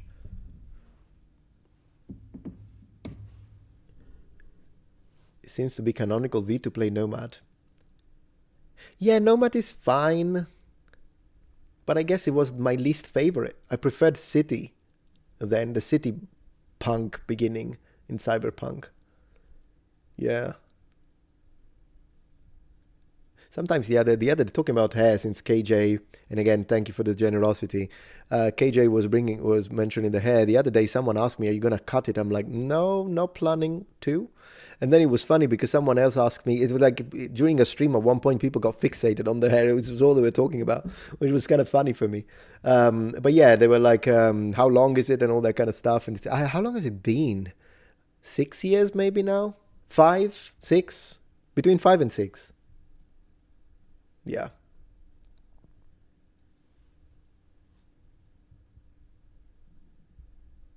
Are they gonna make another KCD, you think? Because you said he's thinking about going to Charlemagne era. That would be a very good era too. So I wonder if they're gonna make. Well, I guess it's been a success financially, so I imagine they'll do it. I should get extensions. Man, with extension, I'm gonna hit my knees. It's already under my navel. So, so yeah, that will be a bit too much. Legato says, "GG that donator." I appreciate it. It's the same guy who earlier on, the same noble one, who already donated $100 before. It was fantastic. Apoc says, "I was highly disappointed with KCD2. It really seems like they made evil Henry, the canonical Henry, with that. Did they? Yeah, I still haven't got deeply into it, so I only got 4 hours, and if you know the game, 4 hours, I'm barely out of the tutorial, so I'll just have to see how it is. But I mean, there are better games. I think the good thing, the story is not what really got me into KCD, the first one. It was the medieval realism. Because story-wise, no, then I'll play a Dragon Age, I'll play an Elder Scrolls, I'll play a Final Fantasy. They can't compete. But they can compete because the graphics are incredible, the combat was very interesting and HEMA-based, and the overall historical accuracy is what really made the game. The story, yeah, you're a son of the blacksmith, you need the sword, it didn't get me. And I'll be fair, I'm not a huge fan of Henry. I don't particularly care about Henry. Whereas I did care very much about Tidus in Final Fantasy, and I cared very much about even the character in Final Fantasy VIII. What's his name? Thrall. I mean, he's a little bit of an asshole, but I still liked him a lot. They didn't manage that with KCD. The characters are very forgettable for me. Maybe they're not for you, by the way. I know some people really love it. I'm just expressing the characters. There isn't one single character I'm like, oh, I really love that character. Like, for instance, the witch in Dragon Age Origins, Morrigan. I mean, it's night and day. But I like KCD because of the swords, the armor, the castle. I'm walking around medieval Bohemia. That's what I like about that game. Not really the story.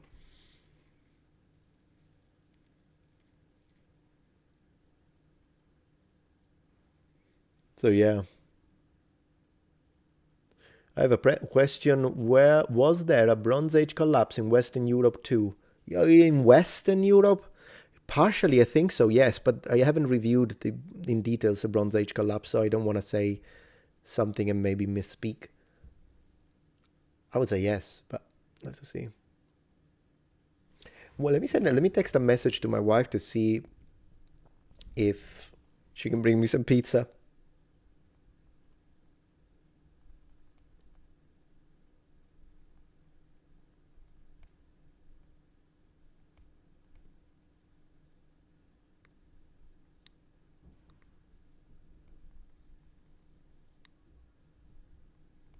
One moment, please.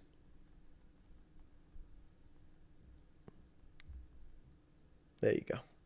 I just asked her for some pizza before we leave.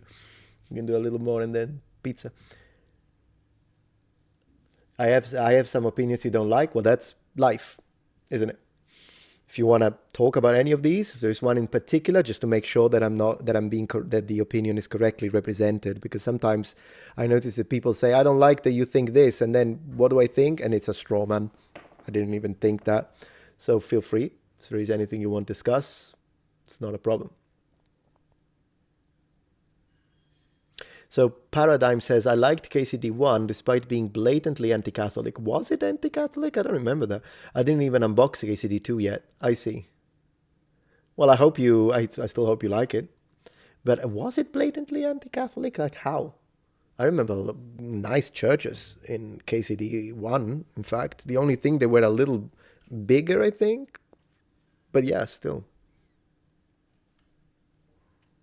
The Tibetan Book of the Dead. That sounds interesting.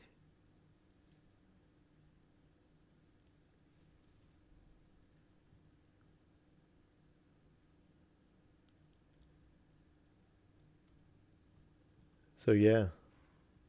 Pizza time. Ben Kenobi says pizza. Is it handmade pizza? No, man. No, Brad. It's It's what's left, pizza leftovers, which, by the way, I love pizza leftovers. A little olive oil on top, phenomenal. But so it's frozen pizza from yesterday, but it's Paul Newman, my friend, and I love pizza from Paul Newman. Thank you so much, MJ Soul on Twitch, for gifting 5 subscriptions. Man, we got 19 subscriptions tonight only. Man, Twitch is growing as well. I'm gonna be like a proper gamer. Well, as you can see, I know games. I mean, I've been playing games forever. I'm a massive gamer. It's not like I'm reinventing it, but it's nice that I can do more streams this way because I enjoy streaming. And tonight we're gonna have some fun. If I'm not live tonight, I'll try to be live tonight. If something happens, I will be live tomorrow night. But I'll try to be live tonight. Play some games. Pizza from yesterday is still good pizza. Totally. You know, it's so strange. Depending on the food, there are some foods that get better when you eat them the day after. Like bean soup, it's better the day after. Or like pasta with lentils, better the day after. If it has time to rest all night, it's better for some reasons. Apoc says KCD2 is very much anti-Christian. Is it? I don't know if it's anti-Christian, man. To be honest, all they say is Jesus Christ be praised on that game. So I don't know if it's... I didn't... Personally, again, I only put 4 hours in. So I'll put 15 hours in and then I'll tell you if I agree with you or not. But for what I could see, I don't say, oh my gosh, KJ... It's another $100 donation here. Man, you're getting me my most successful stream ever. Today is like the most successful stream ever. I'm going to have to keep streaming. If we keep getting good super chats and great subscription on Twitch, you ask, who is your favorite Roman emperor and why is it Augustus? Kind of a joke question, although I think he's one of the more compelling figures in history. He is my favorite. We agree on that. Yeah, people are like, oh my gosh, for the donation, totally. Yeah, so no, I think he's Augustus, and he knows that that's my favorite. That we've got the reincarnation of Augustus here. Yeah, Octavianus Augustus is my favorite. He's fascinating, first because of what he managed to do militarily, and also because of how he used religion to solidify his power. And yeah, no, Augustus is my favorite. The only thing, I also think he looks really cool in the statues. Let me tell you one thing about Augustus that I don't know if you know. So then, you know, considering the super chat, I really appreciate that. So I do want to kind of offer something in return. Let's see, you may know this or you may not. Of course, you're aware of the famous statue, Augusto di Prima Porta. Augusto, one moment. Augusto. It's a little slow, the computer, so Di Prima Porta. It's in the Vatican. It's the most famous statue of Augustus. And it's loading. I don't know, the computer is a little slow tonight. I know I said it a few times, but it's still loading. Did I freeze? I hope I didn't freeze. Oh no, it's okay, it's doing it. It's just one letter at a time. There must be some conflict. How many copies of Skyrim can you buy for $300? Yeah, I know. Quite a few. Quite a few. So let me show you the Augustus of Prima Porta very quickly, because there is something I want to tell you about it. And the computer is fast enough, so he had a little moment. Alright, so this is dedicated to KJ291. Alright, so this is the famous statue, Augustus of Prima Porta. Now, one thing that sometimes people don't know is that even though the statue is from period, it's a Roman statue, it's real. However, the right arm was replaced 3 times. So what you see here is not the original pose. Yeah, if I click, nothing happens, but whatever. This is not the original pose when he's indicating, he's pointing with the finger. I'll wait a second because for like the chat froze, so I just want to make sure that you are still listening. Do you hear me speak normally? Because right this second, the stream appears a little frozen. I just want to see. Okay, it got unstuck. Okay, so do you see my face frozen on the stream? Because I see it frozen on the stream. But if you don't see it frozen, The camera is frozen. All right. Yeah, the stream froze. But can you hear me? My voice is fine. All right. Then we'll give it a second and see. I think it will get back to normal. I'll just speak. But since we're talking about the statue, then I guess it's fine. All right, I'm back. Yes, I'm back. I'm back. Great. Okay, good. Anyways, the arm, I was telling you, the arm, the original arm was holding a spear. The original arm was holding a spear with the business end of the spear on the floor. So he was doing this. So sometimes I see people talk a little bit about the arm, and they're like, would that be a salute, a Roman salute? Well, first of all, the Roman salute is not a thing. They didn't do it. But even more so, they can't use this statue. I've seen people use this statue to justify the Roman salute. And as I say, the Roman salute is not a thing. However, this statue was holding a lance, a spear in the original, and the spear point was at the floor. And I thought that was a cool thing to share with you in case you didn't know it. I'm glad I'm back. We got unfrozen. Yeah. Well, it got frozen on the statue of Augustus while I was speaking about the statues of Augustus, so it wasn't a big deal. Thank you, Legetu. I'm back. I don't know why they changed the pose. I guess they just gave him the arm. Maybe because the arm kept falling. I don't know. I actually think it would have had more stability because of the spear. Because then you can kind of base it on the spear. Maybe they didn't want to deal with rebuilding the spear. And so they just gave him the arm as he is right now.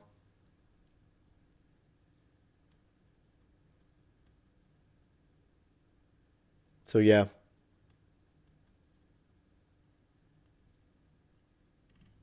I'm glad the stream is fine again. Sometimes I'll have to have the computer checked because lately it's been giving me that it gets like a little slow sometimes. But if I turn it off and turn it on again, it's perfect. So I don't think it's heat related because it's too quick. Like I wouldn't even have given it time to cool, and it's perfect. So I don't think it's heat related. I think it could be a software problem. Like there's some conflict between something I may have installed or uninstalled, and that's what I think it could be. Eventually, if it just doesn't get fixed, I might try to,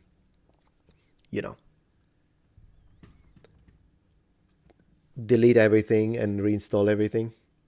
Thank you, John Sherfy, for the donation. Can you play Halo 2? Look up 21 cursed tablets. Yeah, I mean, Halo 2, I don't know if I can look up the 21 cursed tablets, because right now it seems like that when I click somewhere, the computer goes nuts, so I will do it, just not right now.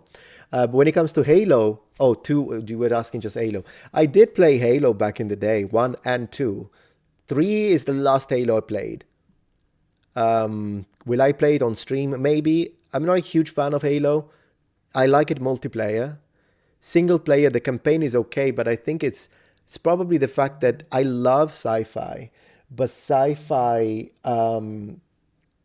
that has this kind of aliens with a very strong religious touch, I wasn't a huge fan. That was just me. Yeah, maybe something holding up memory. I do think it's a problem with memory. Me too, Legato. I think it's a problem with memory.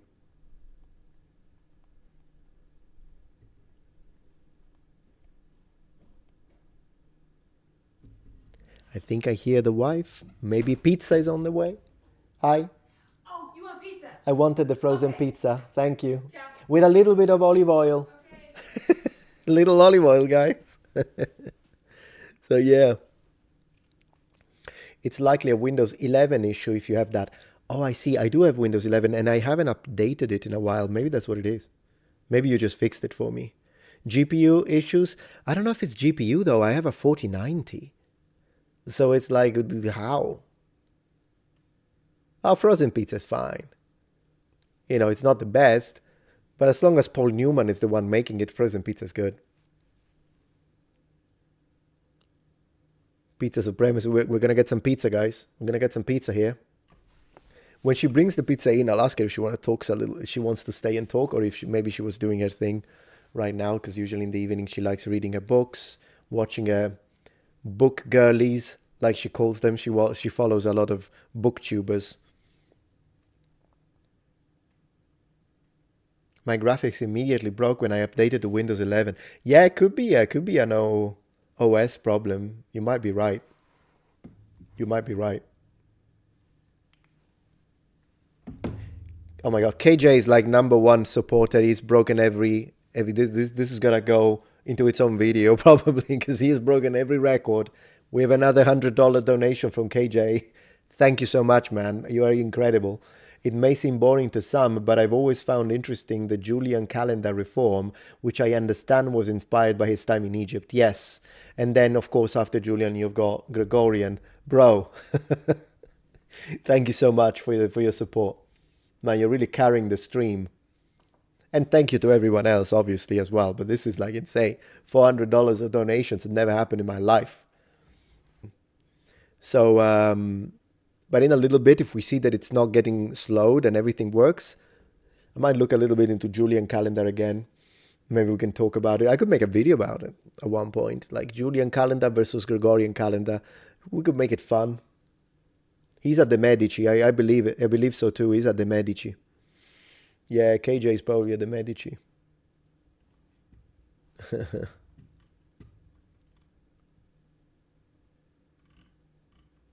Thank you, man. Did the GPU fan suddenly ramp up the speed? No, not really. No, it didn't. I didn't hear any fans going like crazy. This happened to me a while ago, like a couple of years ago, but then it stopped happening. I remember that happening. Like it went, I thought it was going to explode with how fast it went. So I just turned it off. Then it never did it again. But no, that doesn't seem to be it.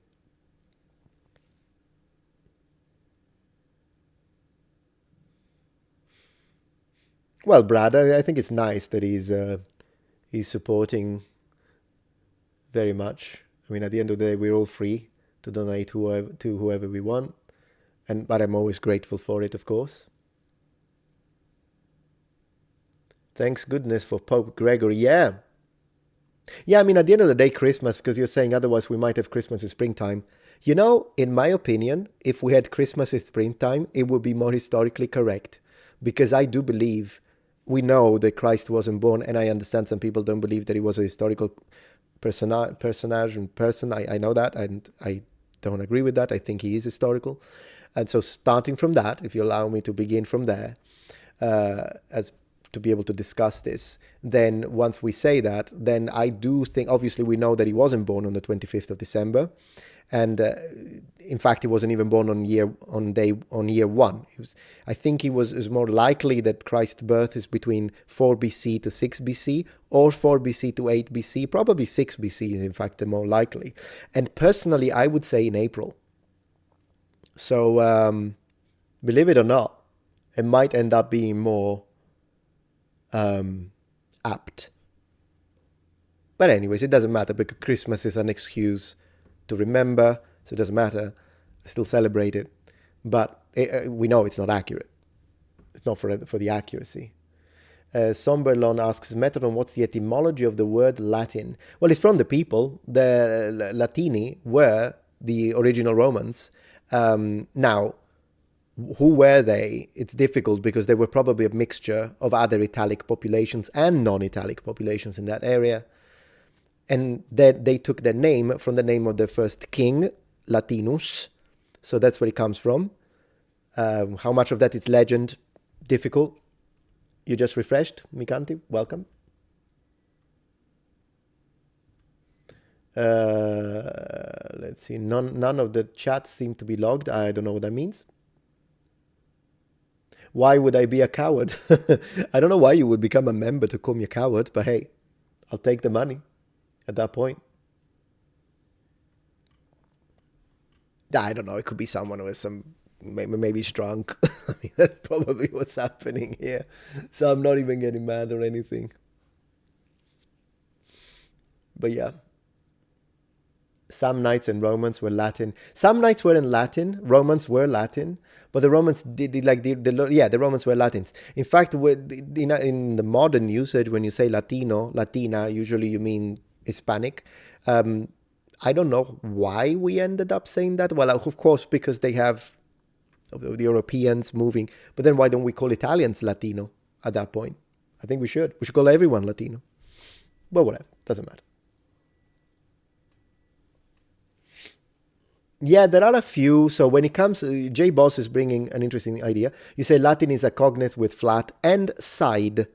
So latus as well. But yeah, flat or even a valley is just that we don't know. So there are a few ideas when it comes to the etymology of why they were called Latins. Some say it could be because of, yeah, you're saying the flat thing. Yeah, some people say that because they were living on the in the valley as opposed to the people of the mountains. That's one interpretation. The other links it to a term in archaic Latin, so older than classical Latin. And in that term, it would mean hidden. So the hidden ones, the hidden people.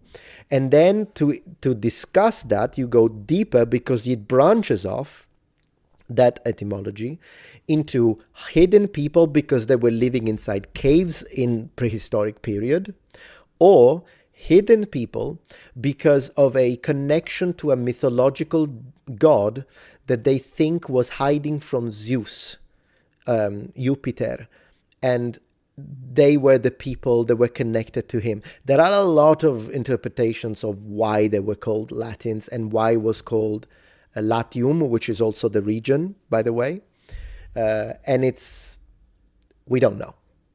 The reality is that we don't know because there are all of these options presented forward and brought forward by several, by several people. And now you're saying God bless you at that point. Say, okay, thank you, Mikanti, I guess. Hello. Hi, welcome back. Kenzie Pizza Deliveries and Co. Kenzie Pizza Delivery and Co. Look at that. We got pizza. And I even gave you a little something extra. Oh, my gosh, we got an extra. We got an extra. What's that? Well, thank you so much. Oh, we got some couscous. Man. Like the most random extra ever. I love it. I love couscous. You know, I'm a Sicilian. We do eat couscous. It's a North African staple, but in Sicily we do cook it, particularly in Trapani. Trapani, they make amazing couscous. Wow. Guys, thank you so much for being Oh, so yeah. I mean, generous. this This is incredible. Everyone has been amazing, but this KJ291, it donated $400 alone, Are you just him. kidding So me? it's like, but in general, the chat has been great. Oh They've all my been gosh. fantastic, yeah. Thank you guys. Thank you everybody. Thank And you. and we and we got 14 Subs? subs saying thank you. We Yeah. got 14 Why don't you take a subs. bite of this? Oh no, I will. Okay. It's just that because it's getting. Huh? We got another. Oh no, yeah, that's the one we just got. Okay, Guys, now we thank got. you Yeah, so thank much. you. Thank you on Twitch. Thank you so much. This is insane. So while you tell them that, I'm having a slice of pizza. No, no, the computer is getting a little Oh, slow. is it just slow? Yeah. For some reasons. I'm trying to scroll down now. Yeah. Because I see that one up there. There we go. Mm-hmm. Judah. Thank you for the support, Judah. Would you do a history on the trade of food? I love potatoes, but as far as I know, they come from Chile. Yeah, they come from the New World. I don't know how, if the algorithm likes it, but no. Yeah, a video on food in like the medieval period and classical Rome would be great. I love potatoes. Jay Murray is hungry now, though. Oh my gosh, you gotta get something to eat. Hello, Gideon. All right, I'm gonna go. Are you sure you don't want to stay? No, because I feel like you're on a roll. So I feel like Oh, no, if I- no, you're great. I've been editing my Lego video. Oh, yeah, you're making I'm the not video. done with it, but I'm just kind of doing it, in pieces. Mm-hmm. But anyways, no, I edited it. I like it a lot. Nice.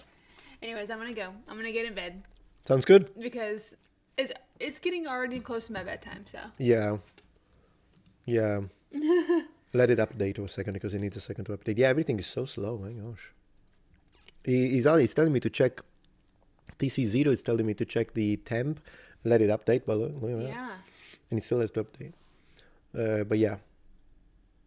Yeah, I'll probably have to check the temperatures. I might do it on during the stream if it lets me. My last name is Scottish, from Truth, from Vere. Oh, that's really cool. Oh, that's really? nice.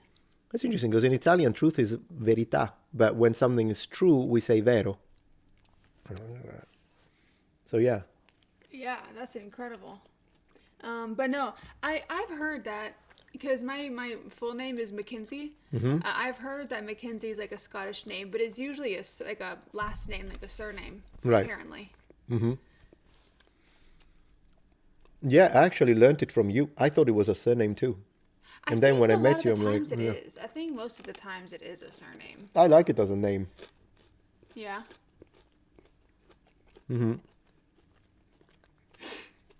I do too. I think it's nice. I haven't really met that many Mackenzies, but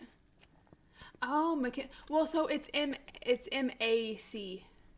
Yeah, hers is So- MAC, yeah. Irish, you say. Some, Yeah, so Cool. probably MC is Irish, but mine's MAC. Right.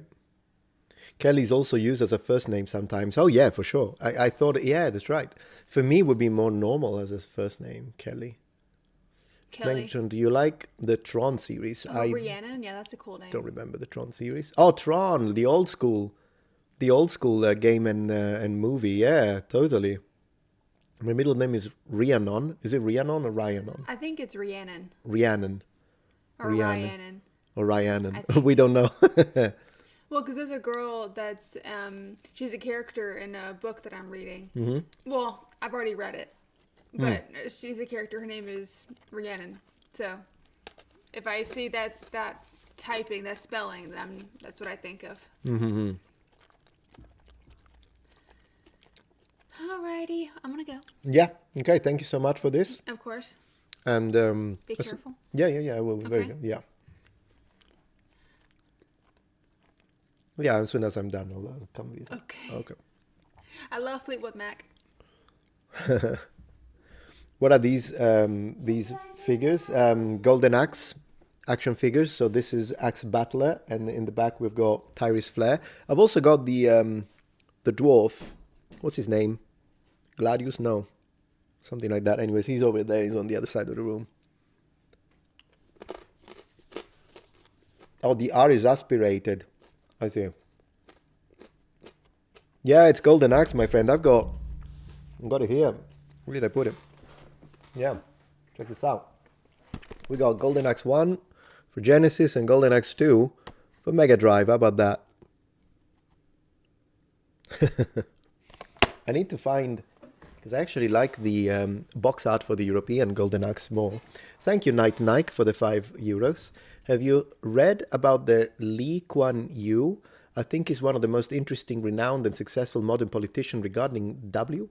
He did in Singapore, or the victory he did in Singapore. No, I don't know anything about that, to be honest. I had no idea. What I do know, and Golden Axe 3, you're right. And Golden Axe 3. I'll have to see, because luckily the Mega Drive, I'm going to have a little bit of couscous in honor of Golden Axe. How's the couscous tonight? I love couscous.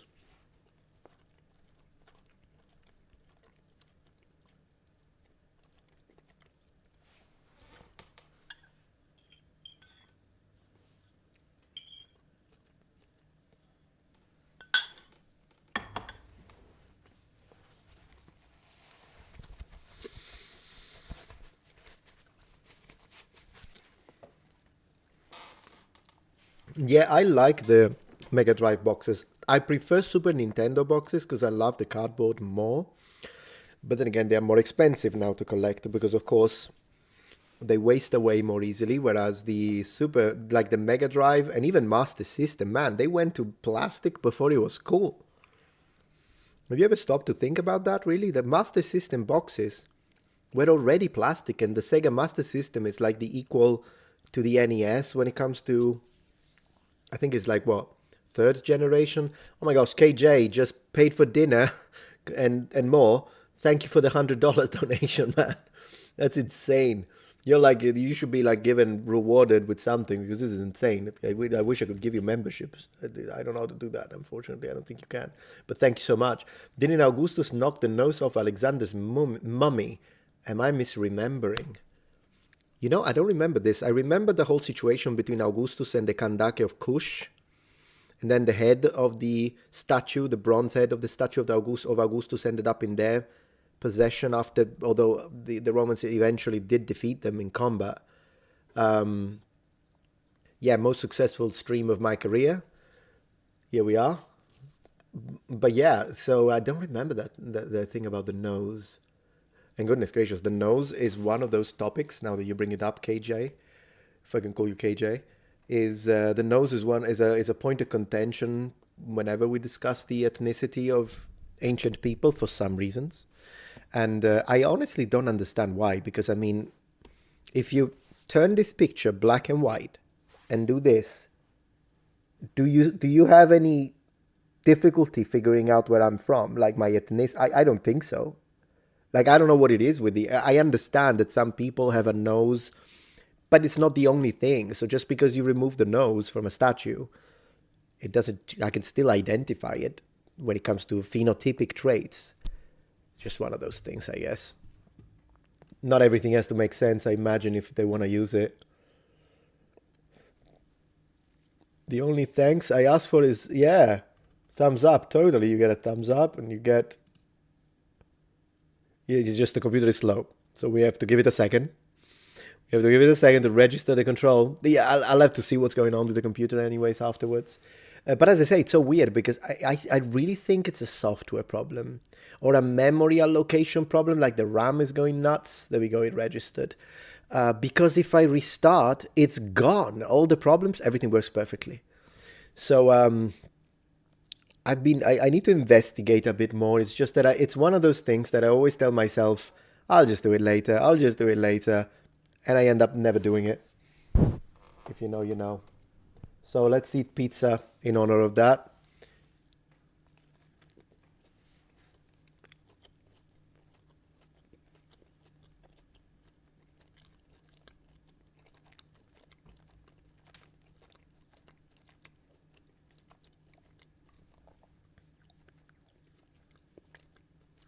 Yeah, exactly. Facial features, even without colors, tell you a lot. Yeah, I mean, put sunglasses on someone, you could still tell if someone is Asian, even if I don't see their eyes. So, like, I don't know, it's like one of those things. It's mostly in the description and discussion about statues. And it actually reminds me that situation in the movie Napoleon, where they have Napoleon shooting the cannon and then shooting the Sphinx nose off, which never happened. But I really don't know why he would choose to do that. Thank you, Norm, for the support. What did the Romans think about rainbows? You said I can choose the topic. Rainbows. Gosh, I don't really know. Romans and rainbows. I can't think of any piece of unless you mean it in the modern political sense.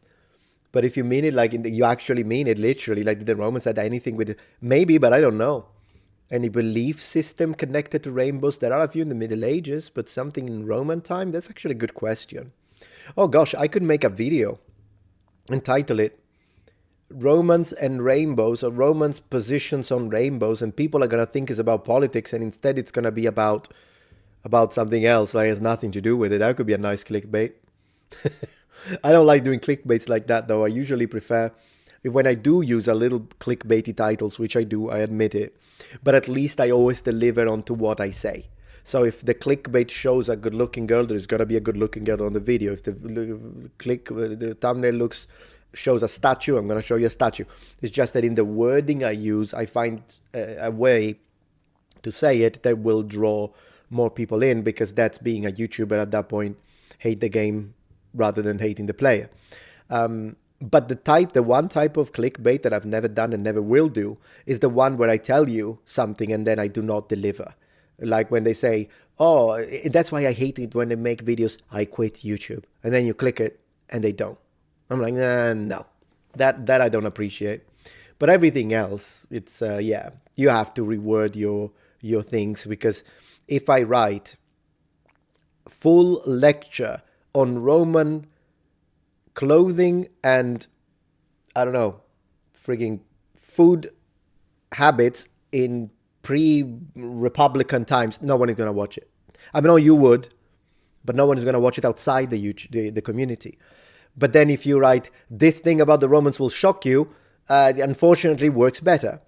And I try not to go, I really went to an extreme now, but I'm saying, like, sometimes the way you word it, same lecture, It's gonna do better. It is what it is. It is what it is. You should make a video about that. I know, Alex, I know you would like it. I mean, the core is the core. That's why you're called the core audience. There is a reason why you are the core. But yeah, do the Roman video on April 1st. Perfect, normal. That's perfect. That's actually excellent. That's excellent. It's a very good idea. Totally. Pliny speaks about rainbows. Nothing of interest, though. Well, we'll look into it. Pliny the Elder. Huh.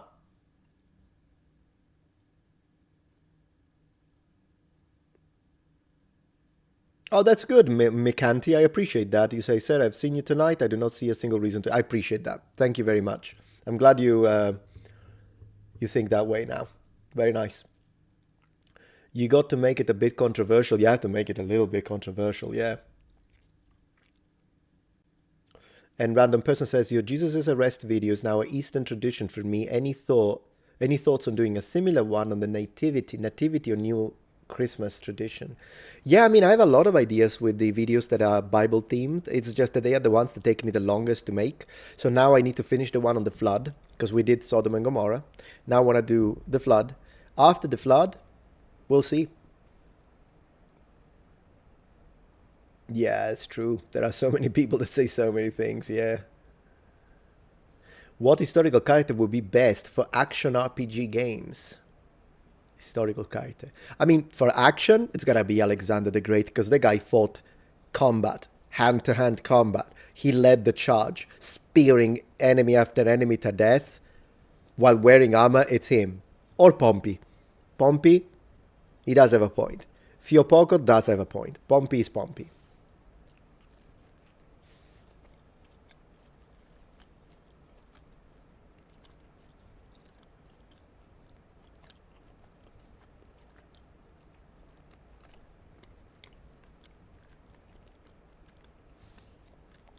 Yeah, an actual warrior king, warrior leader.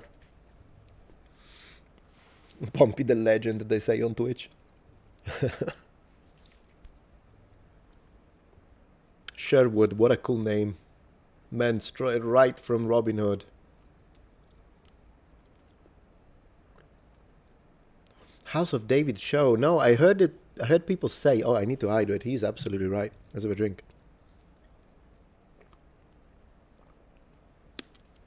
Usually I drink soda. Today I decided I'm going to drink water for this live stream. So, Pompey's great. Pompey's phenomenal. We need to raise our hands. That's what we do for Pompey. But yeah. Thank you, Ben Kenobi, for the support. I'd wear Roman toga, Weni, Weedy, Wiki in the club. Be nice to wear a Roman toga with Weni, Weedy, Wiki written on the front. No, actually on the back it's better, because as you leave, that's what you say. Should be printed on the back. Man, we should bring that kind of fashion.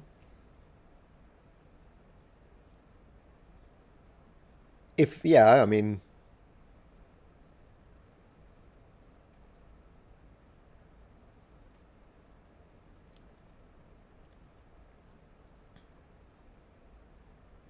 House of David, there's a whole episode about Goliath and his brothers, the Nephilim, fallen angels, etc., straight from the first Enoch. Man, that would be interesting to watch, 100%. Nephilim is always such a fascinating word, because it is a fascinating word in the Bible, probably one of the most mysterious ones. It is usually translated as giants. I'm not sure it's a great translation. Gigantes, is it in Greek? But yeah, there are ways to translate it, and it's interesting you talk about fallen angels, because yeah, I think it does have the same root in Hebrew as the verb to fall. So I think you could translate it as the fallen ones. So yeah, just to make the people of you are happy, who are like, if any of you is into ancient aliens and stuff like that, I love this. I love it. I'm not saying I believe it, but I love it. Is that Nephilim would be a plural, but singular, Nephila, is the constellation of Orion. So you could translate it as people from Orion, and there you have it. Have a good one. You do all your speculations. Feel free to double check that, but it's yeah, I love Orion. That's why it's my favorite constellation. Yeah, that's what it means in Latin. Yeah, I came, I saw, I conquered. That's veni, vidi, wiki. By the way, since we're talking about that, all vowels are long. So if you really want to say it in classical, because of course, if you read it in ecclesiastical, it's veni, vidi, vici.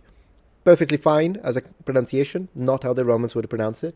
But since we do love using classical, then let's go full on and do phonemic vowel length, because in Latin there was a distinction between long vowels and short vowels. In the case of this, they're all long. So it's veni, vidi, wiki, they're all long. Yeah. What is my favorite building that Hadrian built? Man, Kelly, I've gotta have to go into the wall this is impressive. That's the one that comes to mind right now, to be honest. Obviously, it's the one that comes to mind. I'm not a huge fan of Hadrian as an emperor, though. That's a good point, Saint. I don't know. We would have to go into doctrine at that point. I just think it's interesting. It's an interesting translation thing. You should make Latin the first language of your children. I'm not sure it would be very advantageous to them, but it'd be nice though. You know, it's kind of funny because if it were entirely up to me, I think I would call my son Octavianus Augustus. I might give him the full name, Gaius Julius Caesar Octavianus Augustus.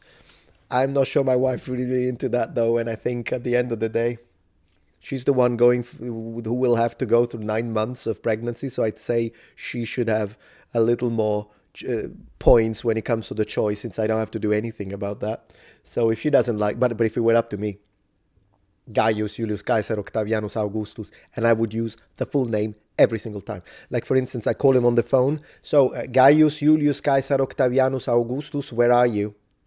Well, you know that Gaius Julius Caesar Octavianus Augustus, that we have dinner at 8. So why don't you tell your friend Gaius Julius that's what I would do. I always said his name. Oh, you should name your son Vercingetorix. Wow. There you go. In fact, I did not. Well, yeah, it's fine. You can name like a cat like that. You know, that'd be nice. If I have 2 dogs, but if I ever had a cat, maybe we could call him Gaius Julius Caesar Octavianus Augustus, Emperor of Rome and surrounding territories. Full name every time. And I would actually have people, you know, when you go to the pet place for the shots and they have to write the name of the pet, I would tell them that's the name. Gaius Julius. That's what I would tell them. Yeah. I mean, there are other names that I actually love the name Alexander, to be honest. I could I could call a son Alex. I would like that. Alexander is a nice name. SPQR, there you go. The Senate and the people of Rome. Do you know, Caesar, the phonemic vowel length for that? I'll tell you. It's senatus. So both E and A are long. Senatus. Populusque. All short. Romanus. All long.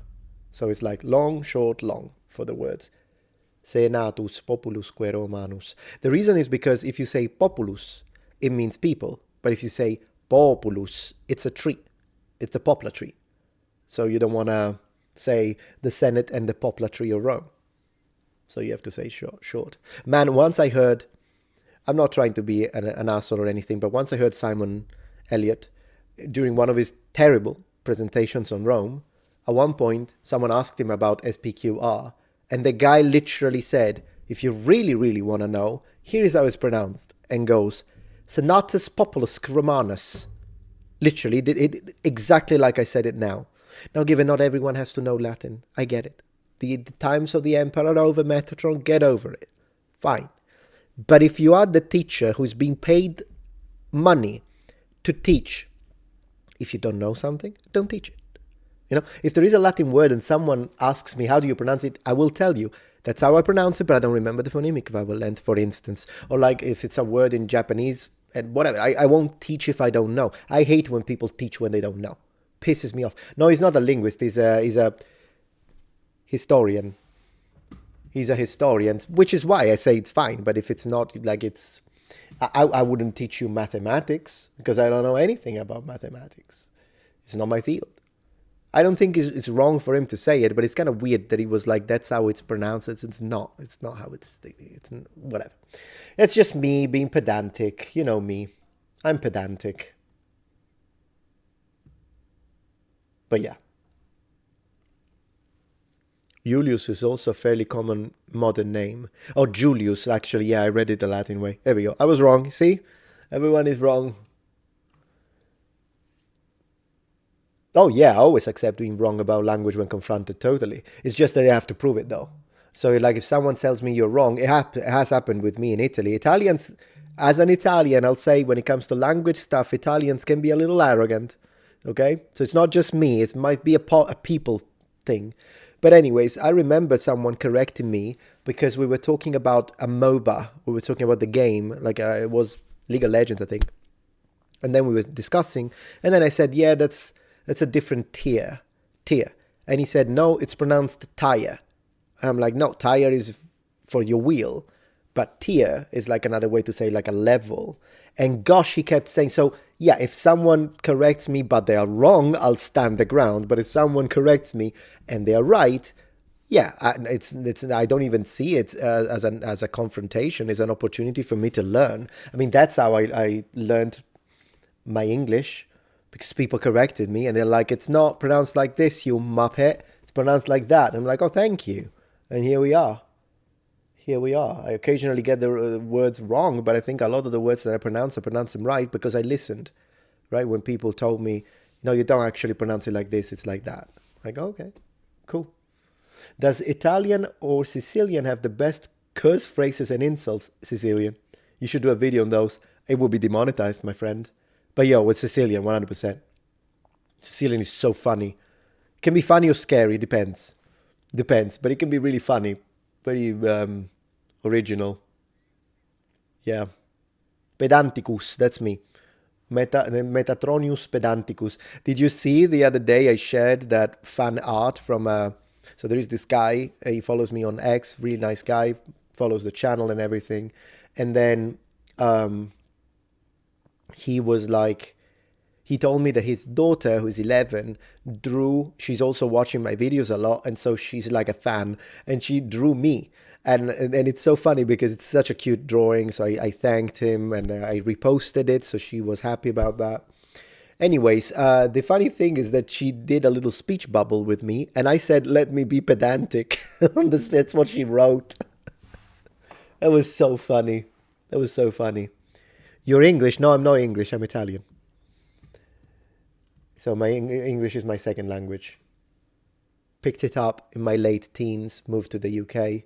Which is why, even though I'm not a native speaker, but I think you can tell that when, like in those instances when I don't have an Italian accent, which I do, but when I don't, you're like, I think this guy picked it up in England. I think you can tell that. If you have a good ear, I think you can tell it. But I'm not the same as someone who's English, because if I speak right next to an English person, you're like, yeah, that guy's English. And I'm not. But here we are. Sicilian, to be specific, yeah. Yeah. It's good stuff. Your earlier videos have many Britishisms. Yeah, I mean, I do occasionally use them still. It kind of depends. I think the reason is because my earliest videos were less scripted, whereas videos now are scripted. And so as an educator, I try to use the word that I think will convey the meaning in the easiest way for people to pick up. Whereas if I speak in an unscripted way, then yeah, I'll start saying stuff that might be like whatever, yeah.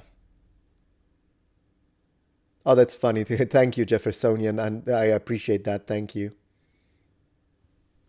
Gaius because of son of Gaia. I don't know, though, if that's where it comes from. I'm not sure about the etymology of the word. One thing I do know is that Caio with a C doesn't exist in ancient Rome. It exists in modern times. But the Romans did write it as a C, but they would still pronounce it as a G. It's just a way to do it. Thank you, KJ, for gifting 10 Metatron memberships, man. Thank you so much for the support. And So everyone who's receiving the memberships, do keep in mind Friday is members stream. So there we go. Thanks to KJ, you've got memberships now. It's very, very generous of you, man. Which nation would you consider is the modern day Roman Empire? The closest, I think, is going to be America. Because the America, I can see my wife noticed the gifts. Thank you so much. And so I'll answer that question very quickly. Because the American government is actually closer to the Roman Republic, in my opinion, because of the way it's structured. And the eagle and the military might of America is closer to how Rome was than like, for instance, modern Italy is. I mean, modern Italy is phenomenal. I love Italy. I love it. But it's very different for how on many things. Like Romans were so efficient. Modern Italians, it will take us 50 years to build a bridge of wood, and then it'll collapse. The Romans, look, there is a massive river. It's dangerous. What shall we do? I don't know. Build a bridge, and the army is going to build a bridge overnight, and then it stays there for 2,000 years. That's the Romans for you. Yeah, they have the Senate. Yeah, exactly. So that's America loves eagles too. There are a lot of parallelisms, and I say that as an Italian, so I have no reason to say it. Like I don't have, in fact. Patriotically, I shouldn't say it, but that's what I believe, so I'm going to say it anyways. By evaluating how the situation is, I think America is a lot closer to ancient Rome. Yeah. I've heard they're building a bridge to Sicily. Oh my gosh, are you trolling? Because the building a bridge to Sicily, they've been saying it since I was 3. And they still haven't done it, and I don't think they'll ever will. Every politician tells you in Italy, oh yeah, we'll build a bridge, and then they don't. Not that they need to, because it's a 45 minutes ship. Like you get on a boat, 45 minutes, and you go from southern Calabria, the toe of Italy, the boot, to Sicily. So it's, and vice versa. I love Sicilia. Me too, Benjamin. Sicily is great. Skog says, could an argument be made that Eastern Roman Empire, in its own way, was the greatest peak of Roman history due to its massive influence today? I don't know. To me, the greatest peak of Roman history is first century during the Principate. But you do have a point that they have absolutely a strong... It's just that at that point, I think it's its own entity, and it deserves its own thing, right? Rather than necessarily... Because they split, and they are different. Languages, the organization, the Basileus, instead of the Princeps and all that. Praetoria, thank you for the support. Metatron, can you be John Petrucci for Halloween, both from Sicily, and you have the same long hair? Thanks for your amazing content. Thank you so much, Praetoria. I do have a video on Praetorians, by the way, dedicated to Praetorians. Didn't get pushed by the algorithm much. Not too bad, can't complain, but it wasn't great. So you may have not seen it. If you are into Praetorians, man, I go into the details on that one. Just type Metatron Praetorians, you'll find it. Recent. And who's Petrucci? John Petrucci. For Halloween, is this some kind of serial killer? Yeah, it's one of those projects. Never start, never end. It's one of those. What can you do? Yeah, the Italian government is a little bit messy, the Italian government. And there are a lot of taxes in Italy. And I think we have the highest paid politicians in all of Europe. Yeah. Not great. That's not a great thing. Not to mention all these special things they have. It doesn't matter which political party, by the way, they're all the same when it comes to this. They get the so-called blue cars, they get the special cars, so they don't need to have their own cars. They get these cars from the government that are amazing. And then they don't pay for anything. It's like they get massive amount of money in salary. And they get like a lot of free stuff, free restaurant, free cinema, free cars, free anything. I don't get it. Like they're already getting paid so much money. Could we not also give them free stuff? Like, what's the point? Don't give free stuff to the rich. Give free stuff to the poor. And maybe if you have extra, give free stuff to middle class so that we can work a little less and spend some time playing Skyrim and Oblivion. That's what I think we should do. Not giving more free stuff to people that could easily... They even get like barber shop for free, if I remember right. It's crazy. Let's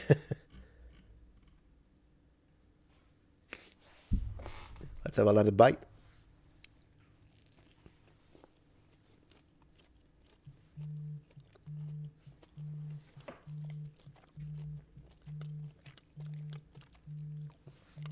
Oh, 1 second.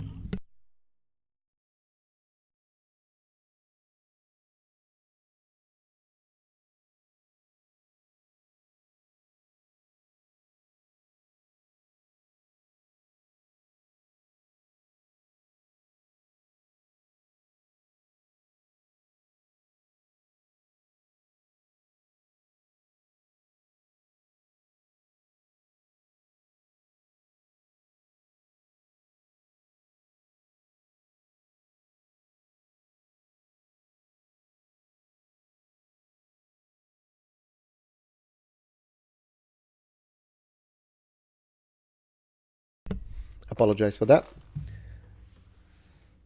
I think my wife might be going to sleep soon, but not yet. Thank you, Judah. Rome invades Han Dynasty. Han invades Rome. Who? I mean, I think the Romans got really close. Isn't there like a village in Western China where they say that they may have met the Romans?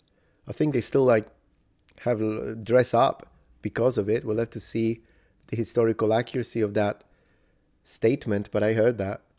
I do have, I think, a video on Rome versus Han Dynasty specifically. One of my older videos, I think. Do this on a phone call with, yeah. That's funny. Yeah, still live streaming. I'm still here, Light 7'7". Oh, it was debunked years ago. Yeah, I never looked into it again. So sorry to. That's a shame that it got debunked because I thought it was cool. Oh well, if it was debunked, it was debunked. Thank you, Skog. Have a 9-month-old that I hope will love ancient history like I do. Best kids content suggestion for developing an early love of history culture? Yes, absolutely. Video games with Romans and medieval people, that's what got me into it. I was just playing games. But then I'm like, wow, knights are so cool. Wow, the Romans are so great. Wow, the samurai are so fantastic. And that's what got me into it. So I would tell you board games, video games. I don't know what's gonna be in the future. But I would say is his gaming, his stuff that he does with his dad and his friends, and you could play, and he enjoys it. If you bring him up with that, he'll love it. Age of Empires 2 is a great idea, Semina. Yeah, I played that one a lot back in the day. My gosh. I was so excited when they introduced the Sicilians because they speak Sicilian. I was so amazed. They actually speak Sicilian. They did it right. It's modern Sicilian though. So it's like, yeah. I mean, good luck recreating freaking medieval Sicilian, so it's fine, but it's great. It is great.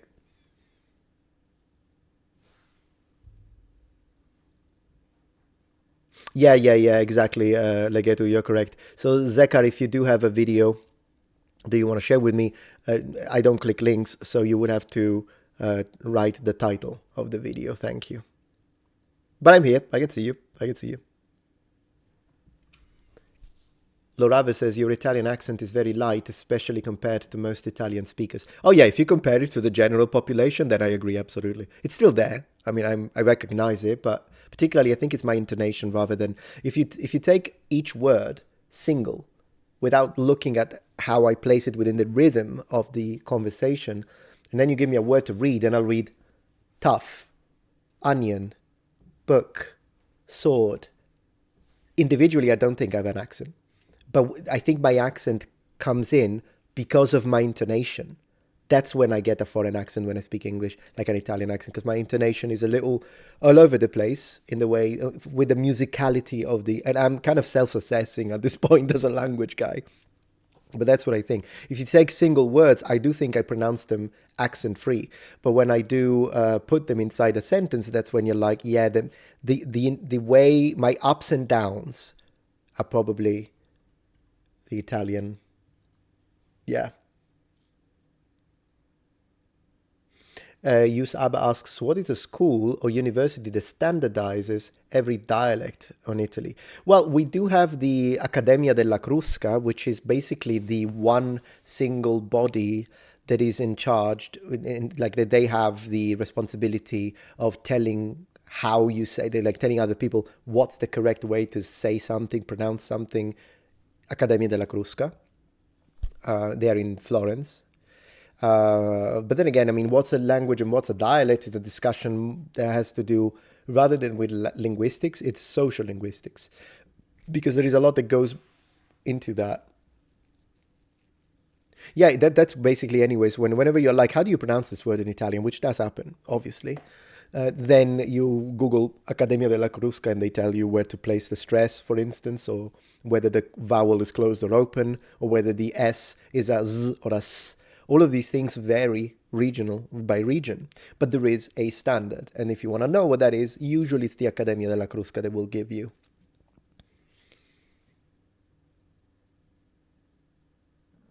Would you react to Joy Toys Strife Gladiators? They made historical toy figures really cool. Oh, that's really cool. I didn't know that. I'm into toys.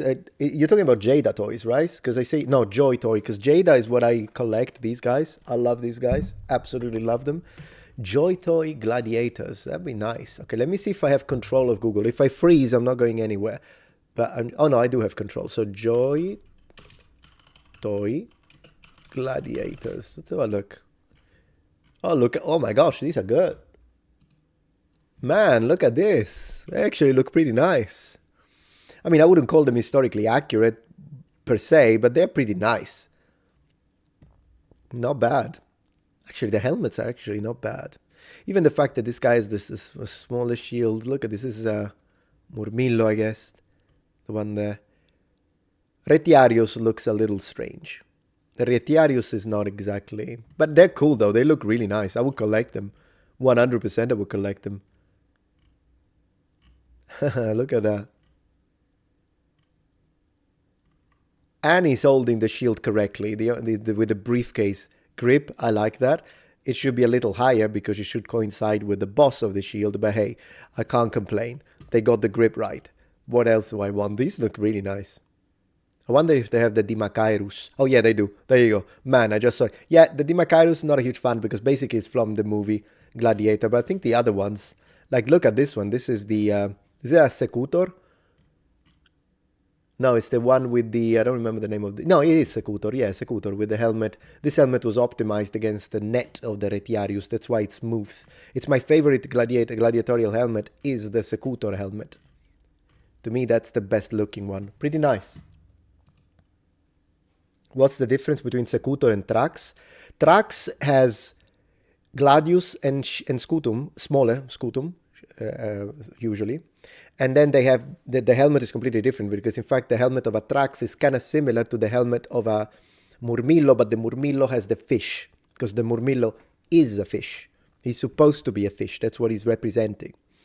And that's why they would put him against the Retiarius, who is a fisherman. One of the reasons. Then there is the mythological reason, but I am making a video about it, so maybe that one I'll leave it for that. But anyways, so yeah, the Trax is not as heavy as a Murmillo, for instance.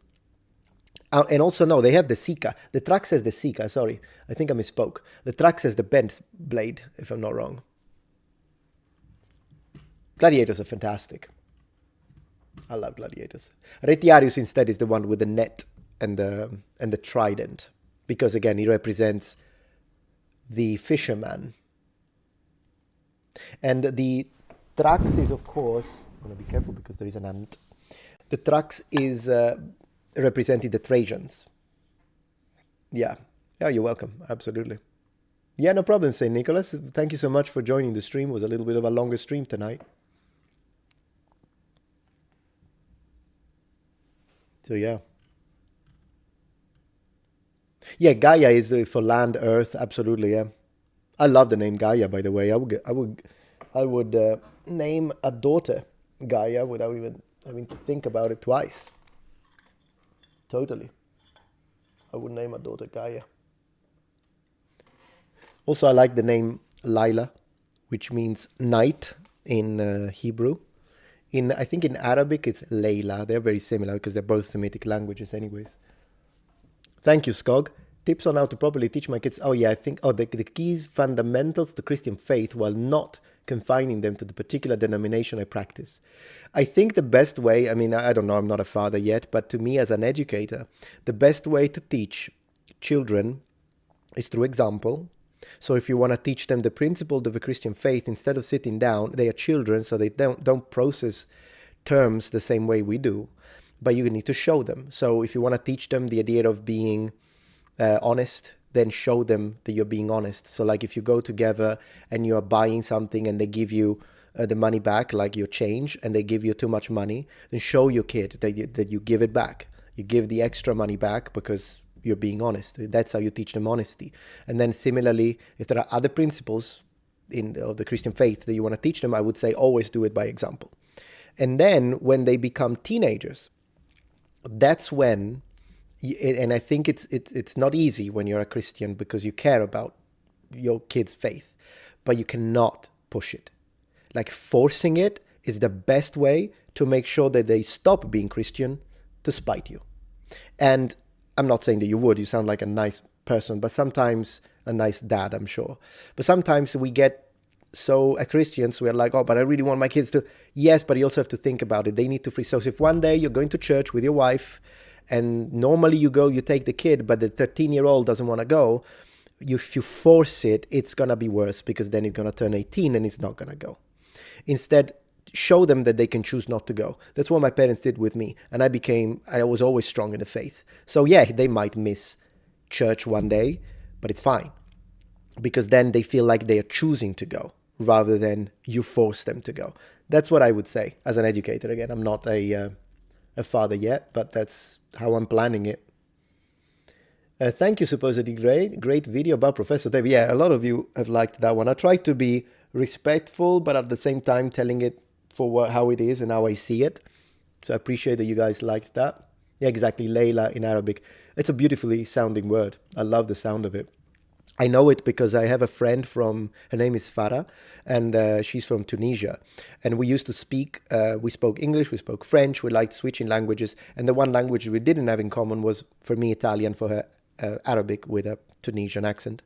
But then she told me about that word, and I thought, oh, that's a beautiful, because you have a song about it, like Layla, Layla. I think I heard a song that I thought was, anyways, beautiful word in Arabic, and also beautiful word in Hebrew when it's Layla with a A. I think they both sound very nice.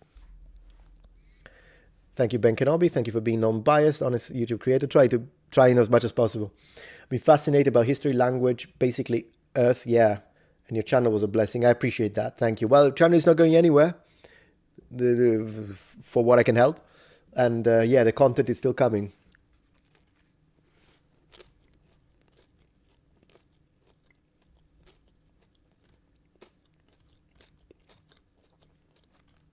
And thank you for the donation, supposedly, Greg, for gifting the Metatron memberships. Really appreciate.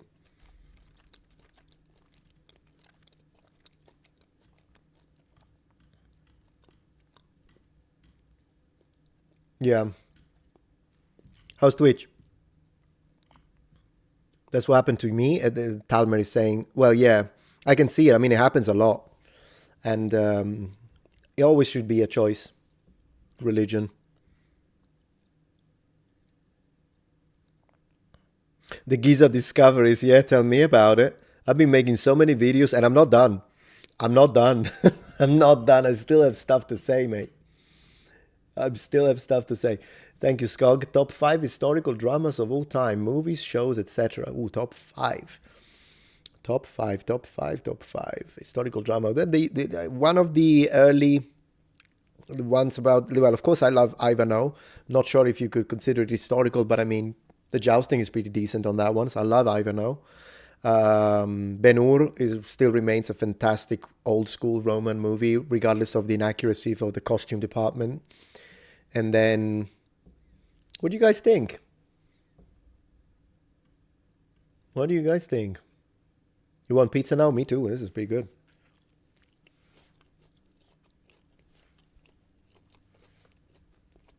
It's a common improv phrase in Egyptian music.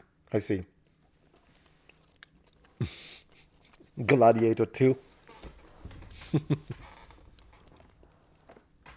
Yeah, no. No Gladiator 2. No Gladiator 2.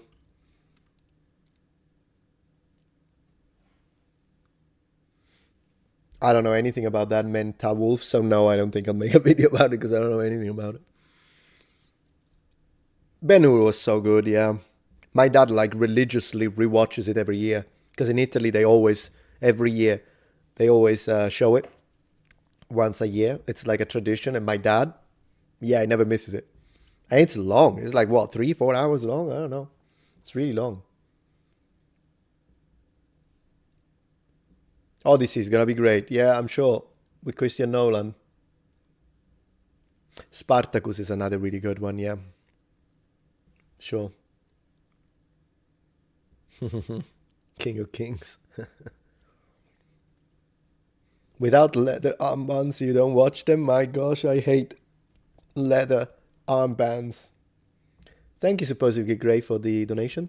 Sorry I can't support the stream. Membership to you and to Shad as well. No, thank you so much. Don't worry about it. Lately too many stuff to handle IRL, but hopefully in a few months it will be better. Love to you and all the noble ones. Thank you so much, Supposedly Great. You're the man. It's good to see you, by the way. Hope to see you again, because now I'm streaming 5 p.m. every day, Monday to Friday. So yeah. Conan is a great movie. I know it's not historical, but I love Conan. The old school Conan with Schwarzenegger, Arnold.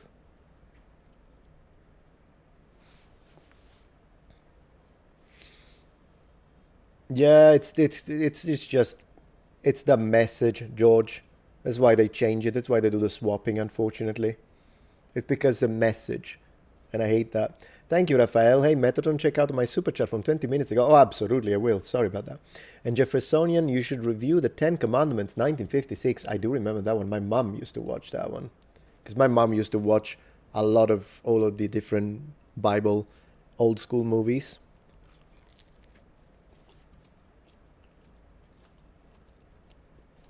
I'm looking for it.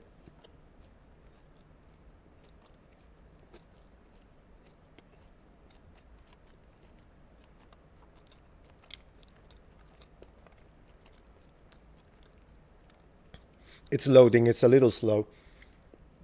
Why were the Middle Ages not as elegant as Rome? Well, the Middle Ages can be really, really elegant.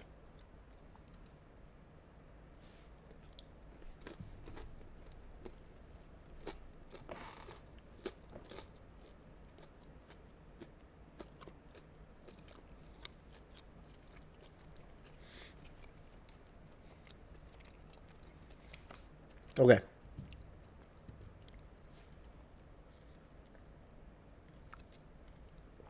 We're basically having like a pizza night.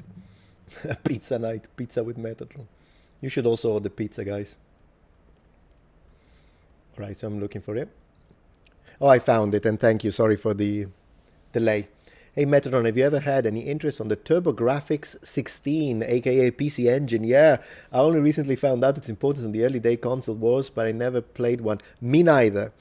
And I heard both the 8-bit guy talk about it, I think. I don't know if Modern Vintage Gamer ever talked about it, but I think the 8-bit guy did. And then I heard the Angry Video Game Nerd make videos about it. I heard of it, but I never had one. TurboGrafx 16, that's insane. I love old school computers though, and early consoles. I have a 1981 IBM computer right next to me, and I love turning it on at night. It still plays because it has a green phosphorus monitor, monochrome, and so it's still with BASIC. It works. And I love playing with it a little bit, writing stuff. It's good fun. I love old school computers. Pizza Night. That is a good title. It is. Although if you eat too many pizzas, you turn into circumference. How about that one? Jason and the Argonauts. Yeah, I heard about that. Is it a game? Oregon Trail on that old computer. These are the old games. Amadeus Pineapple. Yeah, you guys. IBM computers, tell me about it. Yeah, I love it. I have a 5150 with a 5151 monitor, to be precise. And then right next to it, because I got it, you don't see it normally. So you see the background. The background is where I get like my lights. The helmets are on the side where the window is. But the room continues this way. And right next to me, so I have the IBM computer. Next to it, I have an Amiga 500 with all the floppy disks, still working. Next to it, I have the Amiga 500 is from 1987. Then next to the IBM computer, I have a terminal. I'm talking a library terminal with amber monitor, still from the 80s. Next to it, I have a Commodore 64, 1982, still working. Next to it, I have a CRT TV and all the consoles like the SNES, NES, Sega Genesis, Saturn, Dreamcast, got it all right there because I keep stuff. I'm one of those people that is a bit of a hoarder, but I keep things in good conditions. So that's one thing that I enjoy. So sometimes when I enter my office, this space, it's my man cave, to be honest. I love sometimes just to turn everything on. So I turn every computer on, all the monitors, all the CRT, all the stuff, and it's nice. And then I turn it off because it's a lot of electricity, I guess. But I love doing that sometimes. Yeah, I have a terminal. It's right there. It's a computer terminal, basically a bit like Fallout, if you will. So yeah, am I a fan of buffalo mozzarella? I love buffalo mozzarella from Naples. In fact, from Caserta, even better. I love amber monitors, yeah. It's called P3. Phosphorus 1, P1 is green. P3 is the orange one. I'm into that stuff too. Like I know that on this channel, usually I just do history and civilization. I love computer tech, like retro, vintage in fact, because retro, it's more of a vintage. That's why I made my third channel, Metatron's Academy, where I show this stuff. Sorry, Metatron's Protectorate. Metatron's Academy is my second channel, the one about games, languages. I think I'm getting a little, starting to lose my words. Apologize for that. Speaking of pizza, is the famous Margherita pizza actually Italian? Yeah. Or is it a foreign creation like spaghetti bolognese? But spaghetti bolognese, yeah. No, the Margherita is Italian, 100%. And then, of course, what you mean is that we don't really eat spaghetti. Well, Italians do, by the way, eat spaghetti with bolognese. It's just that people in Bologna, who are the ones who created the sauce, don't. Then I think it's tagliatelle. But you do have Italians that just get a canned ragu, put it on spaghetti and eat it. Absolutely. My father being one of those. And I myself do it sometimes. But yeah, the traditional one. So it's still something that happens in Italy, regardless. Although it's not the traditional way to eat it. I think it's with tagliatelle, if I'm not wrong. And when it comes to Margherita, no, Margherita is what it is. That's the pizza. Yeah, circumference. Yeah, I know. Circumference. Are you guys looking forward to Doom: The Dark Ages? You can't find tagliatelle? Try to. Where do you? Well, if you feel like you can share it, Simina, where do you live? Because I wonder why you can. Because here we do find tagliatelle in the States, for instance.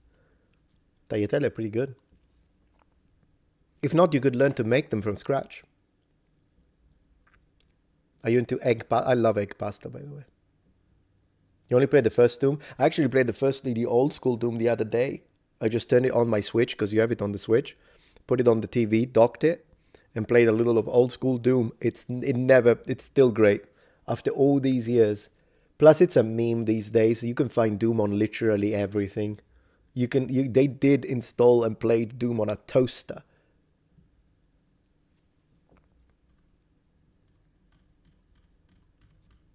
So yeah, that's cool. I love the old school IBM Microsoft Adventure games. The ones where you type what you do. I always find that fun. Cartoon, but Prince of Egypt deserves a shout. Hey, Prince of Egypt. Is it a cartoon? Cool. Well, then there we go. Sorry, it took me a little bit to read the super chat, but I appreciate. Or Doom in Minecraft. Oh, yeah. They did that. I know they did. I didn't see it, but I believe you right off the bat. Because you can play Doom on everything. Everything. My thoughts on cheese. I love cheesecakes. Man, I fell in love with cheesecakes. We don't really have them that much in Italy. You can find it, but you have to look for it specifically. It's not part of our usual desserts. But when I moved to England as a teenager, in my late teens, I fell in love with cheesecakes. Love it. And then here in America as well, they're great. I love cheesecakes. We sometimes go to the Cheesecake Factory to get a slice of cheesecake, although those are massive because, of course, America. So it has to be this. It has to be a brick. but it's good. It is good. So what I do, usually I eat half of it and the rest I take home and then I eat it the day after. You always have to eat. I always eat everything in half in the US, and that's how I'm not gaining weight. Whatever Americans eat, half of that. And that's me. Even the cans, like if I drink like a can of what is it called, Mountain Dew, I'll drink half of it, put it in the fridge, and drink the tomorrow. Yeah. A friend of yours worked on Prince of Egypt. That's really cool. Zork is the same typing adventure. Love it. Never played it though. Oh yeah, old school LucasArts games like Monkey Island is Lucas game. Am I right? No, I don't know about Prince of Egypt. No, the most accurate movie about Moses. Oh, then I probably do, but I must have watched it in Italian. If it's old, is it old? I don't know if it's old. But if not, I'll check it out.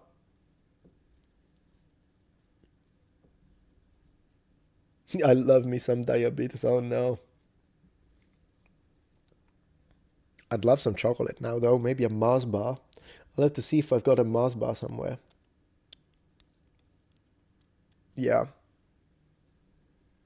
Yeah, me too. The 90s for me, best decade ever. Unbeatable. When it comes to the 80s, I was very young, so I only remember a little bit as a child. But what I do remember is the 90s. That's what I really lived. And I loved the 90s, particularly like 1995 is probably where I have the best memories. 1990, 95, 96, yeah. Metatron 1997, there you go. So yeah, 90s for sure. Mid 90s to late 90s.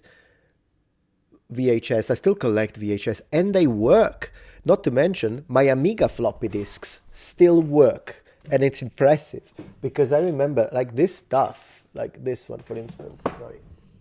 I got a floppy disk here for Amiga. They still work. And this stuff is from, it's 45 years old. 45 years old and it works. And the VHS, I've got some Ninja Turtles on VHS. Maybe I have some Saint Seiya on the Knights of the Zodiac. I might have that on VHS too, and they still work. How do they still work? Man, old school stuff, call me a conspiracy theorist all you want, but old school stuff was built to last. Modern stuff is built to break, so you keep, and to be replaced every year. So you keep buying new stuff like you need it. You don't need it. Like your TV is perfect. Why do you need a new TV? And we keep buying TVs. These freaking phones, no, change it every year, and then you give it back, and then $50 a month forever, and then you keep like it's what old school stuff was built to last. Now it's like I understand that modern tech is more complex, so there is a high when something is more complicated, there is a higher chance of things breaking. But I just cannot shake from my head the fact that maybe it's also done on purpose up to a certain point that things break. How many headphones have I broken? Headphones from the 80s, they still work. Again, maybe I'm looking too deeply into it. But man, Commodore 64, 1982, I push it, turns on, works, basic, put the game, reads it, no problem. As you can see today, I'm having a lot of problems with my relatively expensive, and actually quite expensive computer. Yeah. Thank you, Adam, for the support. A cannoli is an Italian or Italian-American dessert. They are a Sicilian dessert, specifically. Mike's pastry in Boston was the best I've ever had. Oh, that's nice. I miss living there. Yeah, no, it's a Sicilian dessert. Cannoli is a Sicilian thing. So we are very proud of them. Cannoli are great. Yeah, some stuff were better built. I agree. That's what I think. Yeah. I'm looking too deep. You're right. CIA is going to be on to me. True. But anyways, guys, I think I'm going to go say goodnight to my wife before she actually falls asleep. But I had a great time. It was a fantastic stream with you. I do believe that most likely I'll be live again tomorrow. But yeah, thank you so much for everyone who joined the stream and memberships. Thank you so much. Once again, thank you to everyone who has supported the stream with super chats and donations. Once again, super thank you to KJ. It was great having you here today, man. Lots of donations. It was phenomenal.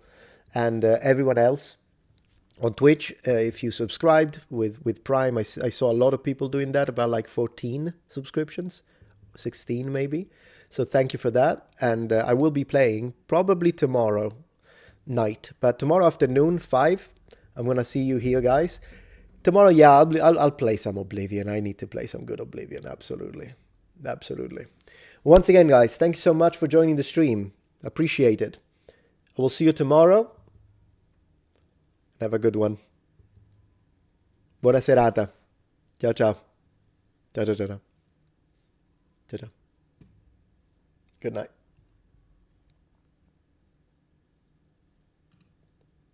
I stopped the stream on Twitch.